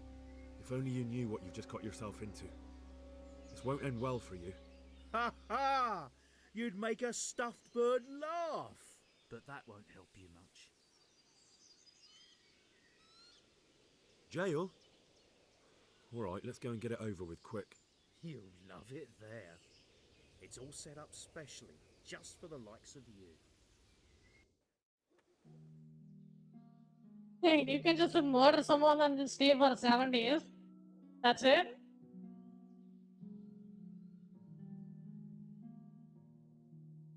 Well, that was easy.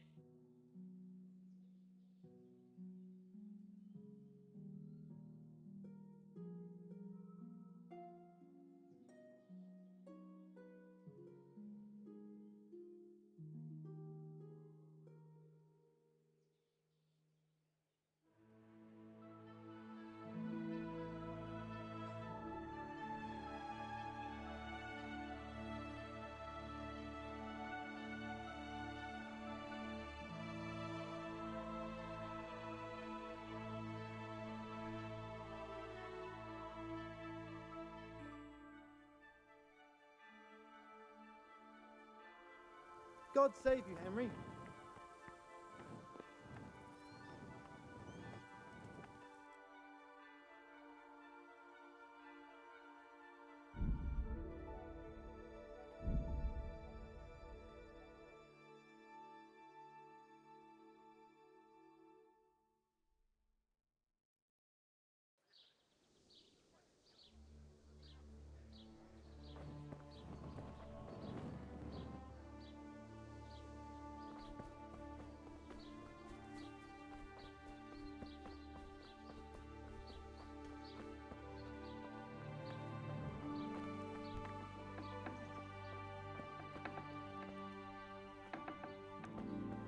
Welcome, Henry.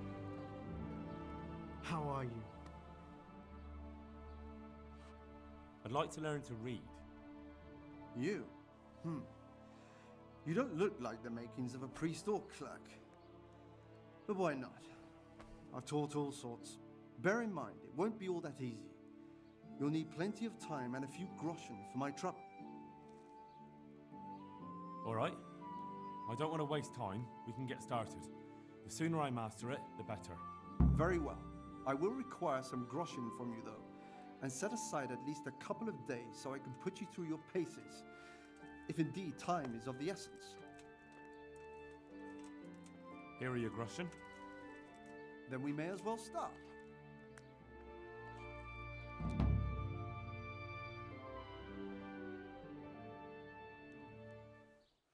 He did break his vow, but better than to dishonor it here. May he follow his heart.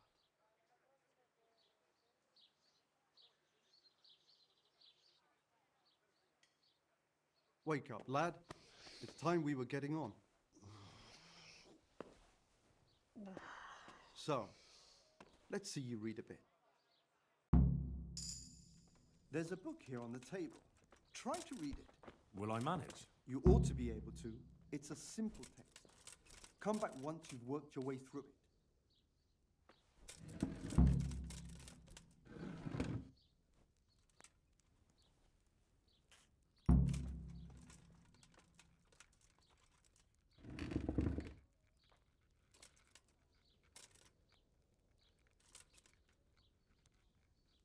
That doesn't look like English at all. What is called?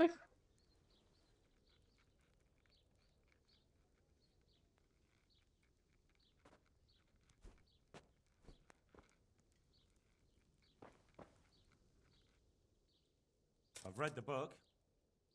Wonderful. So tell me, what have you learned?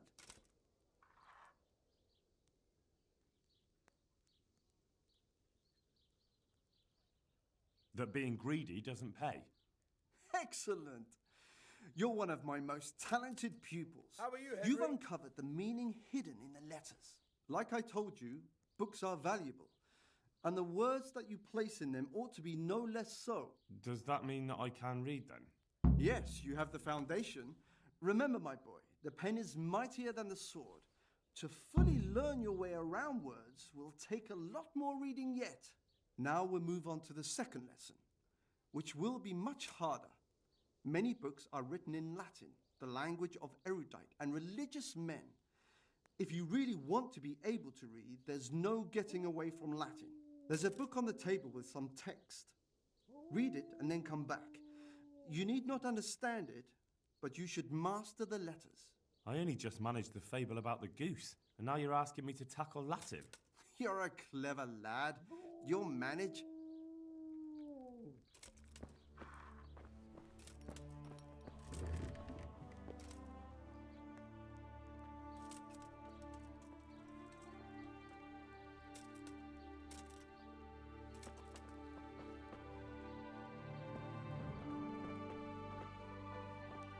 Yo, we are gonna learn Latin.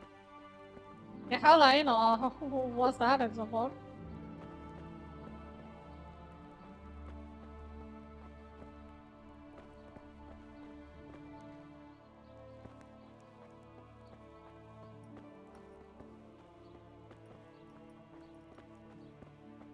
That is a book.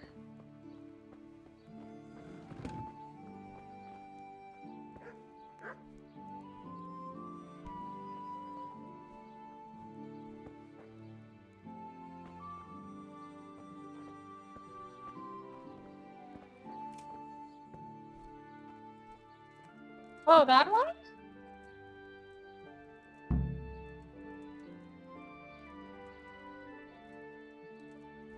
Hey, Henry's come to see us.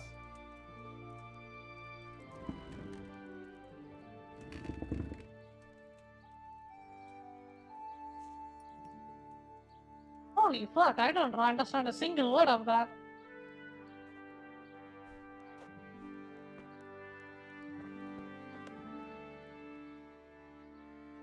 I read the page. So tell me, Disjupule, what's written there?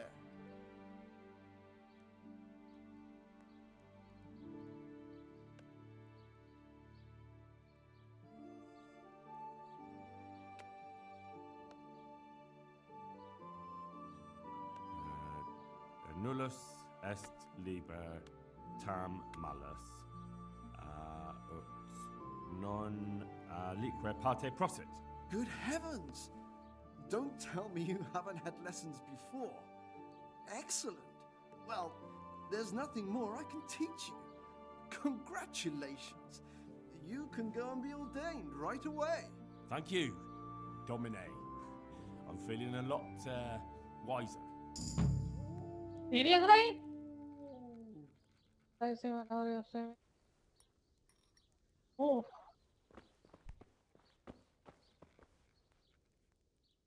Take care.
Henry, I'm glad you came.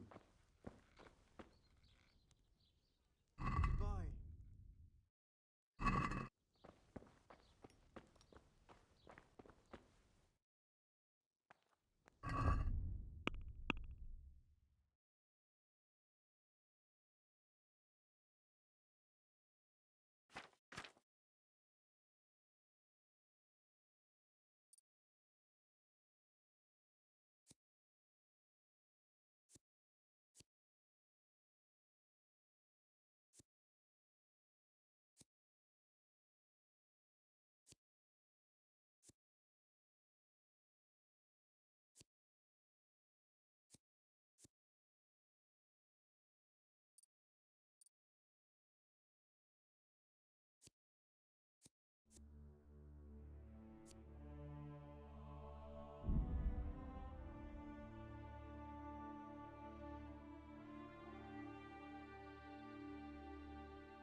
So I think I know how to read now.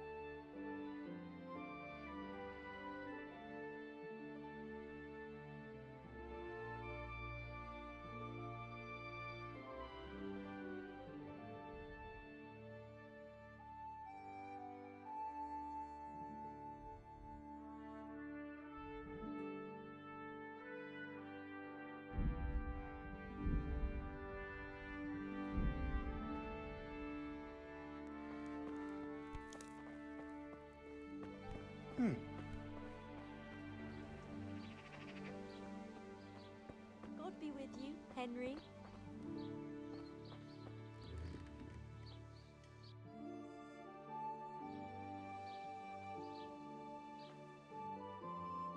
Flashpoint, hello, hello.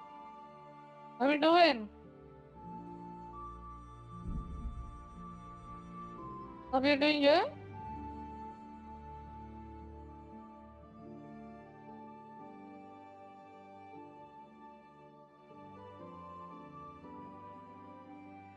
நல்லா இருக்கேன். Pangu?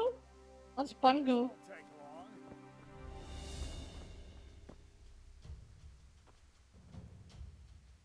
What's the matter? Come on.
Looks like they smashed things up nicely.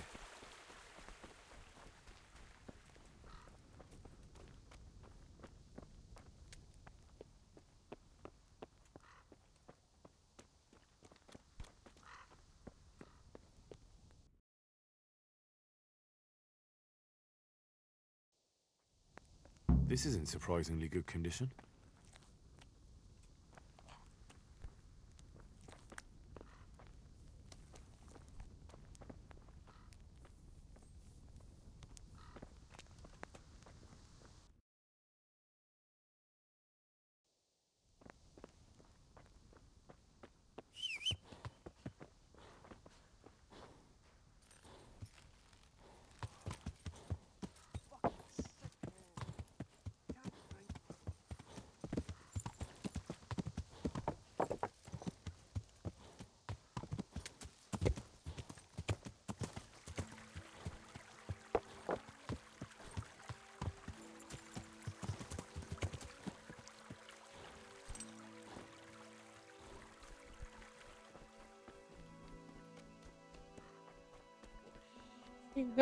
George! Yes, yes, I am. What's up?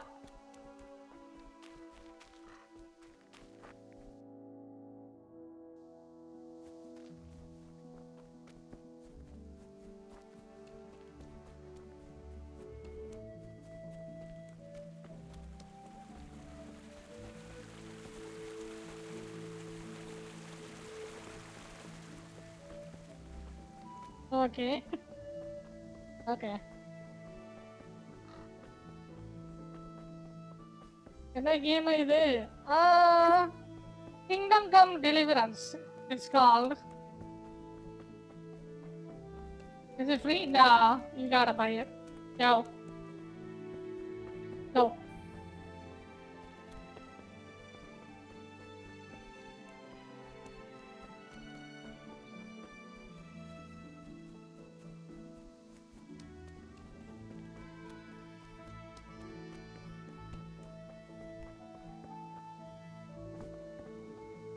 Online கேமா? இல்ல இல்ல. Offline தான். Story game. Story.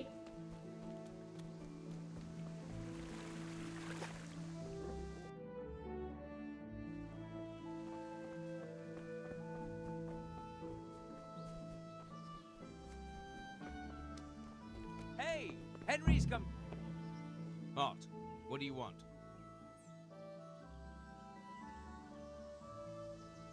Just looking around. Not a chance, you fool. I know what you're up to. You're out to see what you can nick. I'm really not. Shut up and get out before I march you to the mine master. And you don't want me to do that. You'll swing for stealing silver. How much cracking? Fine, I'm on my way.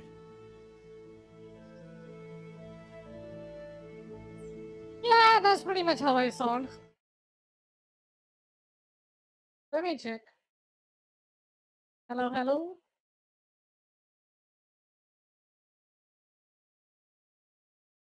Yeah, that's how I sound. Thanks for letting me know. That was the last straw.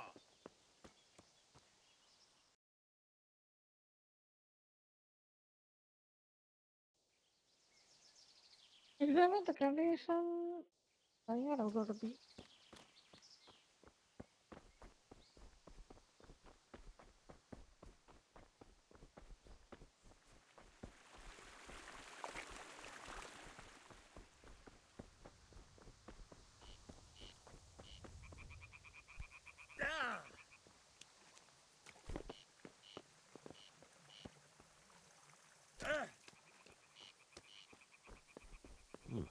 This doesn't look too bad. I guess those bastards didn't want to get soaked.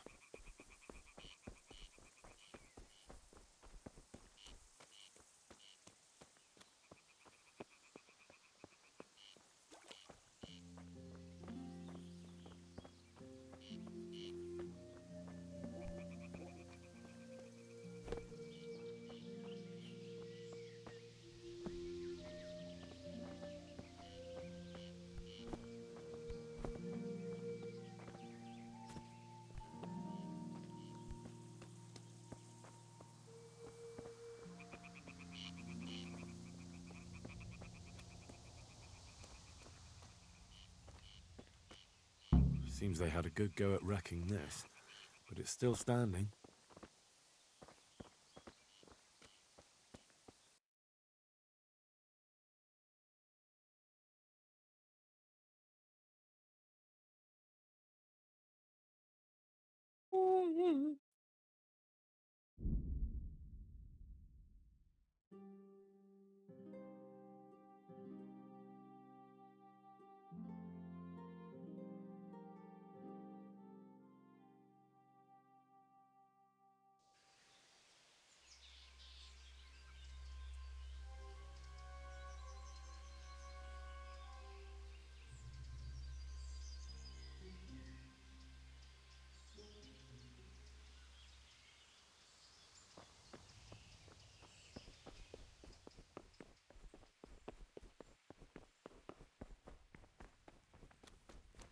How are you, Henry?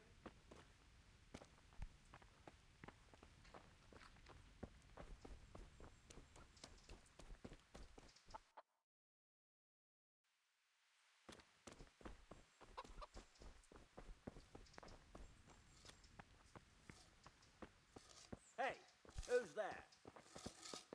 What's going on there?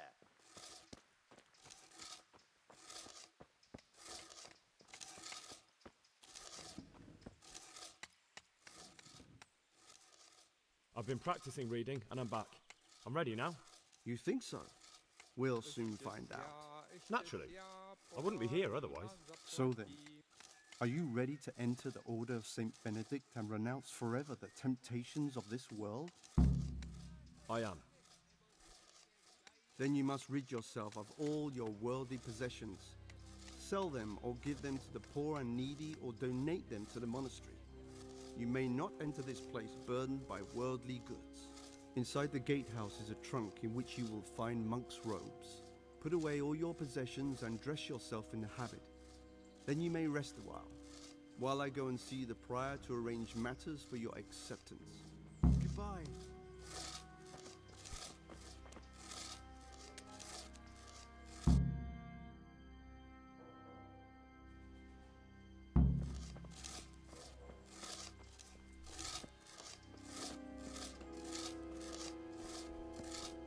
Hey, who's there?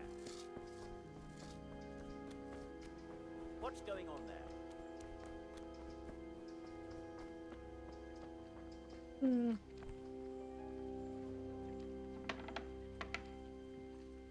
Did you do the VTuber concert? What? Strange feeling being without all of that. I didn't realise how much I'd grown used to it. Which was for $9? Everything's prepared. What is that? I have no idea what that is. Do I really have to wear this? You'd better get used to it. You'll be wearing it for the rest of your life. What's the VTuber concert? Is it like a music show or something? Or what?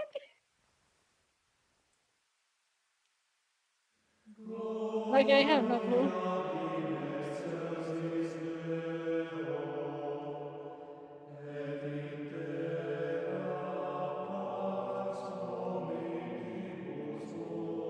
Like, what do I search for?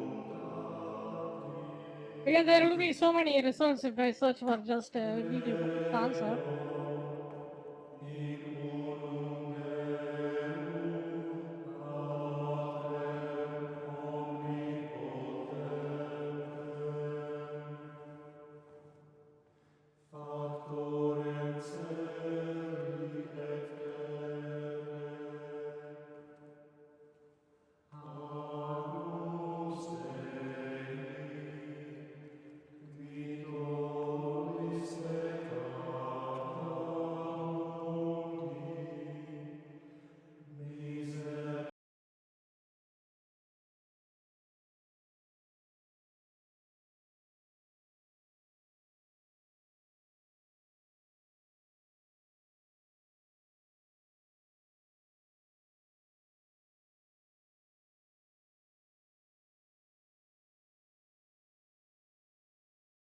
This one?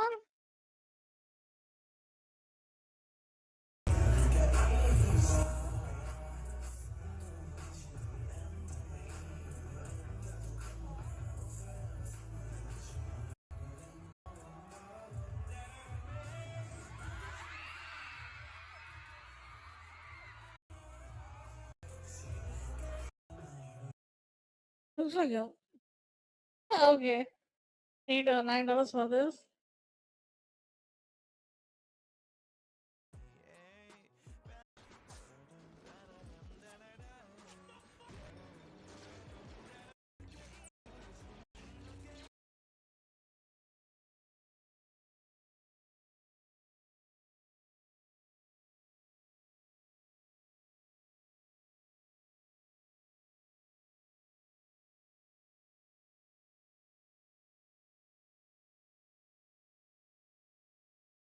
I don't understand. Am I supposed to be impressed by it? Am I supposed to talk bad stuff about it? I'm confused. I'm confused. Am I supposed to like that? I don't know. What is that? Brothers I am in trolling Christ, that. we have gathered here today to welcome a new novice into our midst. That kind of looked like this. Let me show you. Looking at that kind of made me look like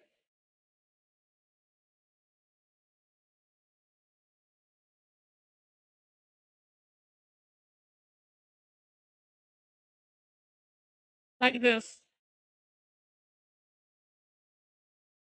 It looks like this thing just starts singing. That's how it feels like. It's looking like a disaster. Look at this.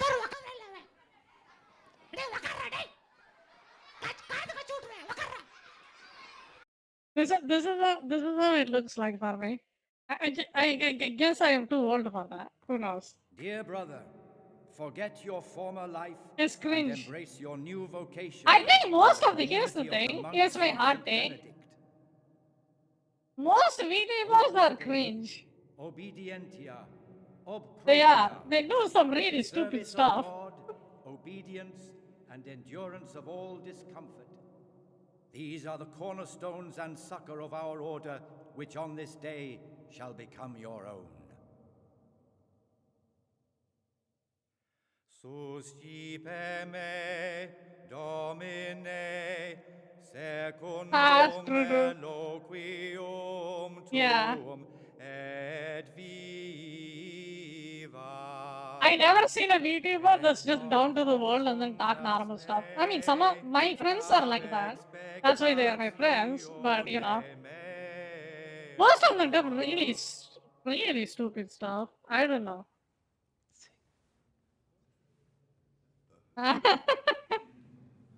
True. Suscipe me, Domine, secundum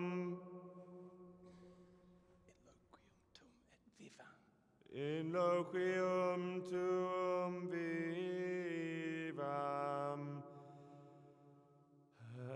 et non confundas me ab expectatione I heard kanguva said that is a hell no. Kanguva is a disaster.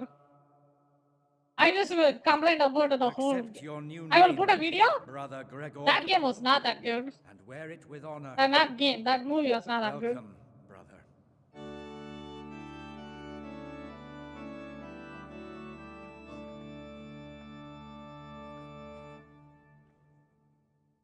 Like in Tamil தெரியுமா?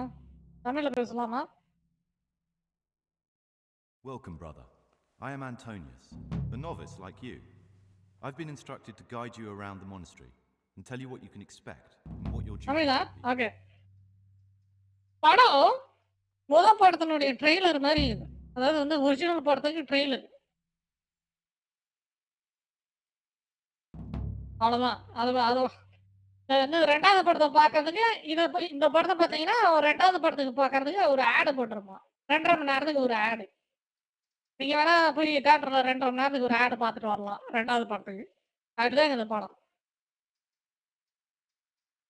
அது நல்லா இருக்குது super 200 கோடி இருக்குது 300 கோடி இருக்குது ஜெயிச்சிடும் அப்படியே 2000 கோடி வந்துடும் இவனு சும்மா கதை விட்டு சுத்தி இருக்கிறாங்க விஜய் சூர்யா ஃபேன்ஸு. ஆனா வந்து படம் படுமொக்க.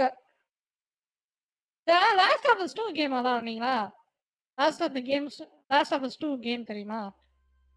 அந்த லாஸ்ட் ஆஃப் அஸ் 2ல ஜோனை சாவடிச்சுட்டு தெரியும்? ஓகே. ஜோனை சாவடிச்சுட்டு அந்த வில்லியனை வந்து நம்ம வந்து அண்டர்ஸ்டாண்டிங் பண்ற மாதிரி ஒரு கதை எதனால கேவலமான ஒரு கதை. மக்களுக்கு அது பிடிக்கவே இல்லை தானே? அதே மாதிரி இவனுக்கு ஒரு கதை எழுதி வச்சுக்கிறானுங்க. எஸ். அதே மாதிரி நம்ம கங்குவானுடைய ஒரு மவ வந்து அவரு மவளே கிடையாது. அது ஒரு துரோகியினுடைய மவ. அந்த மவனை காப்பாத்துறதுக்கு நம்ம கங்குவா கதறிக்கிட்டு இருப்பாரு. அதான் ஒரு படம்.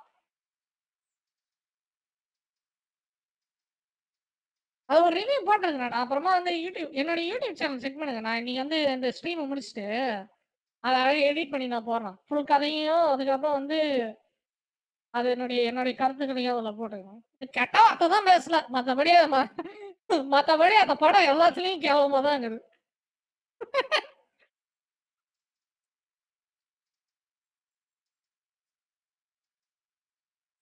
தேங்க்ஸ் ஃபார் கோமெண்டிங் ஆகிட்டு தலைமையா. நீங்க இந்த 7ஆம் அறிவு மாவீரன்லாம் பார்த்தீங்கன்னா, அதுல வந்து மாவீரன் வந்து இந்த ராம் சரண் படம்ல மாவீரன்.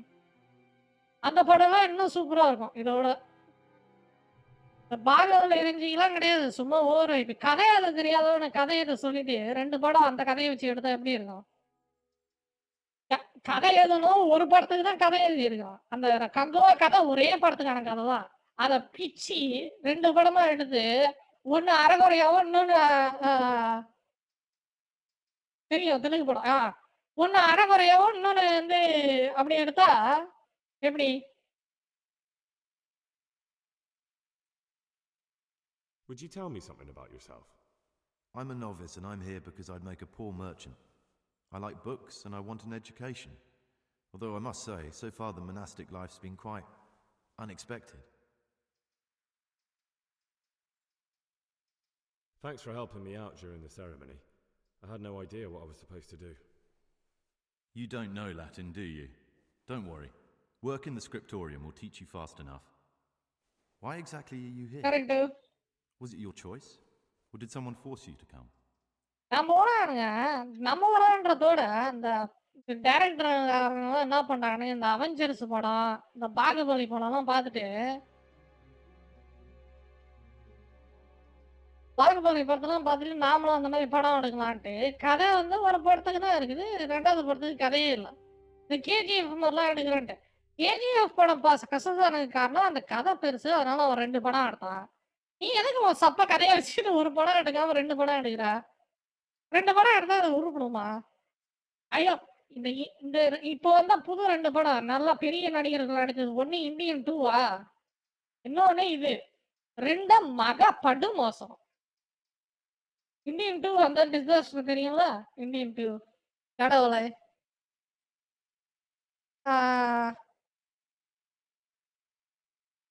அதுக்கப்புறம் இந்த ரஜினி இதுதான் கொடுமையா. ரஜினி படத்தை விட சூர்யா படம் கேவலமா இருக்கு.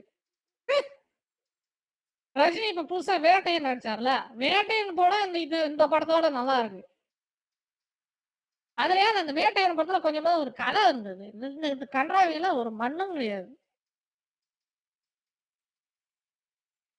I want to be a monk. Honestly, being British. Being here in the monastery is my dream come true. Being a monk is so exciting. Well, no one's ever said that before. I'm curious if you'll still be singing the same tune in a month's time. Let's go then. Good. But before we do, here's a letter directly from the prior telling you all your regular duties from tomorrow onwards.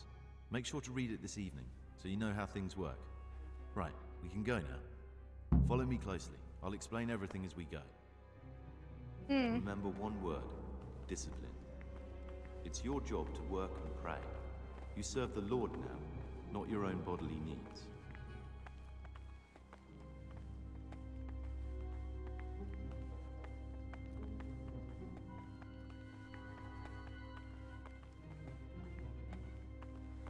அது வந்து இன்ட்ரோவும் சரி கிடையாது. படத்துல வந்து நீங்க இன்னும் இருக்கிறீங்களா? பாக்குறீங்களா? அதை பத்தி பேசலாம். இன்ட்ரோல வந்து சூர்யா படம் 2 வருஷம் கழிச்சு வருது. முதல்ல நீ சூர்யாவை காட்டுவியா இல்ல யோகி பாபுவை காட்டுவியா? Which is now yours. Do you know the first அது thing? சூர்யாவை பார்க்க ஒரு முகக்கட்டைய பார்க்கறதுக்கு தானே போறோம். இந்த காட்டு பண்ணியை பார்க்கறதுக்கு நான் எதுக்கு வந்து சூர்யா பார்த்து டிக்கெட் வாங்கிட்டு போறேன்? காட்டு பண்ணியை பார்க்கறது டிஸ்கவரியை பார்த்துட்டோம்ல. எதுக்கு நான் டிஸ்கவரி சேனல்ல பார்த்துக்கலாம்ல? A place for silent அதுக்கு காசு கொடுத்து தியேட்டர் எதுக்கு போறது? Centuries ago, this monastery was founded by the most esteemed of brothers, Saint Procopius. His earthly remains can be found in a cave under the monastery, and his spirit wanders the corridors at night, punishing any misbehaving novices. So beware.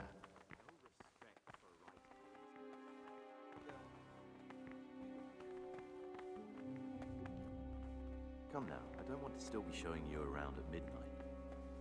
Here are the frattery and scriptorium, together with the library. These are the places where we work. Ora et labora. Pray and work. As a novice, you must always listen to your superior brethren. And above us monks are the prior and the cicatas, who punish every infraction. You'll know them by the canes they carry. Do what they say. This is the refectory, where we come together to eat. During meals, you must be silent. Only one brother reads aloud from the Rule of Saint Benedict. The rule is the only law we recognize, with the exception of those from God himself. If you break any of its precepts, expect a swift punishment. But I've already told you about the circuitous.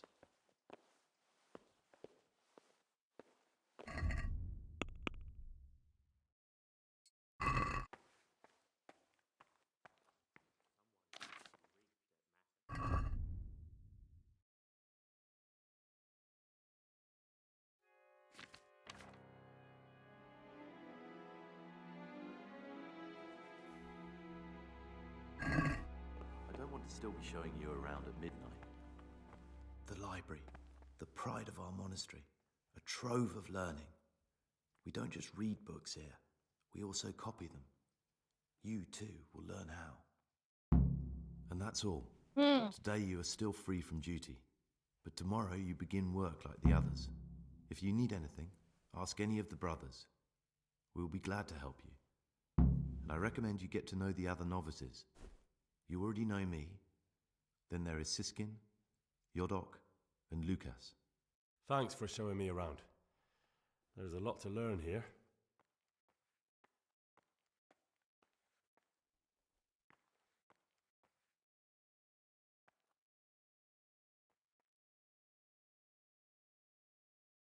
I'd like to ask you something about the monastery.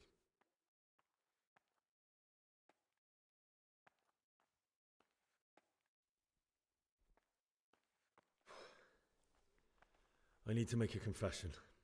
I'm no priest, but tell me what you've done. It's probably nothing to worry about. I'm here in the monastery looking for a thief. He had a hand in burning down the Neuhof stud. You don't say. And who are you to take such an interest?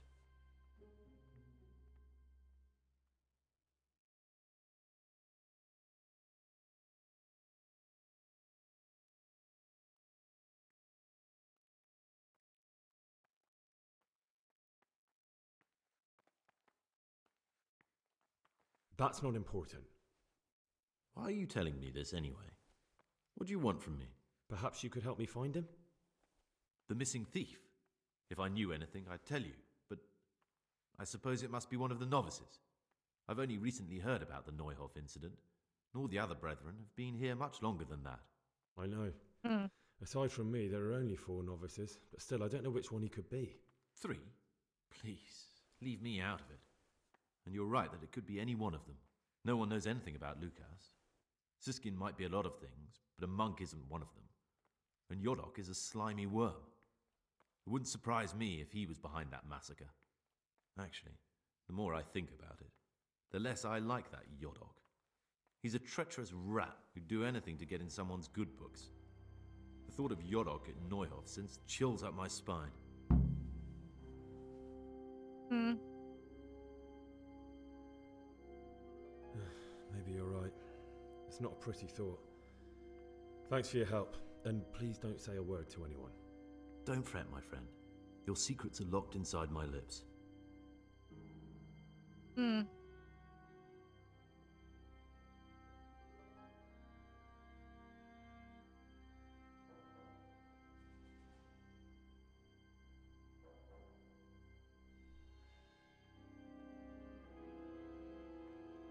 I know you're pious.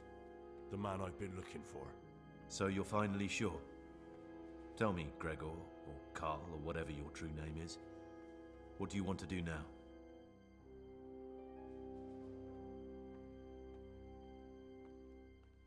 I don't know. I'm not sure what I should do. Well, at least you're prepared to think and not just play bloodhound for a pack of nobodies. And I'm glad you have your doubts. I don't want to be like the people I'm looking for. If I have to kill, it should be for a reason, not because I enjoy it. You know, we're both pawns in someone else's game. They have plans for us, but we don't have to let them use us. We can just forget all about it and go our own way. I was a bandit, and I was at Nyhoff. I've robbed and stolen, but I swear to God I've never in my life slain innocent people. What I saw at Nyhoff made me realize my life was worth shit, but I still had a chance to change for the better. Here in the monastery I've had plenty of time to think things over, but then you showed up and fucked it all up. So the evildoer changes his ways and finds God. What exactly are you proposing? Both of us can leave this place. You can go back to your people, and I can go somewhere where I can live out my life in peace and no one will try to kill me. If we work together, we can both get what we want.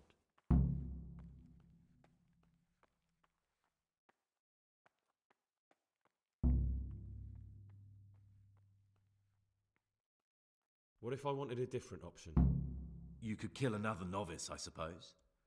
If news of the murder got out from the monastery, my former friends might believe I'm dead. But I'm offering you a solution that doesn't require any killing. Before we make a run for it, we'll make it look like someone's killed me. Loads of blood, a tattered scrap of my habit, and footprints leading towards the river. No one will bother looking for my body there. There we'll split up. You go for your bounty, and I'll get as far away from here as I can. Good. Let's do it your way. Good. I'm glad that despite our initial discord, we could reach an agreement. That Yeah, is take kind of something to easy. I calm just your accused stomach. him and then it worked. Now we'll need the keys to the monastery and some blood to make the tracks. What do I need the keys to the monastery for? How else will we get out? This place is practically a prison. Getting the keys won't be easy. I know, but Brother Solarius is a reformed thief. I'll bet he still has a few lockpicks lying about. If you know how to use them, they'll be worth finding. Or there's the hard way. Steal the keys from the prior. He carries them with him at all times. They both sound hard to me. But needs must. And where am I supposed to get my hands on blood in a monastery? You'll find a parchment in the kitchen with a list of ingredients on it. All the things they're ordering. Add blood for making soup to the list. And when it's delivered the next day, take it before anyone notices it's even come. What are you going to do? I need to get ready for a long journey. Prepare supplies, get some normal clothing somehow. That sort of thing. You can escape in that habit, but I need to vanish as fast as I can. All right, that's everything I need to know. I can get started. Excellent. Come and see me once you have everything. And try to be as fast as you can. And Gregor, thank you.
who's there?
What was that noise?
I don't see any key though.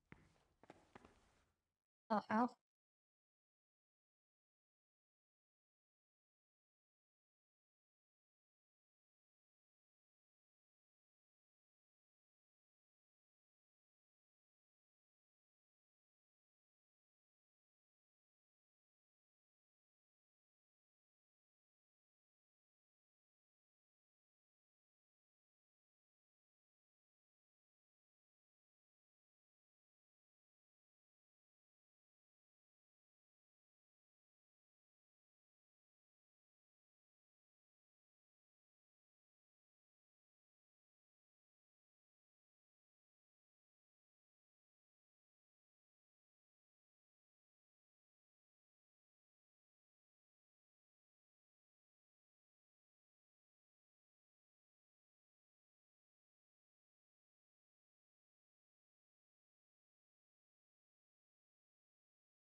be with you.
Oh god, this is so dark. I can barely see anything.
I gotta figure out where the hell he is.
Hmm.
I see, okay.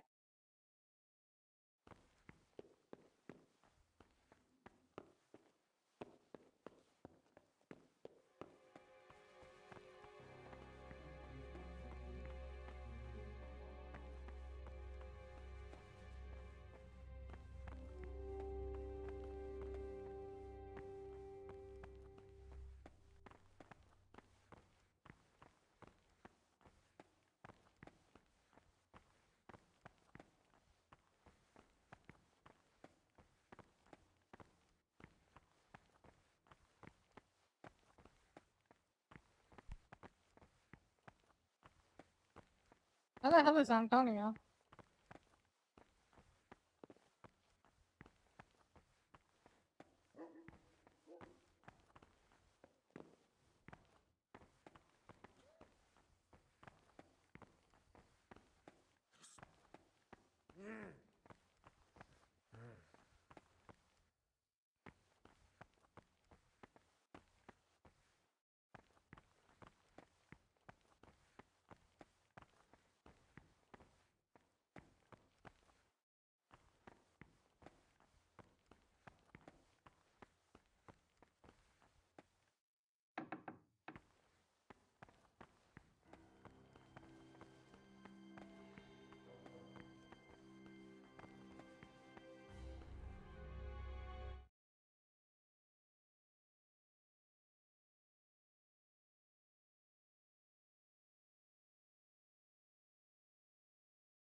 What? This guy doesn't sleep or something? I don't see.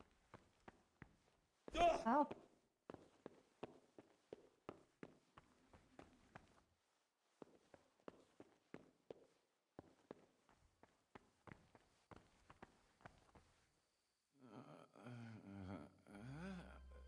Leave me be. I want to sleep. No. Clear.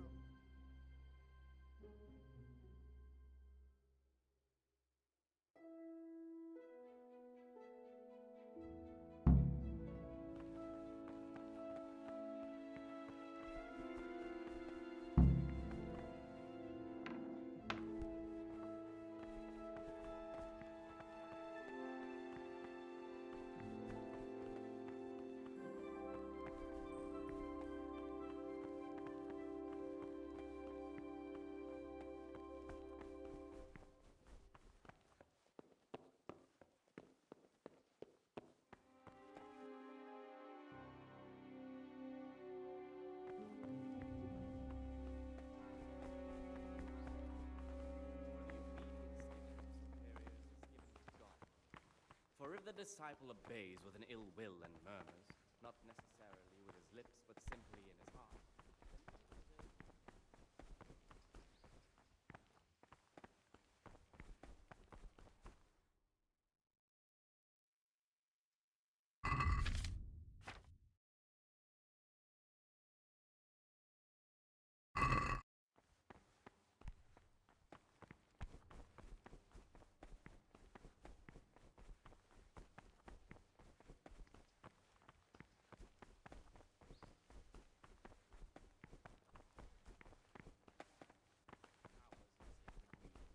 to that end we think that the times for each may be prescribed as follows. From Easter until the calends of October. When they come out from prime in the morning, let them labor at whatever is necessary until about the 4th hour. And from the 4th hour until about the 6th, let them apply themselves to reading. After the 6th hour, having left the table, let them rest on their beds in perfect silence, or if anyone may perhaps want to read, let him read to himself. Brother. Brother Cyril mentioned that you didn't submit your parchments in the scriptorium. Do you not enjoy copying books, or are you just willfully shirking your responsibilities?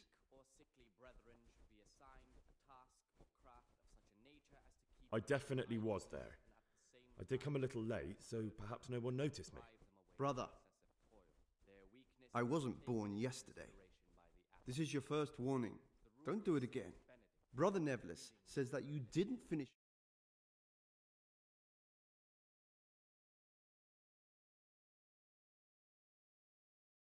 You're right, brother. This is your second warning. Do it again and you will be punished. Where were you during Mass? Don't tell me you didn't know that Holy Mass is the foundation on which your life here is built. I was feeling a bit queasy. Brother, I'm sorry, but I don't believe you. Now, this is your third warning. And do you know what that means? A day in solitary confinement. Very well, brother. I accept my punishment. Now, show me what you have on you. I must confiscate anything that's not allowed in the monastery.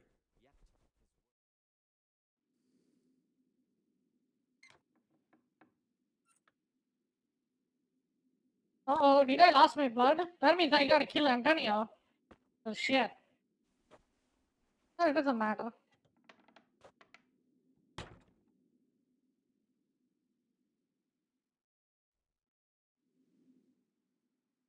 I can just kill his ass and take the freaking thing.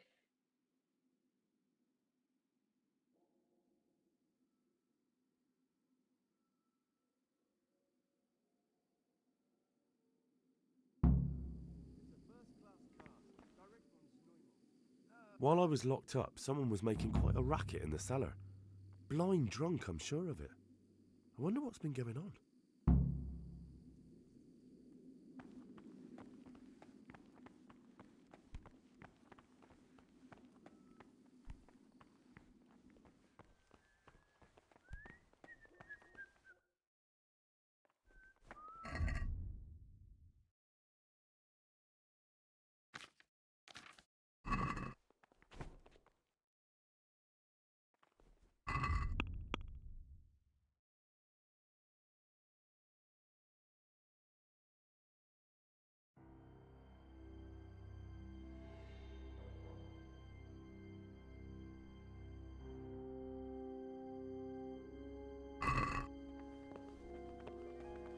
Salve Domine.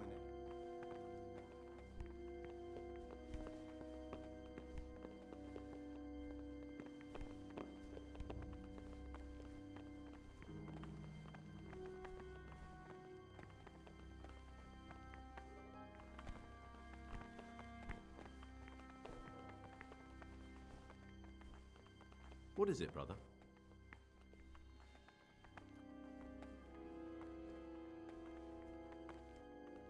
I have everything we need for the escape.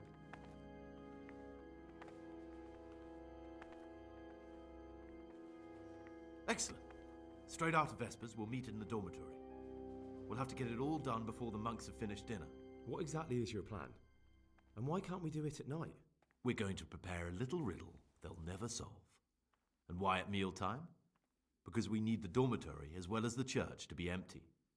Then at night we'll escape. Do you follow? Take everything with you and don't forget the keys. Good. Once evening mass ends, I'll be in the dormitory.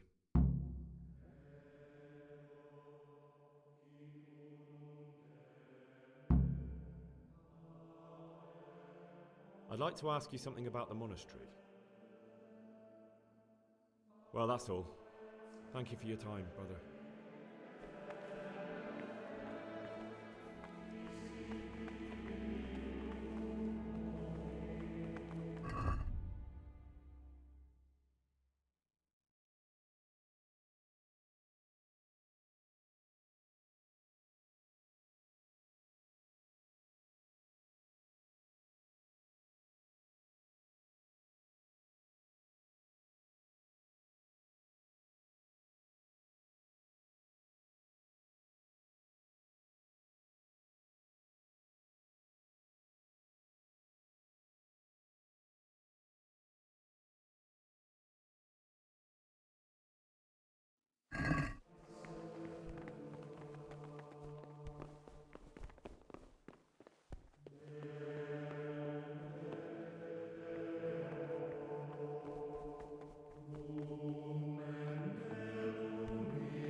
Man, these quests are kind of a pain in the ass, that's for sure.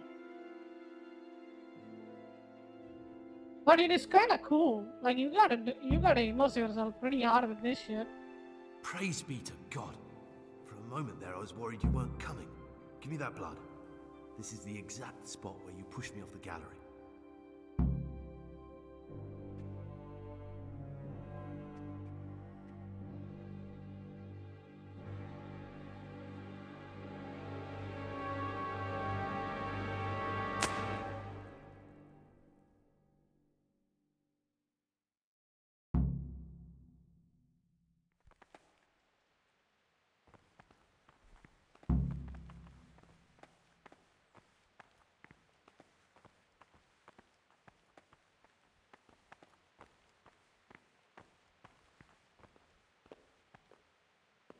Man, it kind of feels like I am a rebel in this one.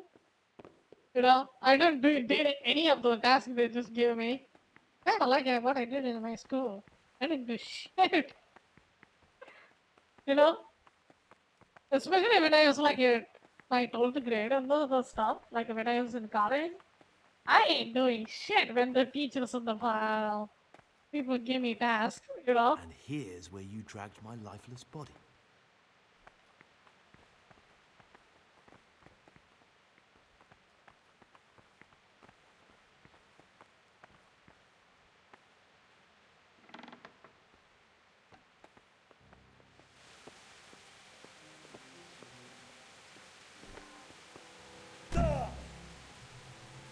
Uh-oh.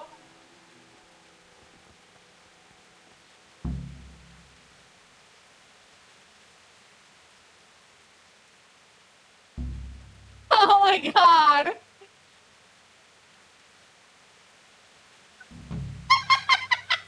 Oh, what the fuck? Oh shit! I did not mean to do that. Fuck!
Well, that totally wasn't me, dude. I just fell on him and then he's just dead. Goddamn.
How do we cross the river?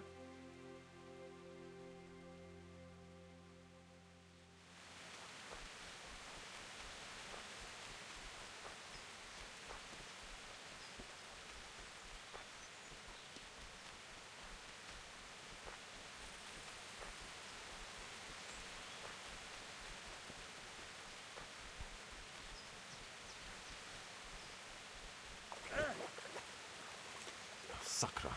It's hellishly deep here. Can you learn to swim in this game or what?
Oh my god, this game is fucking...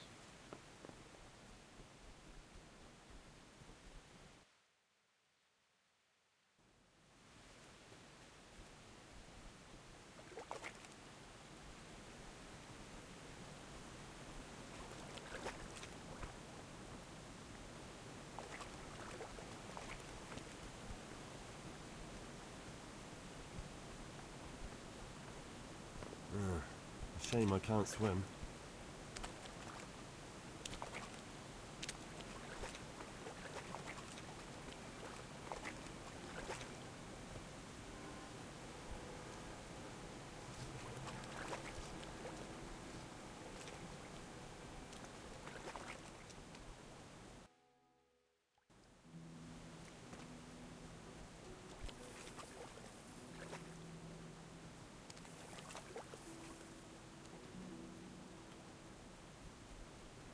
Alright, there we go.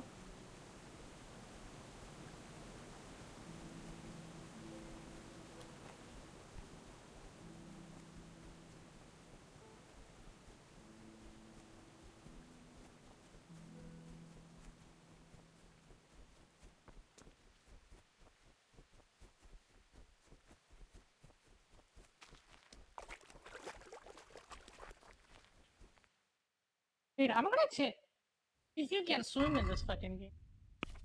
Probably it's like a park I have to unlock or something. Build the big player we made is locking hunting ornaments. Like it. Can swim in this game? That's stupid. Stupid.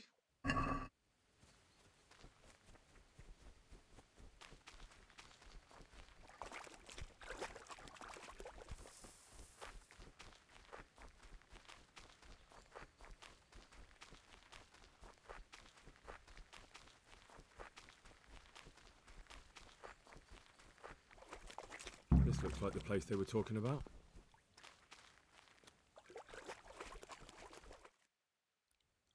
Get out of there. Light a fire.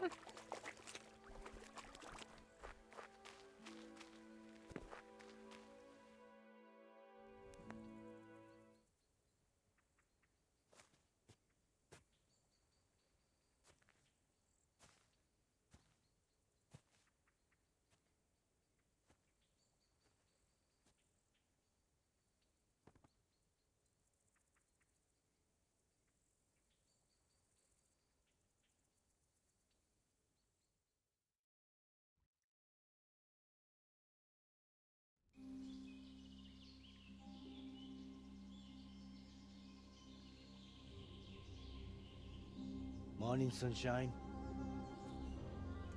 Hope we didn't wake you. Kurva!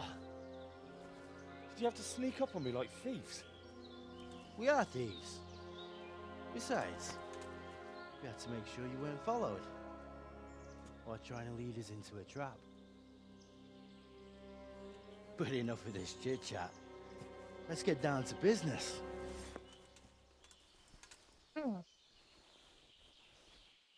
We heard there was some trouble at the monastery. Question is, was it the right sort? Did you do that job we agreed? Do you think I'd be sitting here if I didn't do it? How should I know? The world's full of idiots. It's done. You've got proof? He had this on him. Aye. That says all right. What did you do with the body? Aren't you meant to be in the monastery? For insurance from the monastery, aren't you? I left it where it was. What else could I do? So, they lose a monk and find a corpse. How long do you reckon it'll take them to put two and two together? Well, it's not like I was planning to make a career in Rome. Fair enough. Soon it won't matter anyway. What now? What now? You did your job. Welcome. We need people like you. But what do you need people like me to do? I'm just a crimp. All I do is recruit. Now you get to go to our camp and find out everything you need to know. Where? Are you seriously telling me you didn't know it's the camp? Not too observant, are you? Well, there's a hill above Sasau, and on top there's an old abandoned fort. Only it's not as abandoned as it used to be. That's where the camp is. Go there and report to a fellow by the name of Eric. Tell him Kozliak sent you. And they'll let me in just like that? Good point. I almost forgot.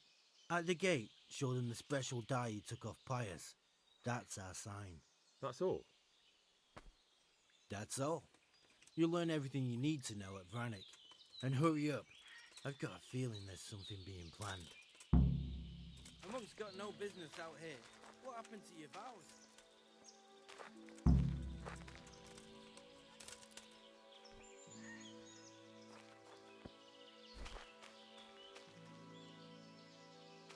What are you doing? I kind of like how the game looks. They nailed the game's looks with this game. But goddamn. This one is just a dud.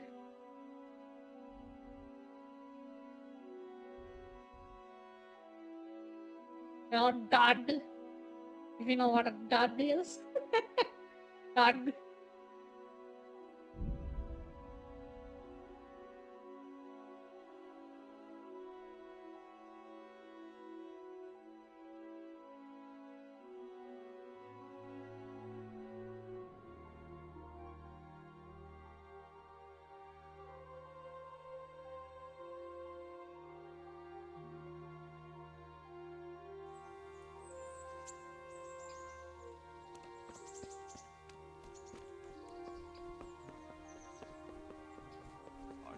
to be in the... What are you doing here?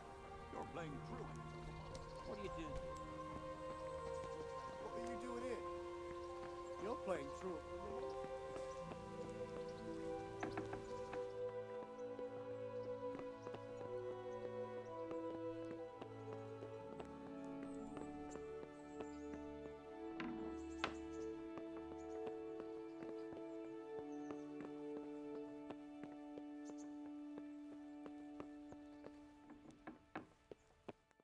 Aren't you meant to be in the monastery, lad?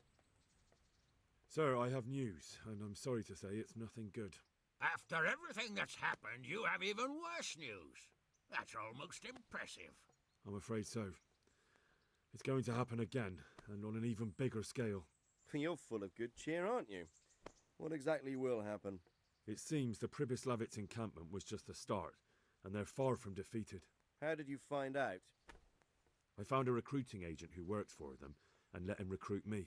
Ah, God's holy hat. You never cease to surprise me, lad. And what did you find out?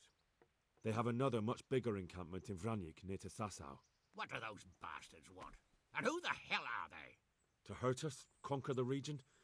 I'm not sure yet, but I can find out. How? I'm one of them now. I have their secret sign. I know where their camp is. All I have to do is go and take a look. That's out of the question. It's too risky. Sire, compared to everything I went through to get this, it will be child's play. I already passed their test. They trust me. Then we'll have to attack them before things get out of hand. Ideally, right now when they're not expecting us. Once we catch that mangy little shit, we can ask him nicely what he wants. But then again, before we attack, it would be useful to have a spy go and scout out how many of them there are and what they're up to. I don't want you to take any unnecessary risks. It's much less risky than our raid on Pribyslavitz. All right then, Hal. Go there and find out how many of them there are, and what their plans are, whatever you can. But don't stick your neck out too far. Yes, sir. Okay. Godspeed, lad.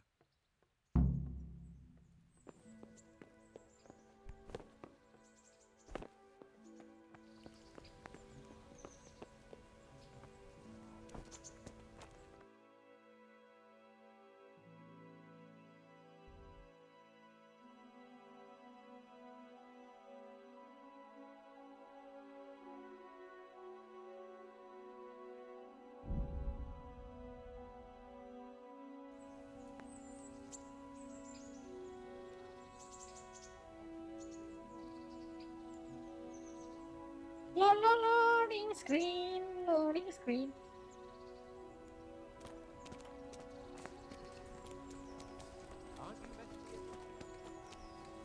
Hey, you.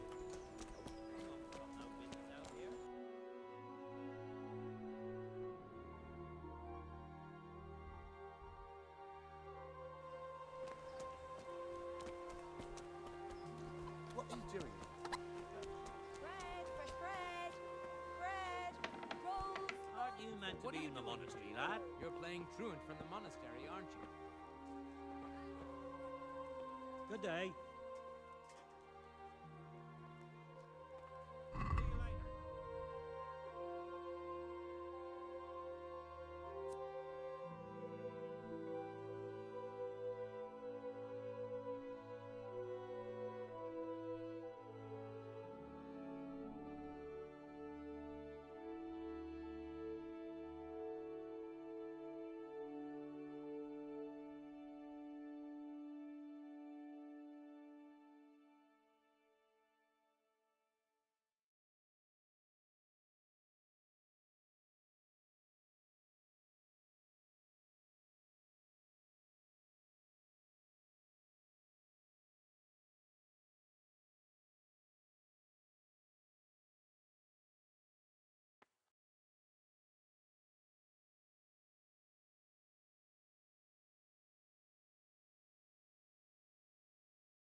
Oh, Red Bull, so okay.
executionist style?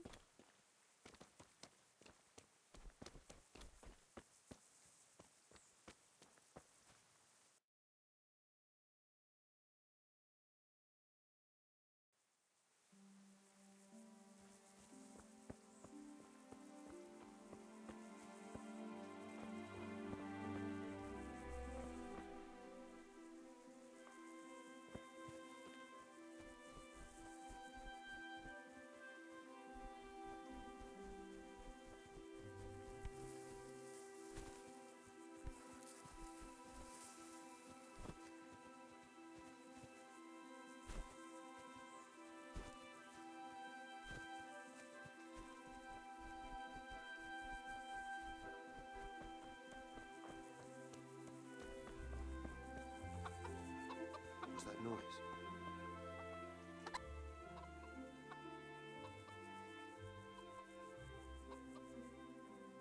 Miller Peshek sent me. He's very sorry, but by mistake, he didn't give you the full weight of flour last time. He says you should come and get the balance. That rogue. How much is it? Half a sack. That's nothing to sneeze at. It certainly isn't. I'll go there right away.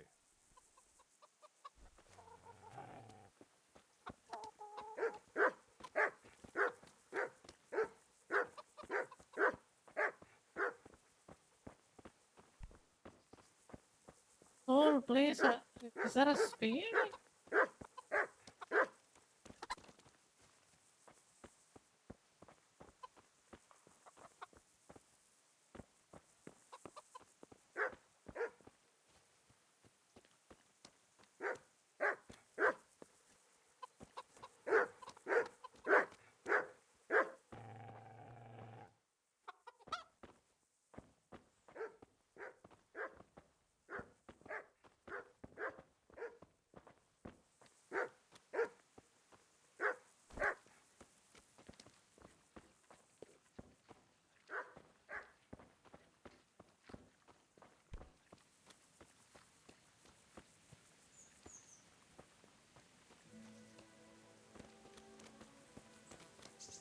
Seriously? This house doesn't even have a spade?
I don't want to try this quest.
Fine, I will just come back.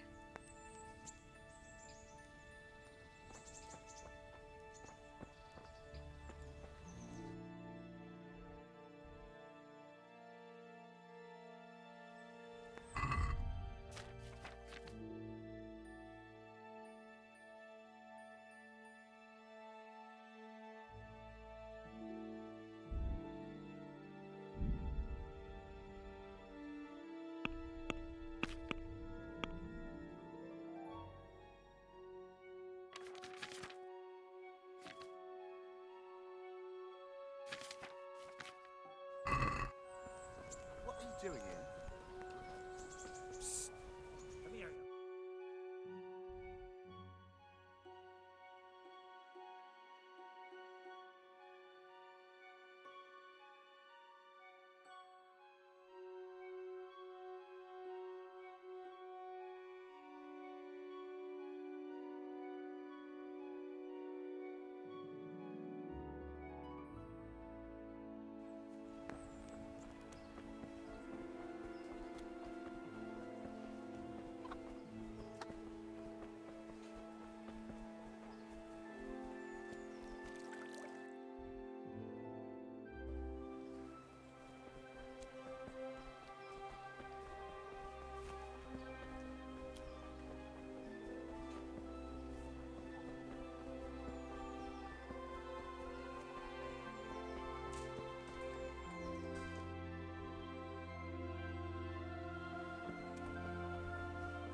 Aren't you meant to be in the monster?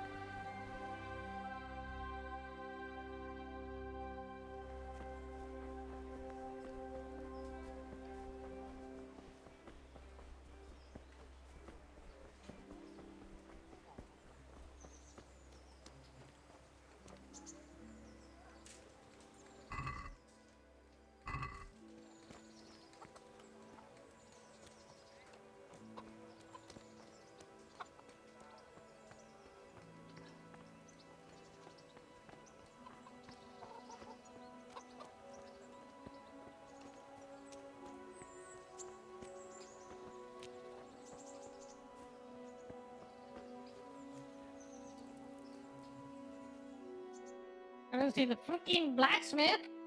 I don't know why.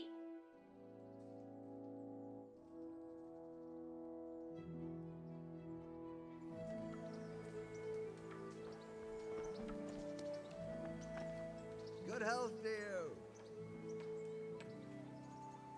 See you later.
Alright, let's dig a grave.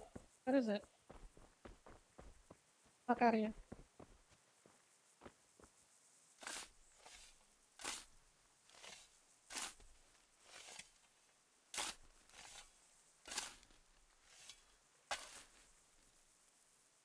Nothing on the left hand. The right? Oh shit, there's nothing there either. Where the fuck is that ring? Oh, the stench makes me want to puke. Peshek will pay for this. Alright.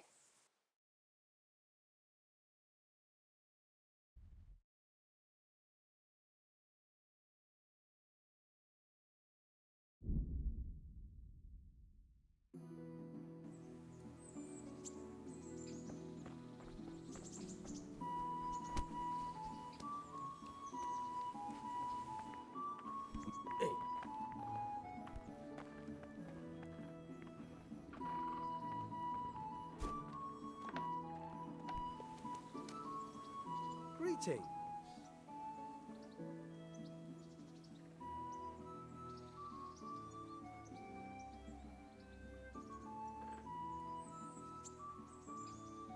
There was a corpse in the grave, but no ring. What the fuck is going on? Easy, Hal. Hold your horses. If the ring wasn't on the corpse, the executioner must have taken it before he buried the body. I can see where this is going. You want me to get the ring from the executioner? Clever lad. Only I wouldn't recommend talking to him about it. He's a bit touchy on the subject of robbing the dead. It'd be better to pinch it from his house. I'm not a thief. I won't do it. Robbing a thief who steals from corpses isn't a sin. Well, you know where to find me if you change your mind. Good luck then.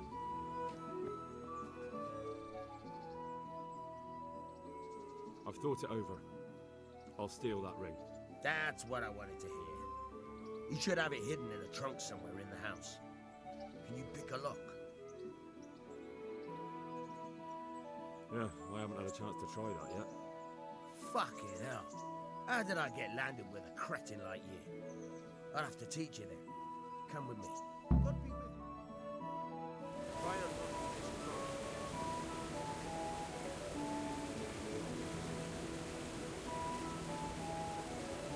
Hold the lock pick with your right hand and use it to feel out the tumbler. In your left hand, you hold the grip. Got it? Good. Now turn the whole lock into flame. You forced it and broke the lock pick. That crack could be hurting Kuttenberg. You have to watch out for that. An experienced guard will recognize the sound at once.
make something out of you yet. Remember, this trunk's supposed to be cracked. The real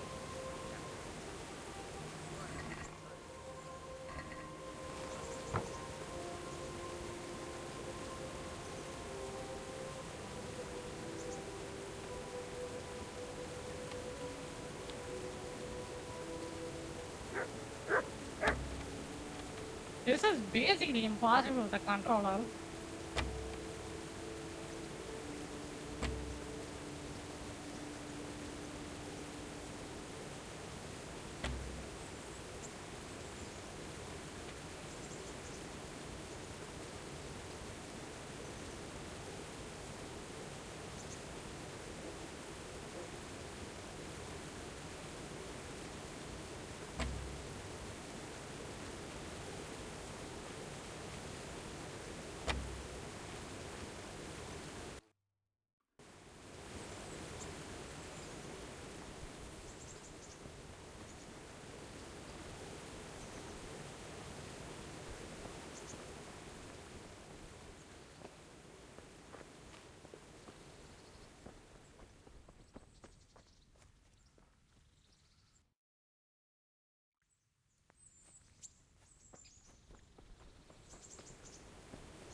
Well, you're a sight for sore eyes.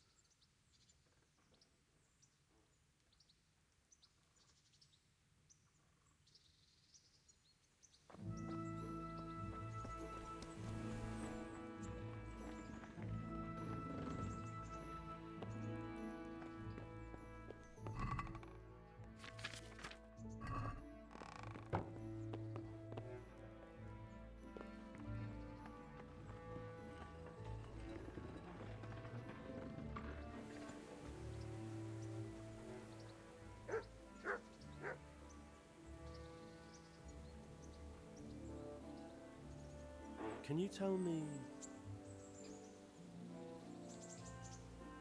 That's all.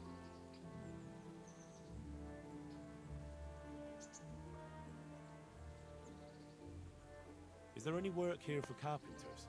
In this day and age, I'm glad I can support myself.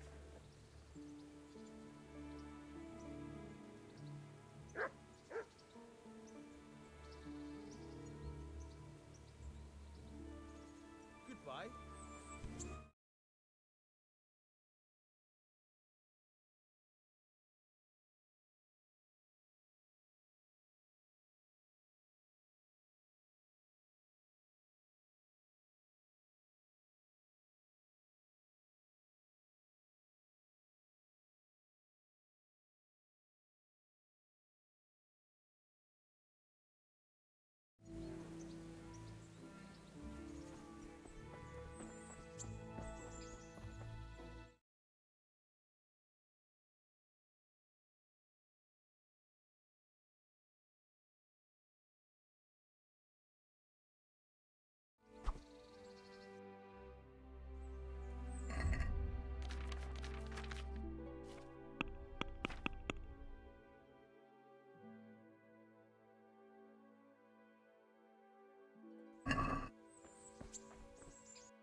Okay, I'm gonna go get my dinner.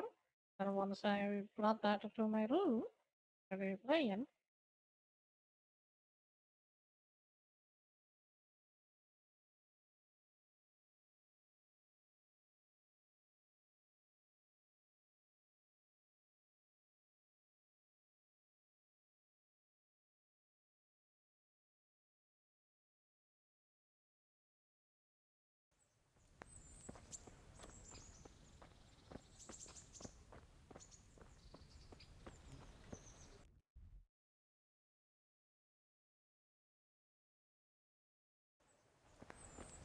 Monk's got no business. You're playing truants in the monastery.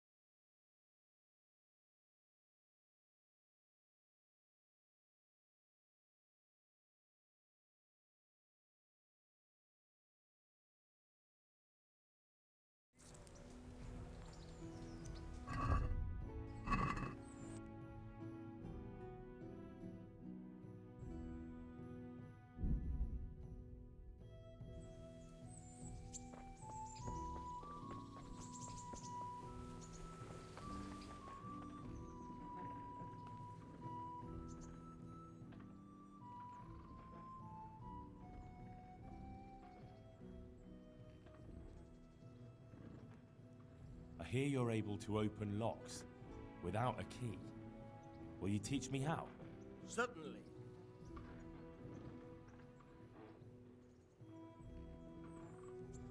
I'd like to hone my skills. First, you have to have some skills to hone. I'd like to practice the basics. All right, but it'll cost you. Now, pay close attention.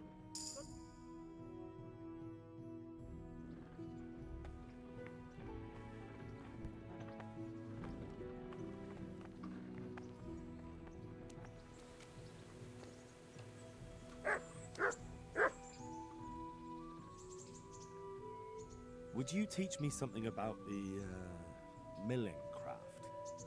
Like how to get things out of strangers' purses into your own? Aye, why not? You're handy enough. No doubt you'll master it. Come behind the mill where we won't be seen. God be with you. Oh, okay.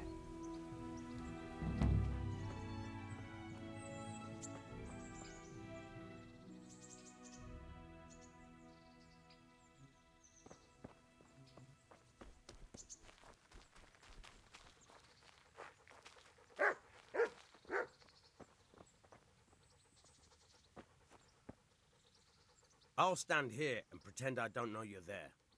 You try sneaking up behind me without me seeing you, and take something from my purse.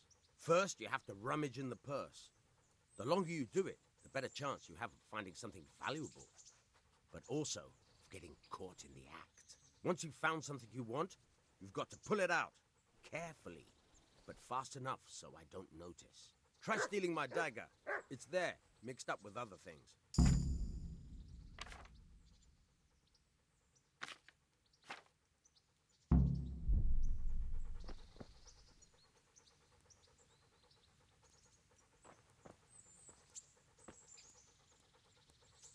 Caught you! If this was for real, I'd be yelling for a guard. Try it again. Hey, lad! Don't you want a little wager on the rat-aid tourney? Caught you! If this was for real, I'd be yelling for a guard. Try it again. What are you doing here?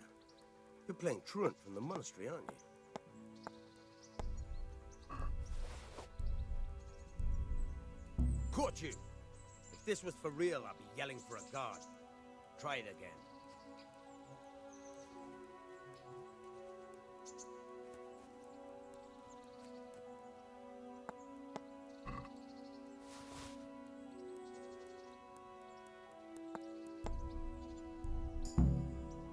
That's the way. I hardly noticed you were there.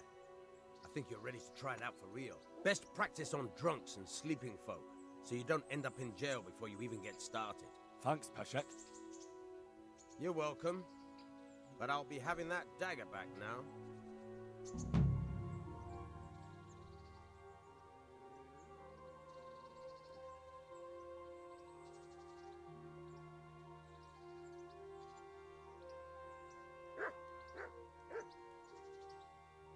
I hear you're able to open locks without a key. Will you teach me how? Certainly.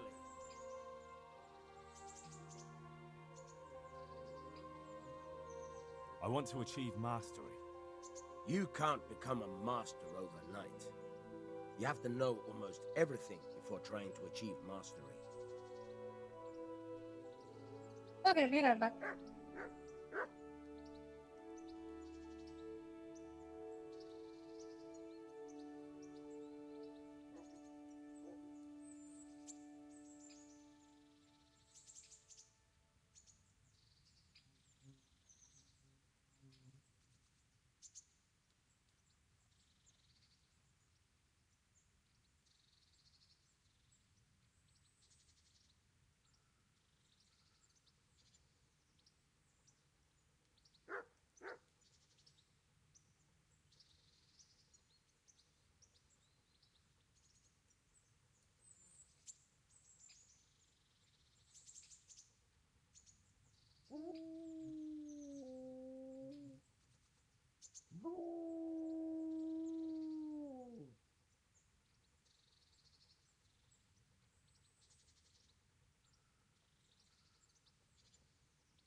Well, I'll think it over. Take care.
What are you doing here?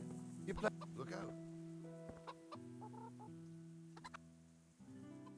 This is a bit awkward, but recently you buried a convict, and this convict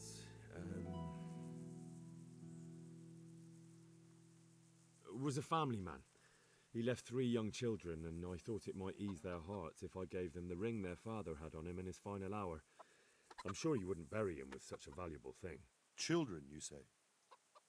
You're right, I do have the ring. But actually, it's a worthless bauble. You can have it for a few groschen. It's a deal. Here it is. What? This is nothing but an ordinary copper band. It's not worth a 10 penny. Can I do anything to help?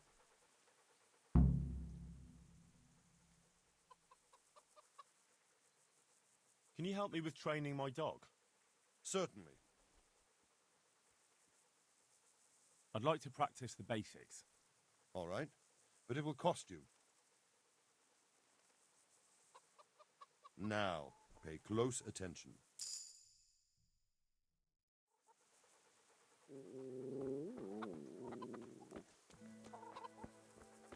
What the? What are you doing here? Are you after something?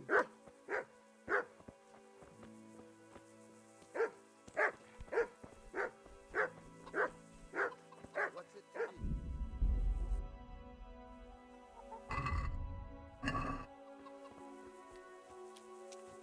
What the hell is that?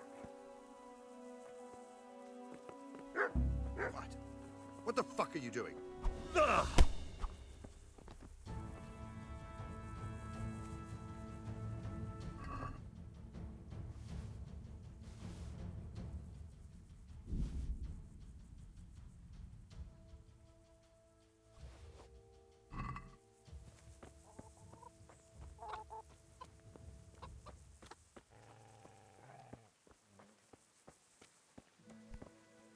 That was easy.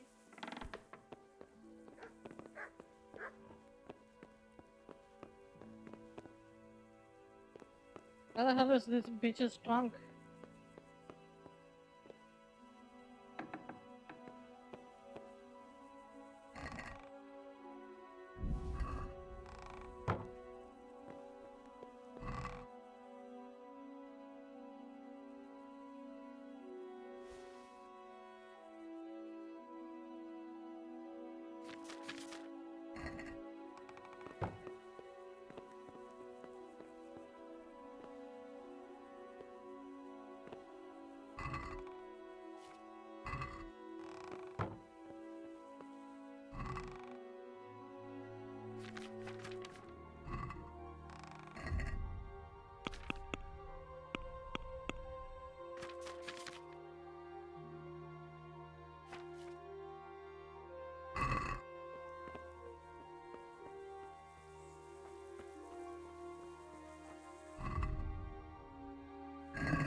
I'll have that ring for you.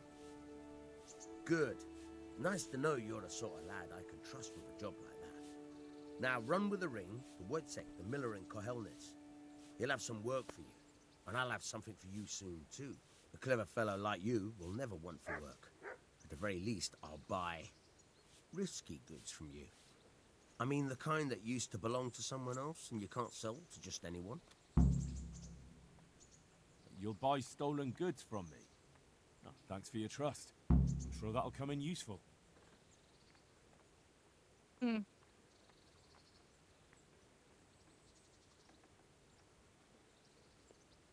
I've got some goods here whose owners might miss them. All right.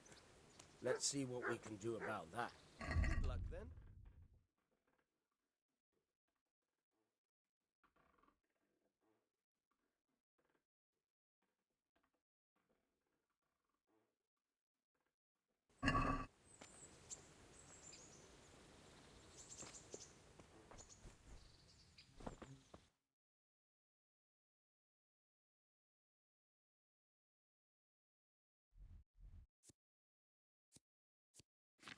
Ah.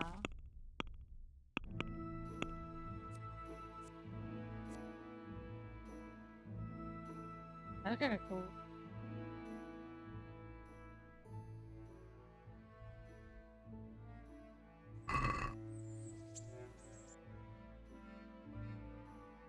Want me to go over there? Oh.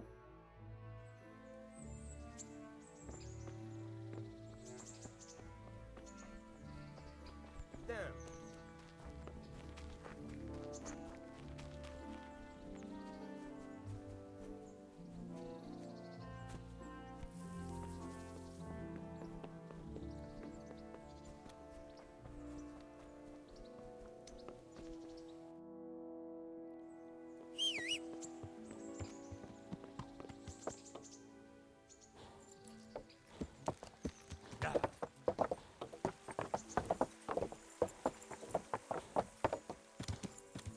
Yeah.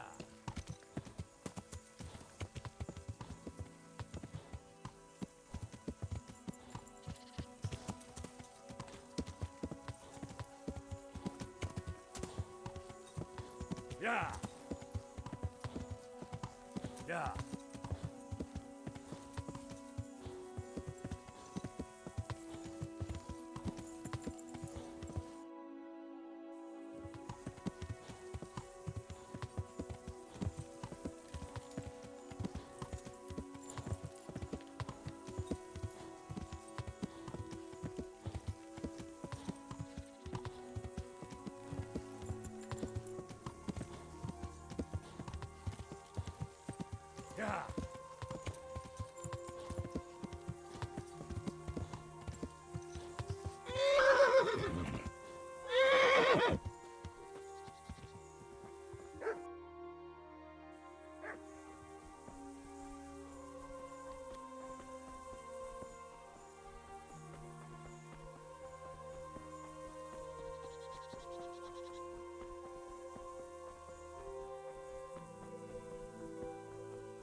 Another dam.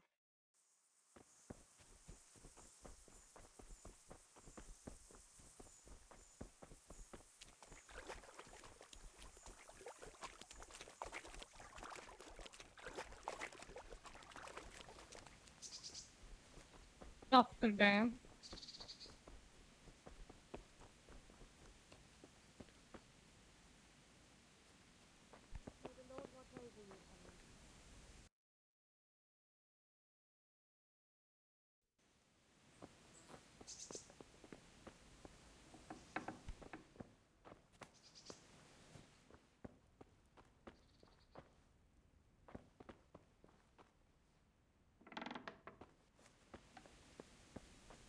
That is the miller.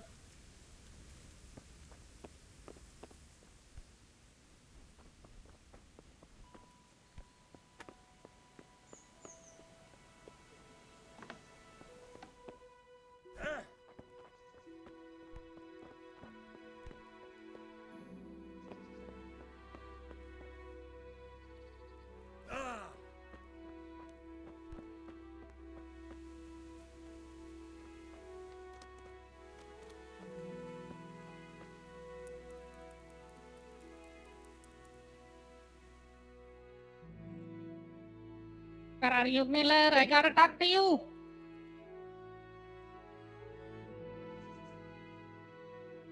I mean, I don't really have to, but I just wanted to sit curious about the side quest. No? It will help me when I'm reviewing. Oh, that's the Miller. Good health to you. Miller Peshek from Ratai sent me with this ring for you. A ring? Here it is.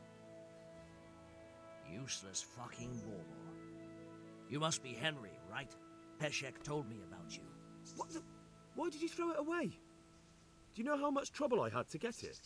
Peshek said it was important to you. Like I said, it's a piece of junk. It was just a test to see if you've got the balls to work for the miller. It's a custom of ours, testing fledglings in the trade with a nice little wild goose chase. We need to see if you'll be hobbled by pointless principles, or if you're willing to use your head. Congratulations. You passed the test, and now we'll have a few jobs for you. Is there any work here for carpenters? I don't need any carpenters. Do you need help with anything? Just in time. There is a certain matter I need resolving. I have some scores to settle with the commander of the Talmberg Guard, and I want to get my own back. You may have heard that Sir Robard of Talmberg is a stickler for having all his gear neat and tidy. The commander of the guard? Sir Robard? I'm already confused. Just tell me what I need to do. It's like this. I want you to break into the Talmberg armory and steal a few Waffen rocks with the coat of arms on them. Ah, and once Sir Robard finds some of his guardsmen's equipment is missing... He'll see to the commander of the guard, who's the only one with keys and answerable for their safekeeping. When Robard finds out he's losing things from under his nose, he'll have him whipped. And I'll get what I'm after. Satisfaction. Take at least 5 Waffen rocks to make it a proper stink. Consider it done. What am I to do with the Waffen rocks once I have them? I'll burn them to get rid of the evidence. Just make sure you don't get caught.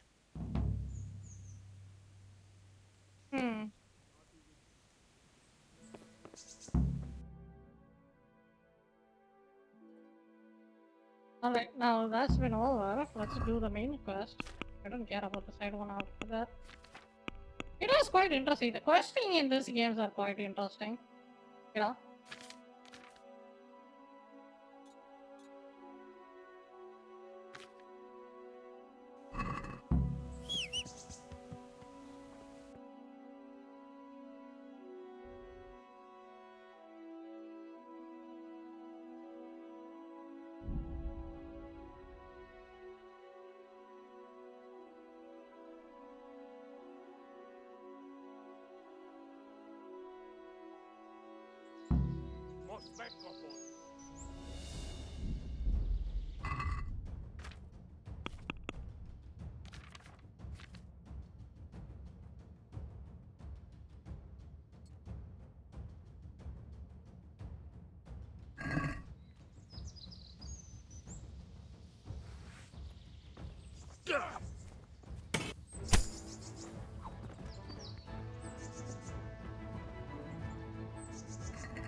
Wait, I get ambushed there? What the hell? The middle of the city? Now you've got. Don't move a finger. Surrender! You've committed a crime and I'm arresting you. Oh, Christ. Who's there? What are you playing at with that weapon? Over here! You call Help!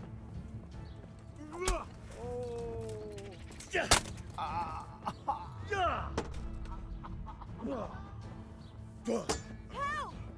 Murderer! Damn it! Alarm! What's the matter you? Help! Over here! I saw a murder! Everyone, help! People! There's a dead person here! Run for it! There's a murderer there! God, quick! Okay. Maybe that's enough fun. I mean, don't you guys do this in GTA 5 when you just run around random civilians and then kill them? It is kind of funny. Come on, it's just GTA 5, right? Discover a beehive.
That could be it.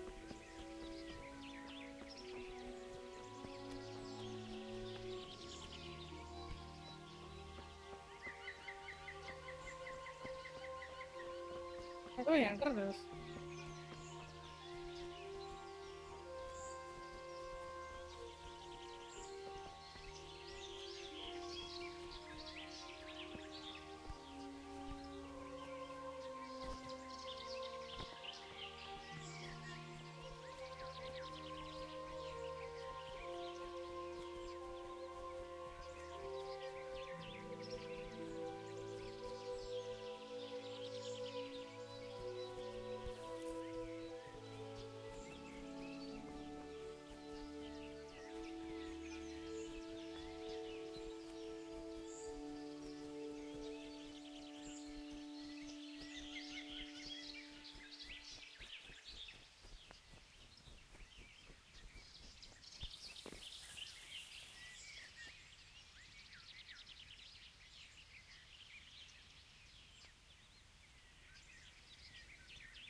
What do you want?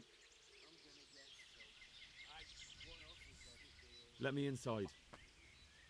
Inside, eh? What's the password then?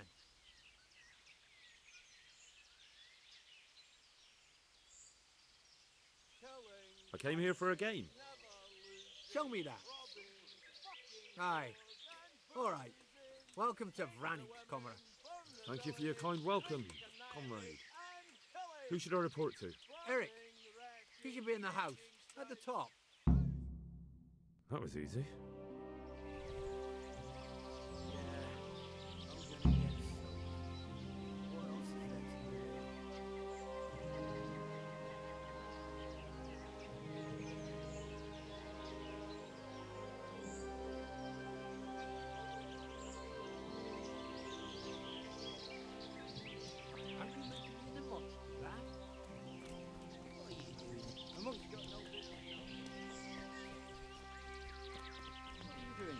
Damn, there are so many people.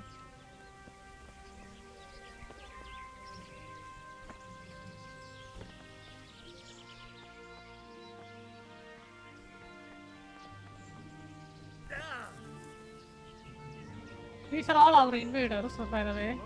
I'm kind of spying inside them. We are a spy. Not only strong outer walls, but inner ones too. This must be where the commanders are.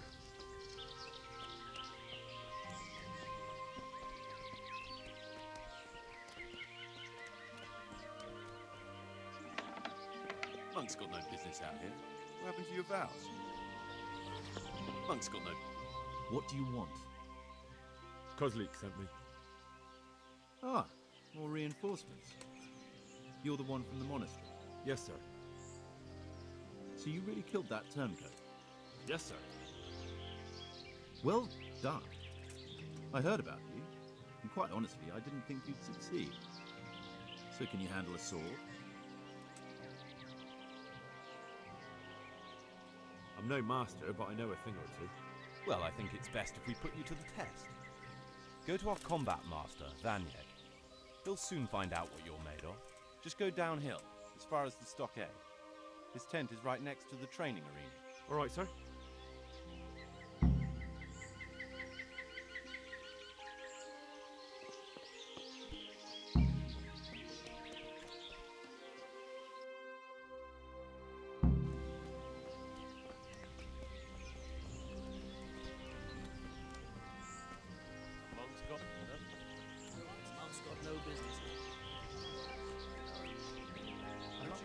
Those tents look pretty impressive.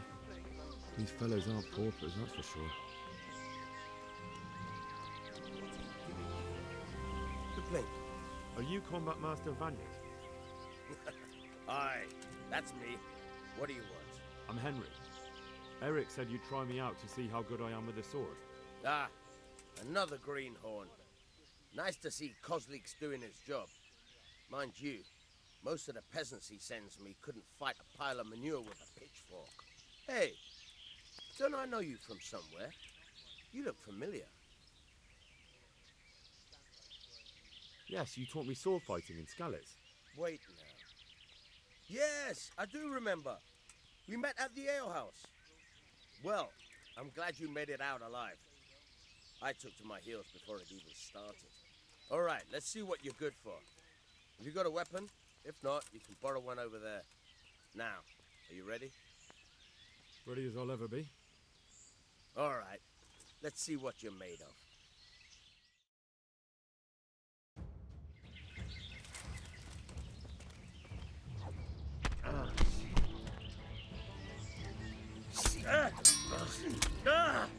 Where are you going? This is where we fight. Didn't I tell you we're gonna fight here? We can't go crashing around the camp.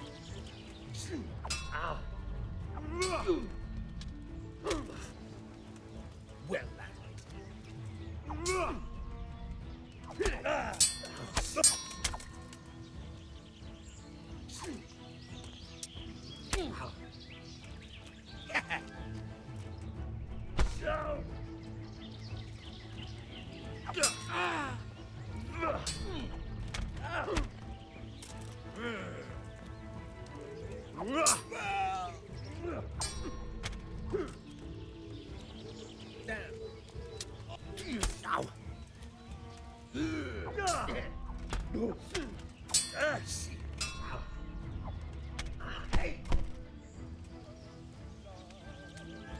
You asked. Yippa!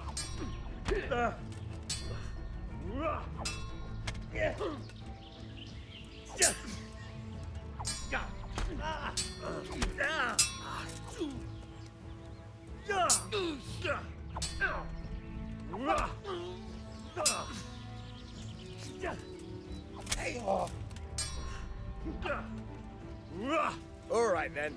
Come back when you grow some balls.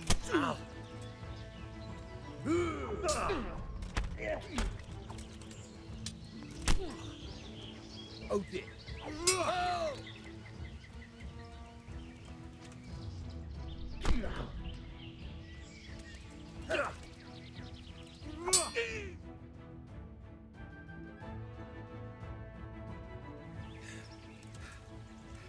Jesus, you got me. You're a lot better than most of the fuckers here, lad. Well done. I've had a bit of practice. So I see. I'll tell Eric what you've got in you. Don't worry about that. But so you don't think old Vanyek is past it, I'll teach you one trick you'll be glad to know. Oh, that's very generous of you. Well, I don't want to take it to the grave with me. All right, listen. Before you start twisting and turning, take a good firm stance with your legs wide apart, like this. As if you're about to let off a huge fart. I think I've got it. Thanks.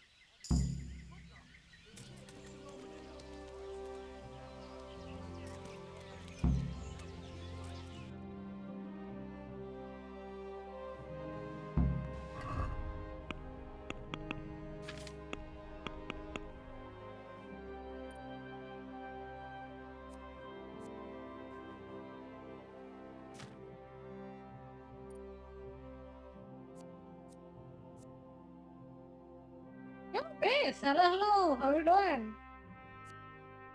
Are you doing good?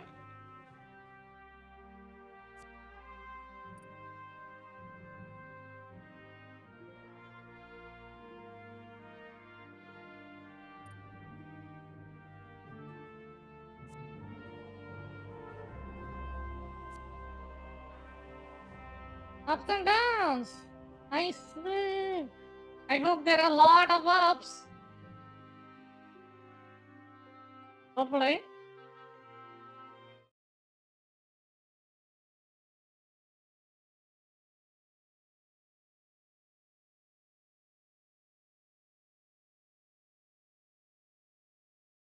I put you. You go down? What the fuck? What are you talking about? Yeah, we can do play seesaw if you want.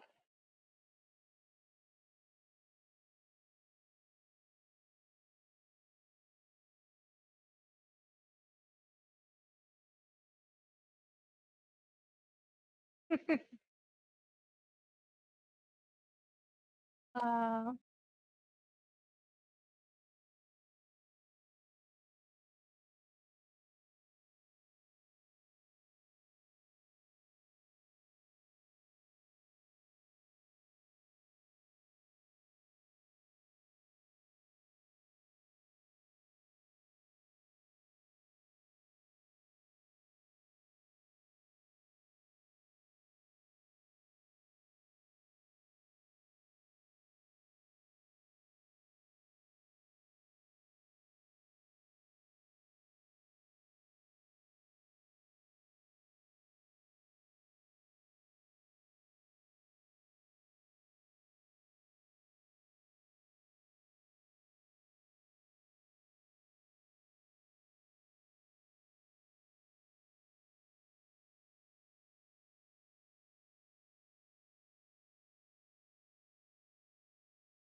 God, they really gotta work on with this combat, dude.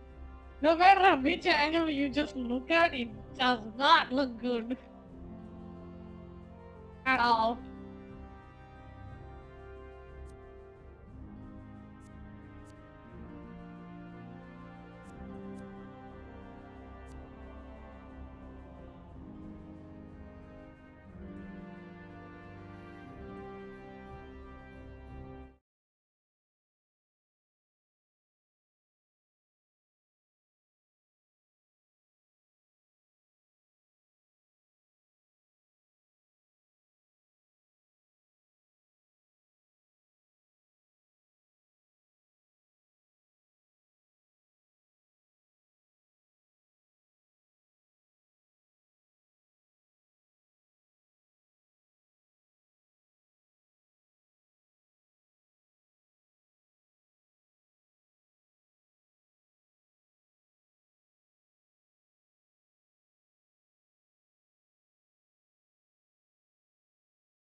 Hmm.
so tired. Amongst got no business out here. What are you doing here? You're playing close.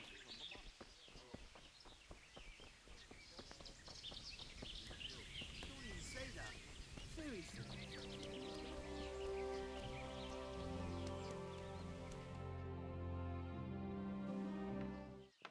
Sir, may I... What is it? I went to the fight master as you ordered, and I... What's the matter? Lost your tongue? I think I know Who's what's that? troubling the young master. He's surprised to see me here. And the feeling's mutual. When did you start recruiting Radzig's people, Eric? Radzig? Indeed.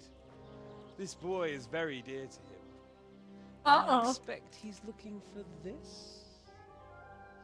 Am I right, young man? You bastard.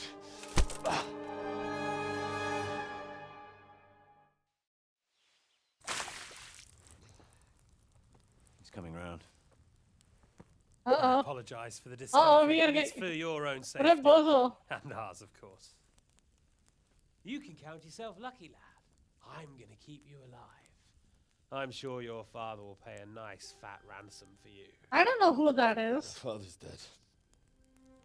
That lackey of yours wouldn't even let me bury him. He doesn't know, Eric. Nobody told him.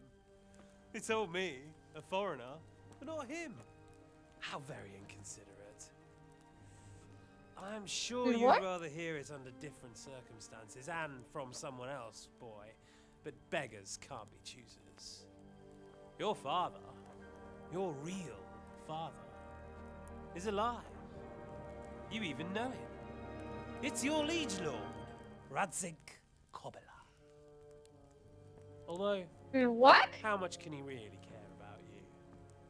Here you are, a homeless orphan, and he still hasn't acknowledged you. What the Your fuck? parents are both dead, aren't they? I Yeah. thought so. And yet, Radzig still hasn't told you the truth. Could it be that he's ashamed of you? I wonder if you'll want to pay that ransom after all. Well, best not think about that. If your father won't pay your ransom, you have no value to me. My father's dead. I understand why you feel that way. My own childhood was not dissimilar. How strange that we should have something in common. But I've delayed long enough. Now it's time for you to tell me why you came here. I was looking for my father's sword, which was stolen by a certain bastard. And I found it. But I wonder which father you mean. In a way, it belongs to both. Doesn't matter who it belongs to. I'm gonna kill you with it. You're hardly in a position to threaten me. But now I think of it, why not? When your father, your real father, pays, I'll give you an opportunity to try. I think that's very generous of you. Isn't it? Radzig will crush you, and I'll be there to see it. I very much doubt it. You spied on our camp. You must realize that your father hasn't a fraction of the forces I've gathered. And now, with the king in captivity, there's no one to levy troops to come to your aid. Even united with Hanush and Divish, your father couldn't raise more men than I have. The only force in this country capable of defeating me is Sigismund's. And he pays me. When he wins, I win. Everything I take now will be mine, and I plan to take everything. So meet the new lord of the realm. A man like you will never rule here. Have you never heard of Lord Sokol of Lamberg, or Sahinek the Dry Devil? They fought for your king and plundered the estates of the lords in Austria, just as I'm doing here. Like they say, the stronger dog fucks the bitches. And war is a nasty business. Sir, it's time. Now, I'm afraid I have more important business to attend to. I'll leave Udo here to keep you company. And let's hope for both our sakes that your father pays up. Farewell. Rot in hell! Knock some manners into him, Udo. Come on, Eric, let's go. We've got work to do.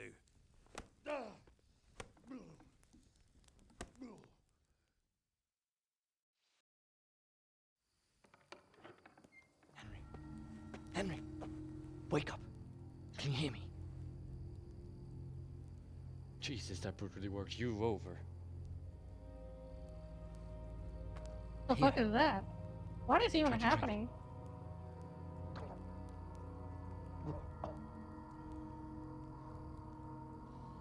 I thought you'd never come round. How do you know my name? Don't you recognize me? Zbyszek. You fucking traitor. You throw me to those bastards and then look me in the eye like nothing happened. Shh, quiet. Maybe we started off on the wrong foot. But I'm your only chance to get out of here alive. So do you want my Okay. help or not?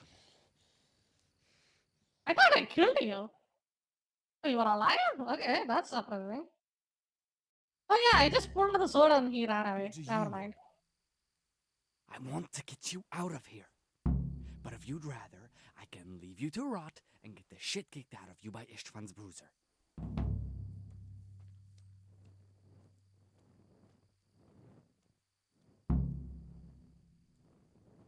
How do you propose to do it? Finally, we're getting somewhere. I know a way you can get out of the fortress without anyone seeing you. I'll untie you, and you'll have to make your own way there. It shouldn't be hard at this time of night. I'll wait for you outside. Afterwards, you'll tell your noble father I helped you so they don't hang me. And naturally, you'll pay me something for the risk I'm taking. Risk? Sounds riskier for me than for you. Not really. What are they going to do with you if they catch you? They want to ransom you, so the worst they'll do is lock you up again. But me, who was supposed to be guarding you and let you escape? Nobody's going to pay no ransom for me, friend. Why do would you want to you, help of me? all people, want to get me out of here? I've got my reasons. If not for the good of my soul, then for the good of my purse. It'll cost you a few groschen, and that's all you need to worry about. You shouldn't look a gift horse in the mouth. Shouldn't I? Even when it comes from a treacherous bastard who set his cutthroat friends on me when I was trying to bury my parents. I won't deny we didn't get off to a very good start. But this is a chance to start over and let bygones be bygones. Hmm. What about my possessions? Eric has your things. It would be suicide to try and get to them. Forget them. Oh, wonderful. So I'm supposed to make a run for it like this? It'd be better if you wore something to blend in, it's true. But I can't go and get you anything. I'm supposed to be guarding you. So if I leave my post, I'll have to avoid the others just the same as you. Hmm. Why don't you go on your own? What would I do? I've been left alone in this world and I'm an outlaw. How long do you think it'll take before I'm swinging from a gibbet? I need to get some coin and get the hell out of here. So what exactly are your reasons? Nothing you need to care about. Let's just say it's a personal matter.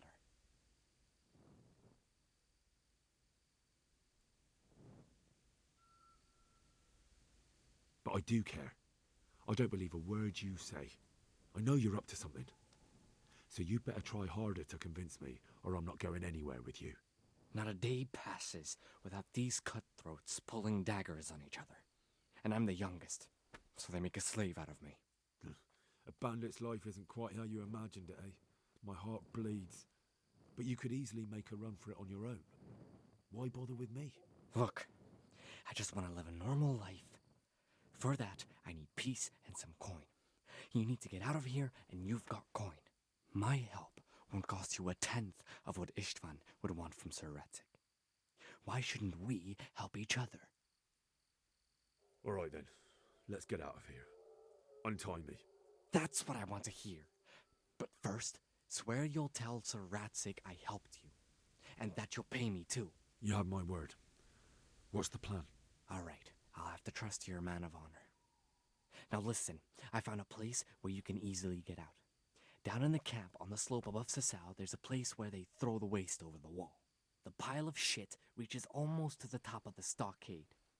All we have to do is jump over and we'll have a soft landing. Then we're free. Free and covered in shit. So that's all? Well, first, we both have to get there. We can't let anyone see either of us. I'm supposed to be guarding you and you're... Well, I'm supposed to be guarding you. So we have to keep to the shadows and stay away from prying eyes. I'll go first. There shouldn't be anyone outside in front of the barn. When you're out, go left along by the wall. There are cliffs everywhere, so try not to get yourself killed. I'll wait for you not far from the camp, by the dead tree between the path and the brook. Good luck.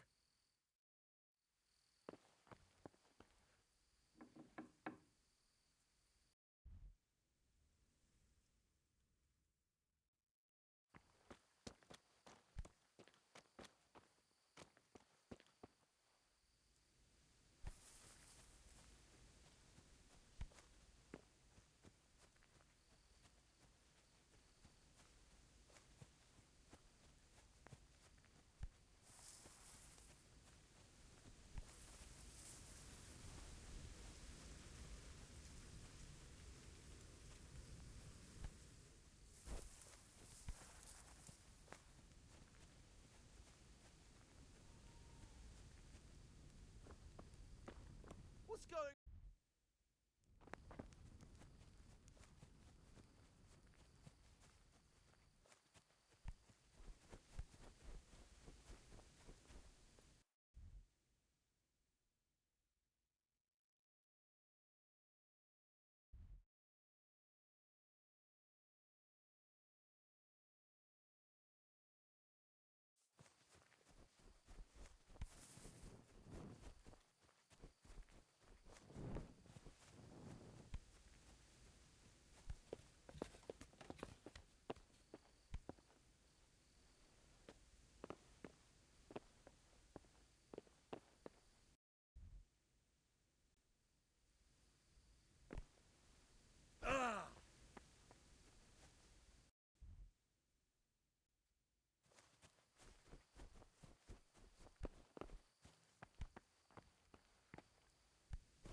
He kind of told me a way, but I cannot for the love of God figure out which way.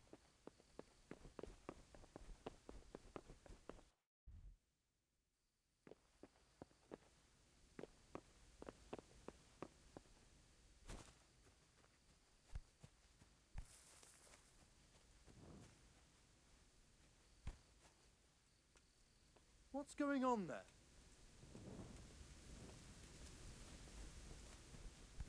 What's going on? Well, now. Look what's come crawling out from under some...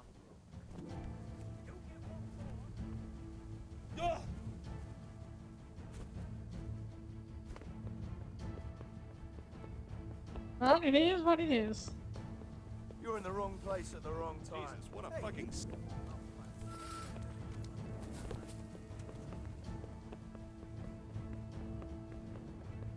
I think the mission is down. Freaking lost. Oh.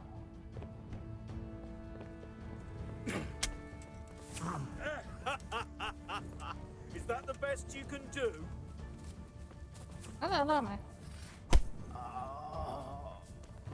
What's the matter? Come on. Oh, dear God. What's going on there? Hey, the answer to my prayers.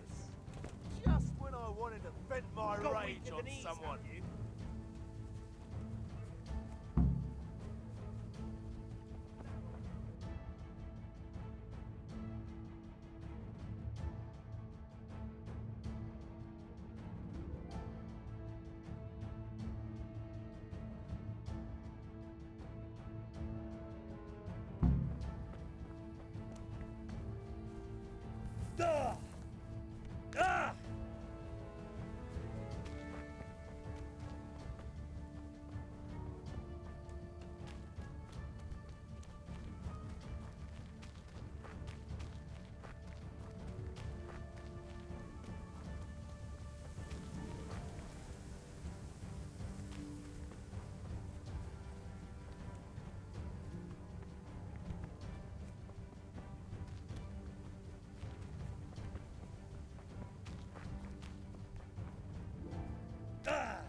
So, we're out.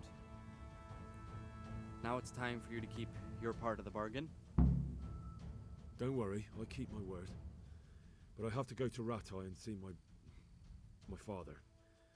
They took my coin when they captured me. Fine. We should get out of here as quick as we can anyway. Well, you'll have to help me. Somehow the massage I got from that big bastard didn't do me a lot of good. I don't suppose you have a horse hidden around here. A horse? Actually, I didn't think of that.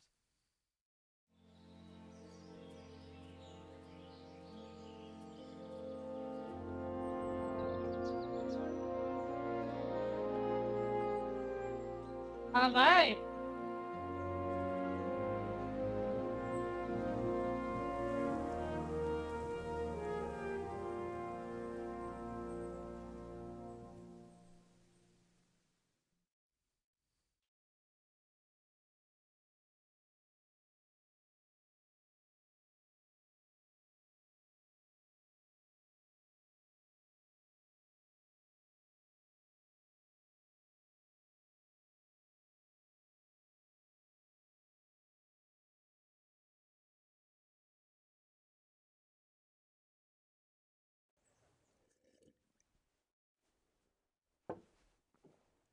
Any word about your boy, Radzig?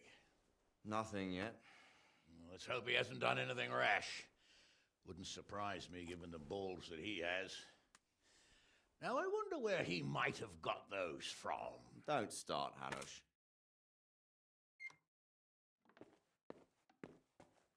I'm sorry, sir. This fellow... Henry! Father? I told you he had balls. Well, I see that you haven't been idle, and we'll certainly need to have a talk later, but not quite so publicly.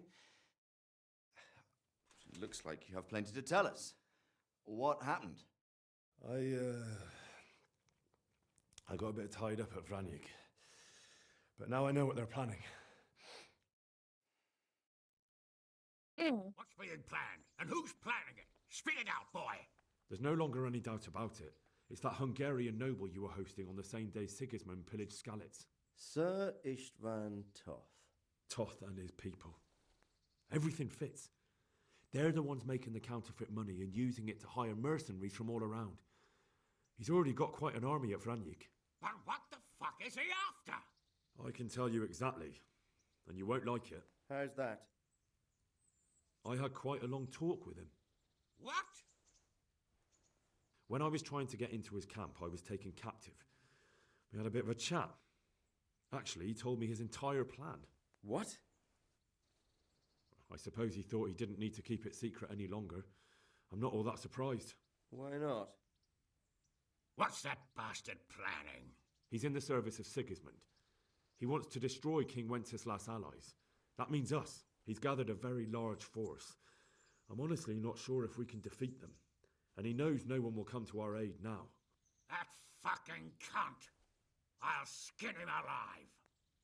How many men has he got? More than 100, I'd say. And how secure is their camp? It's an old abandoned fortress on a hill above Sasau. It's inaccessible from 3 sides, surrounded by a timber palisade. Bastard! I'll crush that rebel of his! That's easy to say, old friend. It seems Toth isn't taking any chances. Together with Divish, we can muster enough men. And we can all see there's no time to waste. That bastard wants a battle? Much better we pick a time and place than he does. Undoubtedly. We have to take them by surprise. It would be best to attack tomorrow night. We can't get ready any sooner. That's what I like to hear, Radzig. Henry, I want you to get yourself fixed up and then go straight to Sir Divish of Talmberg. Tell him to assemble all the able-bodied men he can and bring them to Vranyik tomorrow evening. We'll wait for him there. Yes, sir. Finally, a chance to show I'm not carrying a sword just for ornament. What is it, Henry? Is there something else? The thing is, we have to deal with Zbyszek. I see. And who is he? English the most unsexy accent ever.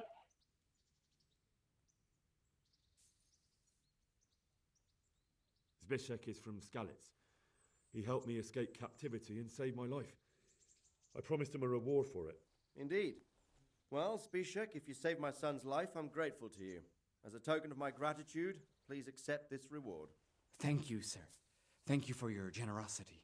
And under the circumstances, we won't ask how you came to be with that herd of swine at Vranik. So you'd better get out of here quick, before I start thinking about it. Yes, sir. Thank you, sir. Goodbye, my lords. Thanks, Henry. God be with you. God be with you. Boo, boo, boo. Get a good meal inside you and get those wounds tended to. You look wretched. And if you need equipment or armor, tell Bernard. He'll give you what you need. Yes, my lord. No more, my lord. I'm your father. I swear, Hal, I plan to tell you. I'm sorry Istvan, of all people, beat me to it. But now, we have more urgent matters to deal with. Later, we'll have time to talk about Why he's our dad? I don't get it. As you wish, my lord. Father. Are we his full horse Now or go to Divish something? as quickly as you can. What is going on?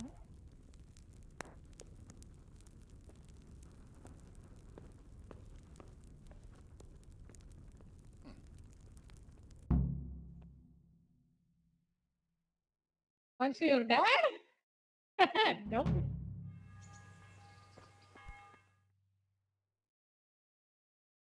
Awake already? I hope you've had a good rest after all you've been through. You might need it. We got work to do tonight, so get up and get going to Talmberg as soon as possible. That makes one of We need us. to rouse Fish and his What's men for going the on with attack. you? We'll meet this evening at the stronghold and settle up with that sly bastard. Is this the final fight? Sir, I lost all my things at Vranik, and I need some combat gear. Yes, lad, I know. Here's the key to the armory. Take whatever you need. You deserve it. I need to set off as soon as possible Listen to give up, the men. Talmbergers the message. It's going or to be they a won't long arrive night, in time to and help no us at easy Vranik. pickings. I want every last one of you standing here in full armor and ready for action by sunset. The what? Where is my equipment? Let me go get some. Welcome, Henry. Otherwise, I'm kind of dead.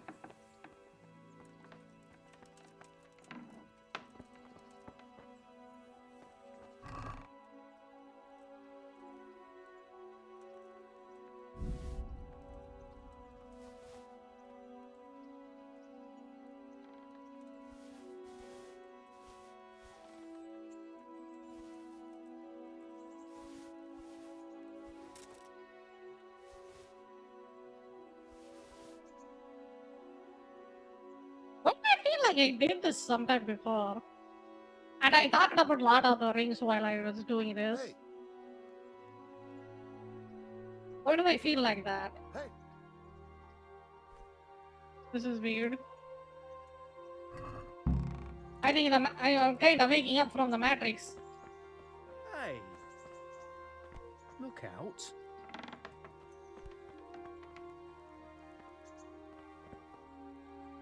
Yeah, what I think is very important reactions and the flip side, your home is where. Okay. Ah, interesting. I thought Spanish was going to like that. Spanish was cool. No? Spanish.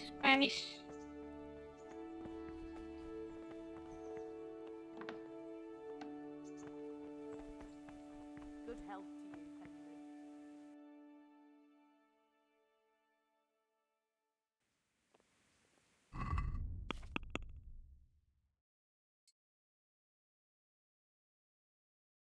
Spanish shoes.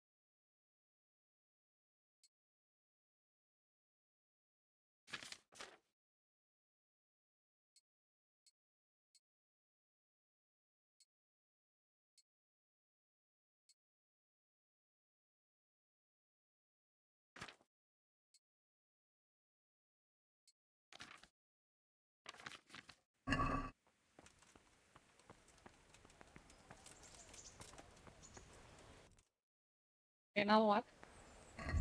No idea what you just said. No clue. Absolutely no idea.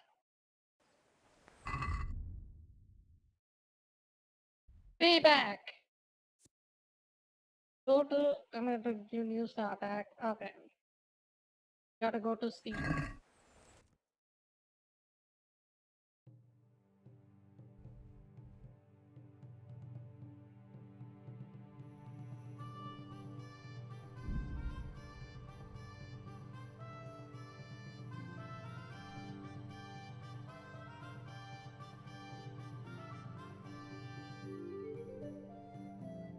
Uh-oh.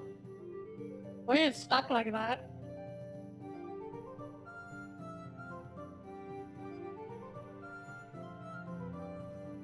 Uh-oh.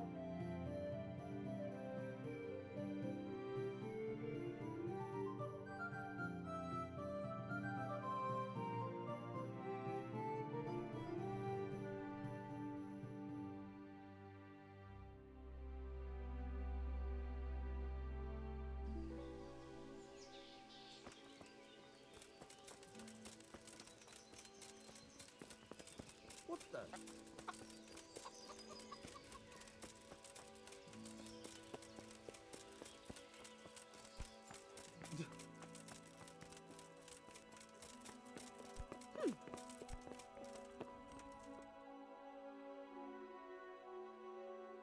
Sir, I bring an urgent message from my father, from Sir Radzig and Hanush.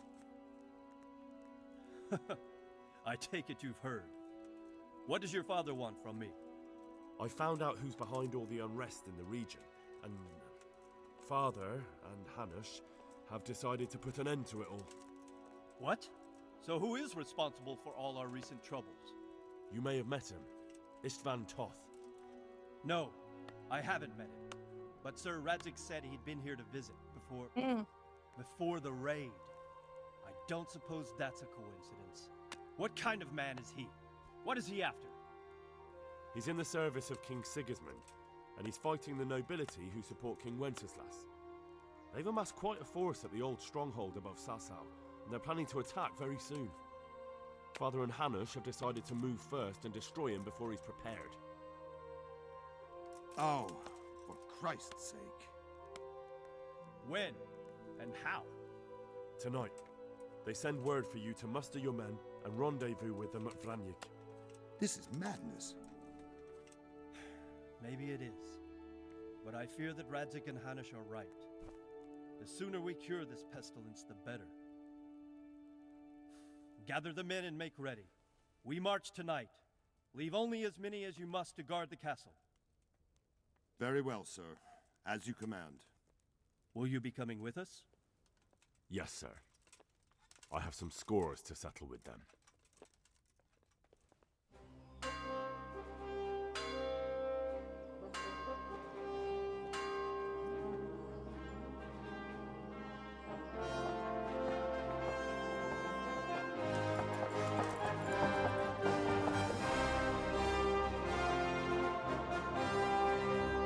Let's go!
Well, Divish.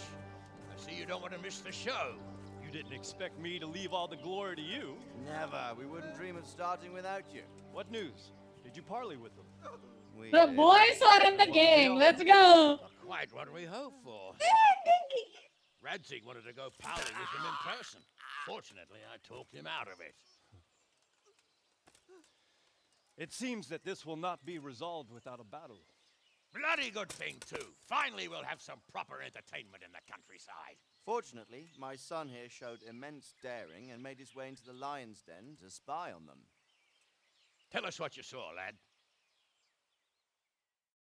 Oh, okay.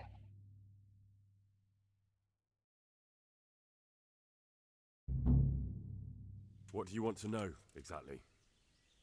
Well, let's start with how well fortified they are. The outer palisade goes right around the whole camp. On a small hill inside it, there's a half-demolished farmhouse that's ringed by another palisade. That's where I was held prisoner, and that's where Toth's based. Him and his inner circle. Can you tell us how many tents there are and how they're arranged? There might be 50, maybe 60. Most of them in the right-hand side of the camp. And the men? How many men strong are they?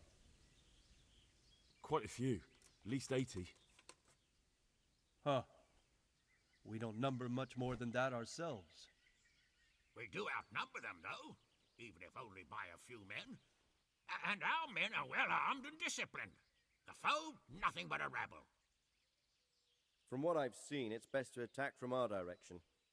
How does it look from the other sides? The east side is all rocks, so no hope of launching a major assault from there. On the other hand, that's the way I escaped. It's where they throw all their waste. The heap's already so high it's almost to the top of the palisade. Now that is interesting. The ramparts are long. If there are as many of them as we think, they can hardly keep watch over the entire Man, if length. you wear Attack the chainmail, full force you of the camp, basically and they won't don't have get enough men slash to rid. attack at all. That's an excellent strategy. But then I'd expect no less. The only attack that will work is just If we go cause through an the enormous freaking uproar at chainmail. the same time, they won't know what's hit them. Probably an axe will You go said they through have it. tents there? You know? Yes, sir. Axe or a club. Yeah, Well, that's if why I'm you use not a freaking mistaken, club tents for that usually bullshit. burn rather well. And Because we you have just quite a puncture few them, archers. puncture inside the body. You don't do things by halves, Divish. Interesting war So, mechanics these guys I give. believe we have a plan. Robard will take 10 men and sneak to the rear of the fortifications. There's a Man, I entry like the point, king's but we armor. must Can I remain kill him hidden. and take his I will armor? do my It best, looks sir. cool. That shouldn't be too hard. They'll have Doesn't other look things like to worry cringe. about. The rest of us will launch a frontal assault. Rain burning arrows on them and then attack. Those bastards won't know which way to turn. At that point, Robard and his squad will strike from the rear. I think it's a good plan. God be with you, my friends. We'll wipe those whore sons off the face of the earth.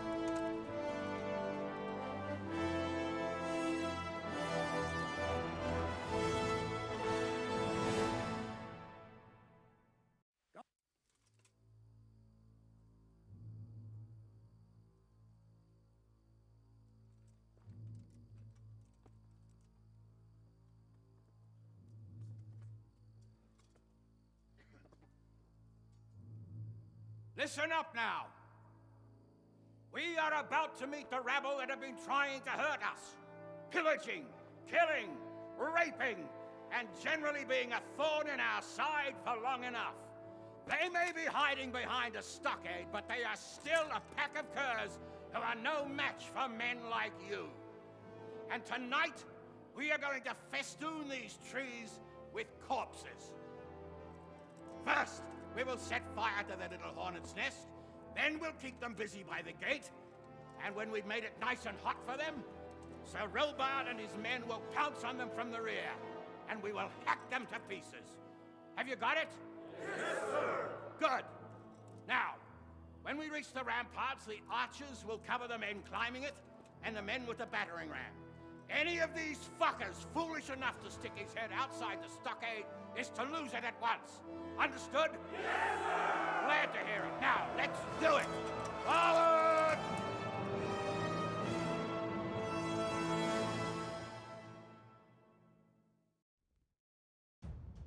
They're gonna fight in the night.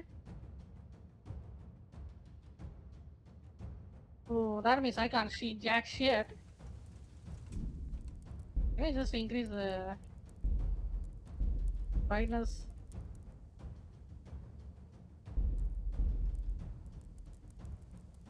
This game doesn't even have a brightness option. Hey. You gotta be kidding me. Lighting high, gamma face high. Hearts in. Archers, fire!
Hello?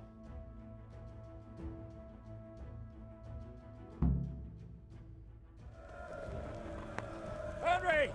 Go with the men and flush out anyone left around the tent! Keep up on us from behind!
Okay.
Where's that Hungarian bastard? Why isn't he here? Don't tell me no one was in command! Does rather look that way, Hanush. Henry, where's Toth? You said he was here. He definitely was, sir. I've got the cuts and bruises to show for it. We have to find out where he slithered off to. Look for clues. Anything that will tell us what he's doing. Okay, he is not here. What's that there?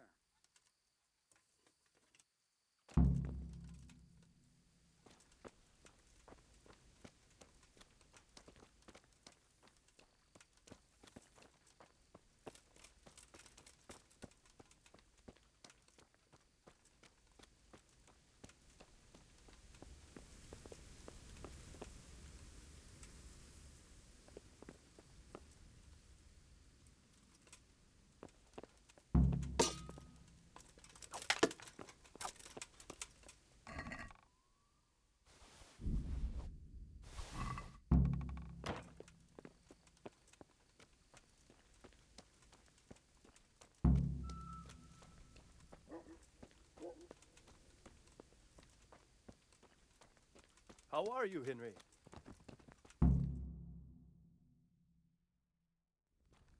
Sir, this was all I could find. A letter?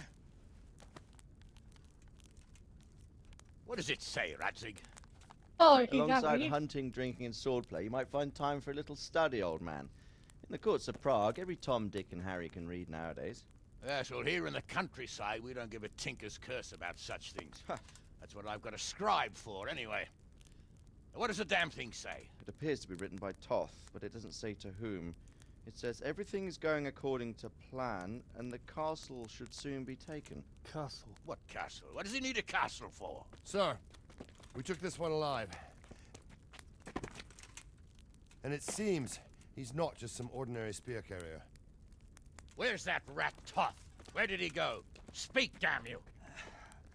He's thwarted you again, hasn't he? If you play your cards right, you might come out of this in one piece. Where is your lord? He was here yesterday, wasn't he? Come now, sir. We both know where I will end up. My lord is gone. He took most of the men and left. Where has he gone? What is he planning? He writes here about taking some castle. Which castle? Oh, some nearby castle. Left completely unguarded. Now I wonder where it could be.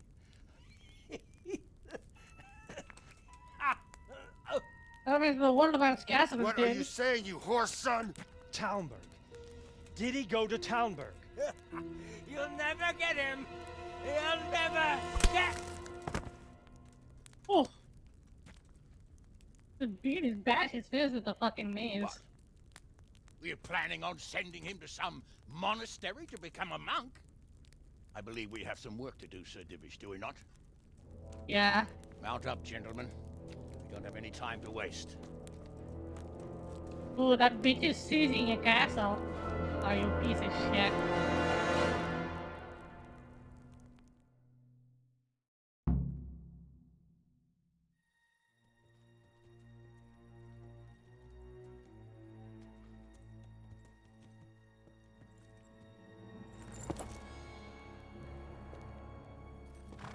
Halt! Who goes there? Greetings. We were ambushed. We need assistance. We have wounded men here. Open the gate. The Lord be praised. Here! Come on! Come on! I like the sound of that. You know, the horse is just running towards you as a war cry. Lady Stephanie. That is I cool. really don't think we should. Oh, she's dead. She is so dead. My men are gravely wounded. Without treatment, I'm afraid they won't live to see morning.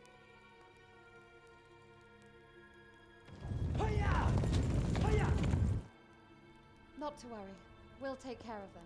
My lady, you have my uttermost gratitude. May God reward you for your kindness. Every Christian should help his neighbor in his hour of need. True. Especially now, when treachery and deception surround us on all sides. Get out of the way! The devil lurks in the shadows. Come on! And one fears taking a guest into his house.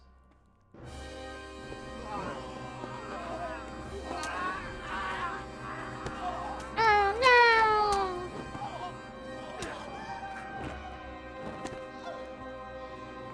Run! Signal the others. Yes, sir.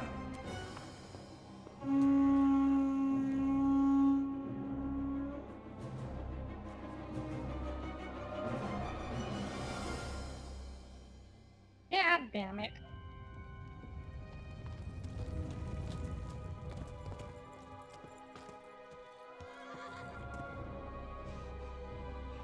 Oh no. We're too late. Quickly! Follow me! Can you siege the? Can you take the castle back? Let's see if you can. I'll try to do best.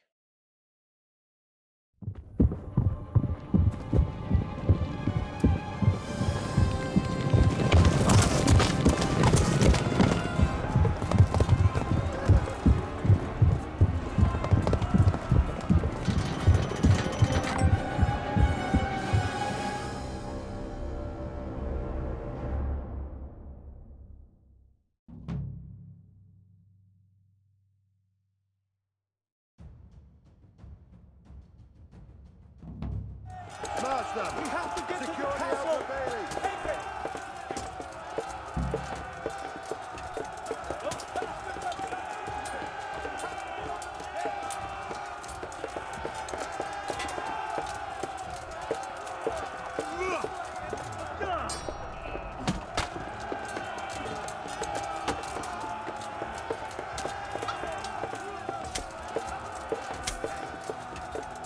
Oh, what?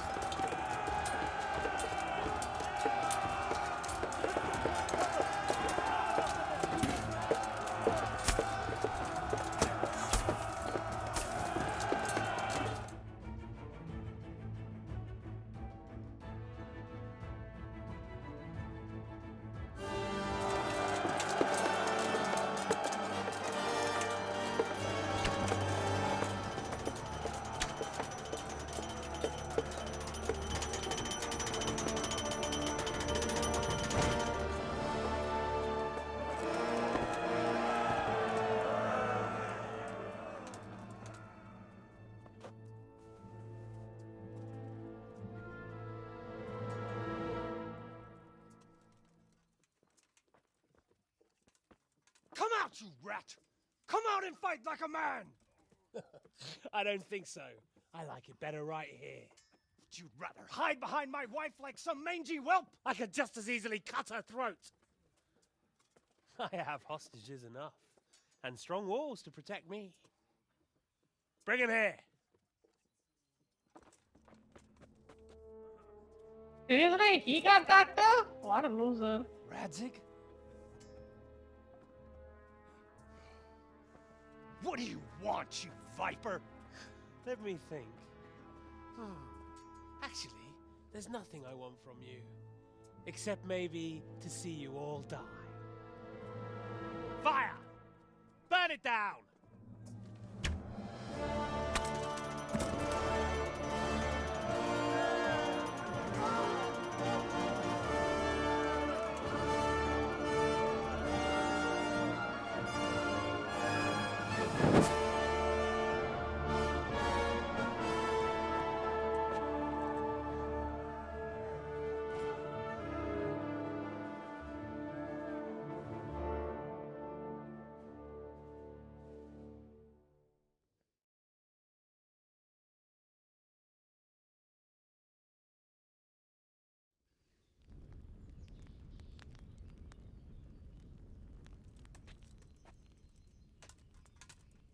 Christ.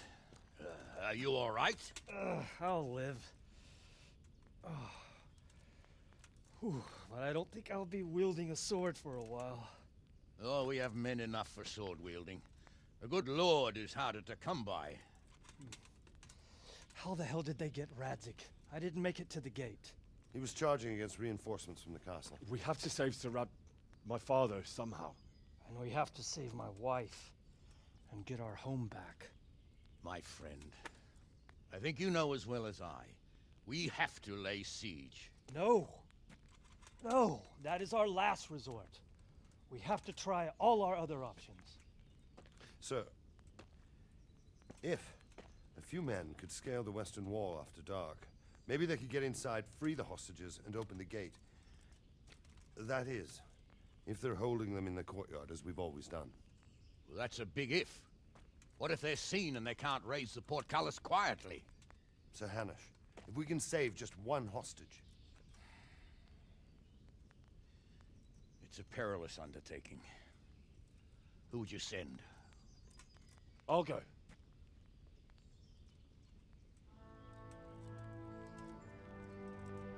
Then let us make ready.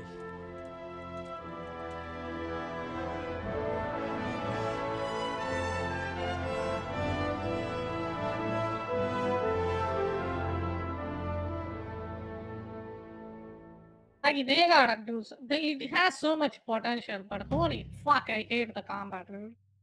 It's just freaking awful in this game. Like I like everything except the I'd combat. better get ready The for the game night looks raid. good, music is Some awesome, the light cutscenes clothing are would be awesome. best. Dark colours. You know.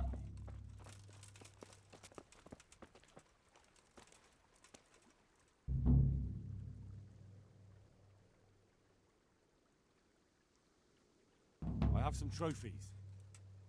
Show me. Good work. That's the way to deal with the scum.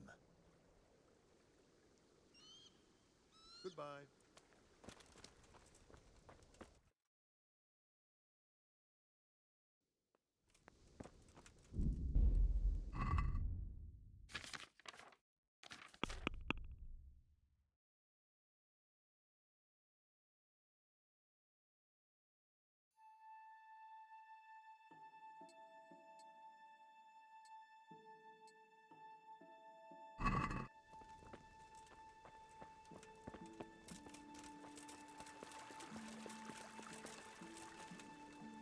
I'm ready.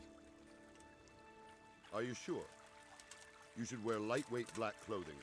Anything you don't need, you can leave here. I don't want you clanking around in plate armor. Of course. I'll finish getting ready. Take care.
that? You there, stop! Don't move a Shot finger. must have come from here. Surrender! Where is that bastard? Gotcha! Now I'll fix you good and proper. You'll soon learn what justice means. What? Try that on someone else. I know full well you're responsible for murder and other crimes too. Personally, I'd rather string you up. But unfortunately, all I can do is throw you in jail.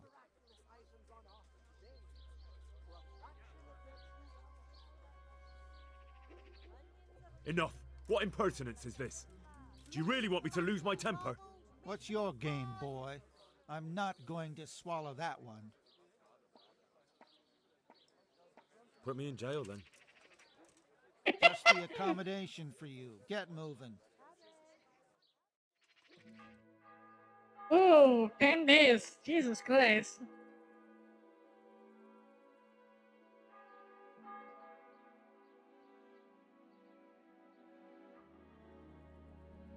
I think I can just pack over my freaking dinner and then start eating at that rate.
Good day, Henry.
Greetings.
watch over you, Henry.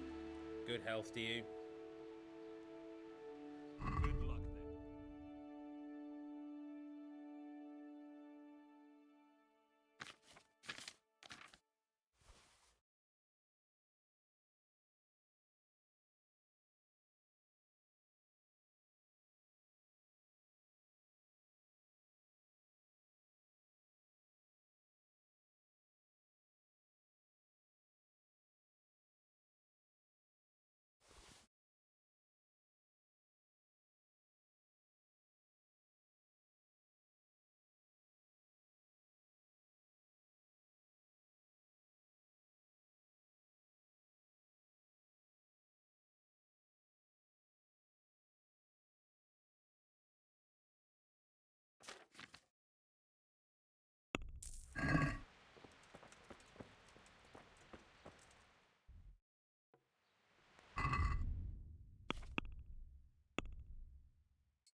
Good health to you.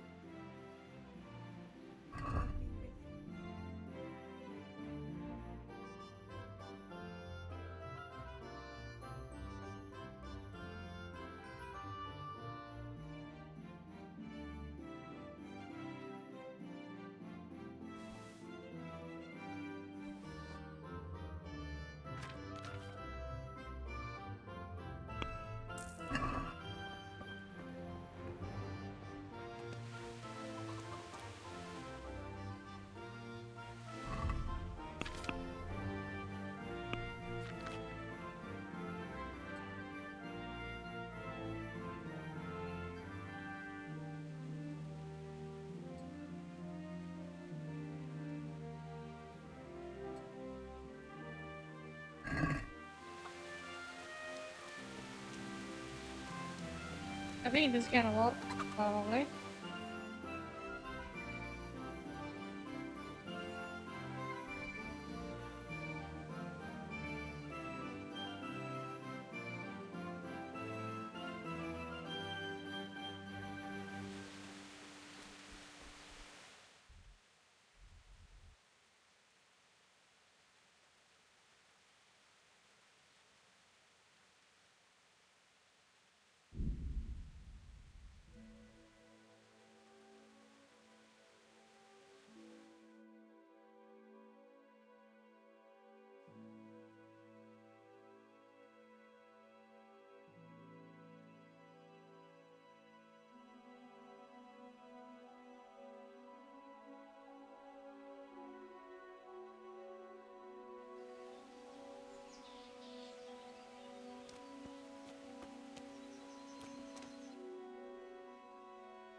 Oh, okay.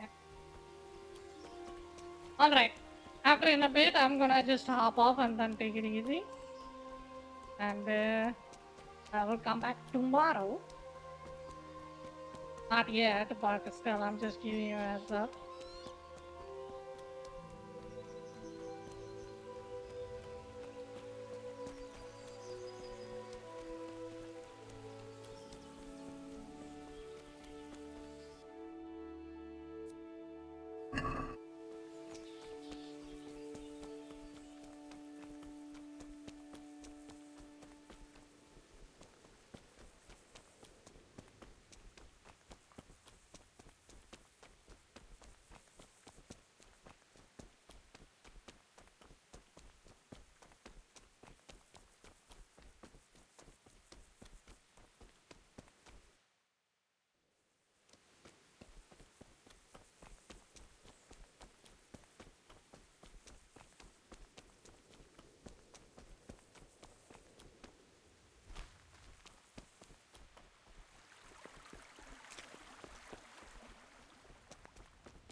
I'm ready.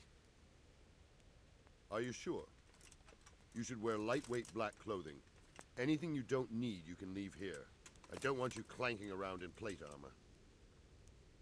Yes, I'm ready to go. Take care.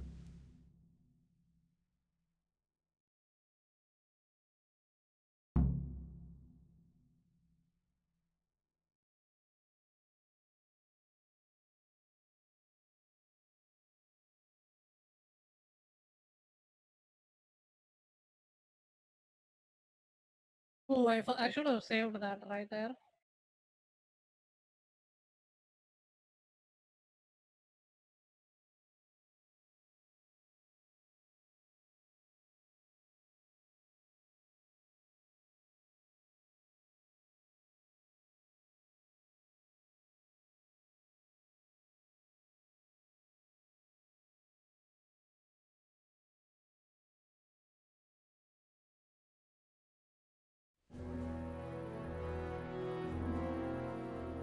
If any of you are having second thoughts, this is your last chance to speak.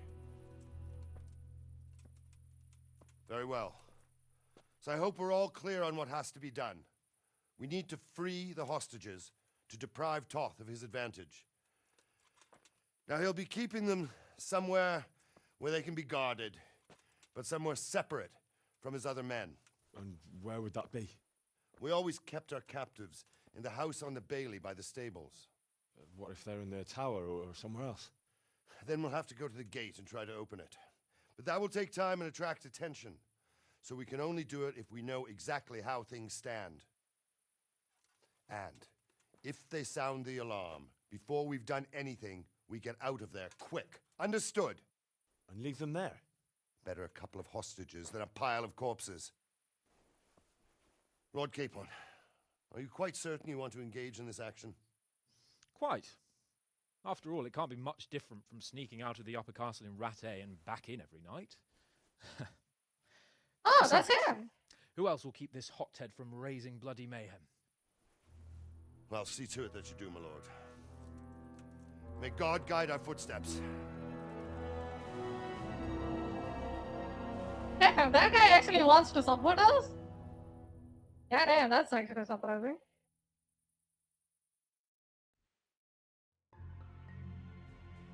Let me see. If I can save, I will immediately save on the... Oh, God damn it. Unless we fuck it up, then Istvan will be telling the stories and the joke will be on us.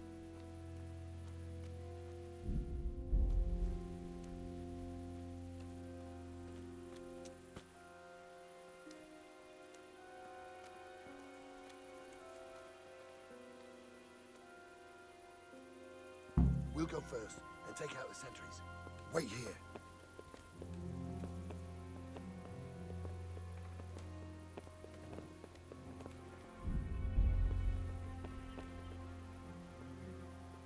What are they waiting for? Quiet, for fuck's sake. What are they waiting for? How should I know? Why do I bother asking? Oh, be quiet and watch that light on the battlements.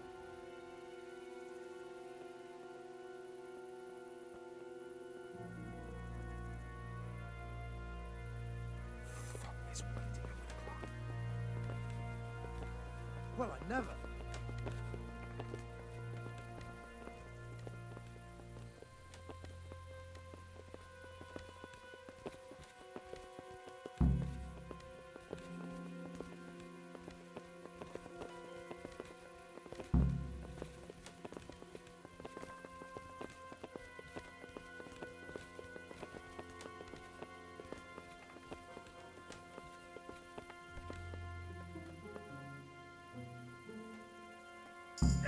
I'll put on his armor and watch this side, but there are still 2 guards on the portcullis winch to deal with.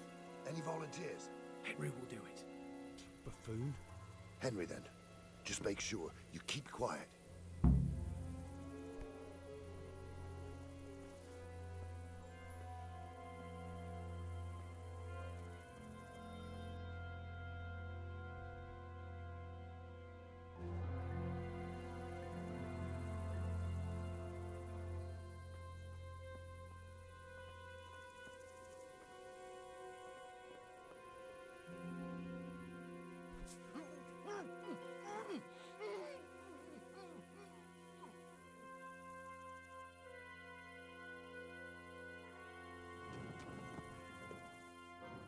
Fuck. The alarm's been sounded. Entertain. Quicker, you bastard! Over here! Must be his. Where is everyone? Right. Come on! Get over here! Gone weaker than he's, have you? From me. Christ! I'm gonna enjoy this.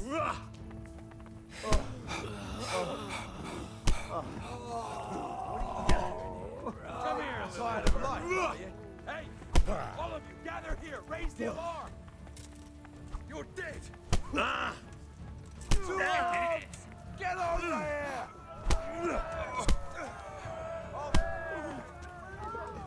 God! Alarm! You'll get what for? Over here! Giving up already? Where's everyone? Quick!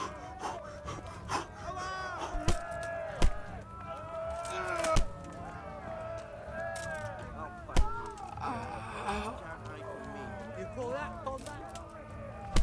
Christ!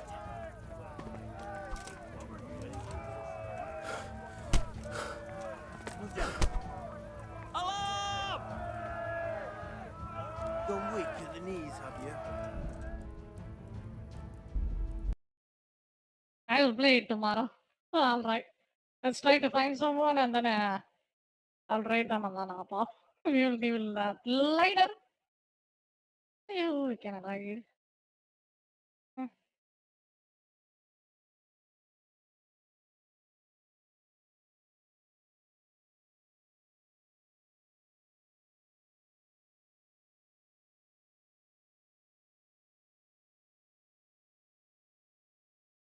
Oh.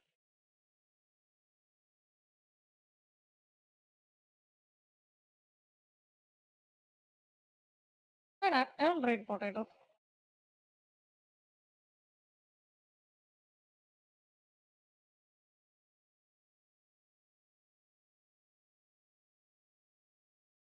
Alright, thank you for dropping by. Thank you for the support. Thank you for the follow. And I will see you guys tomorrow. If I'm able to finish this game off and then find something else. Alright? With that, Alex Soto signing off. Bye bye.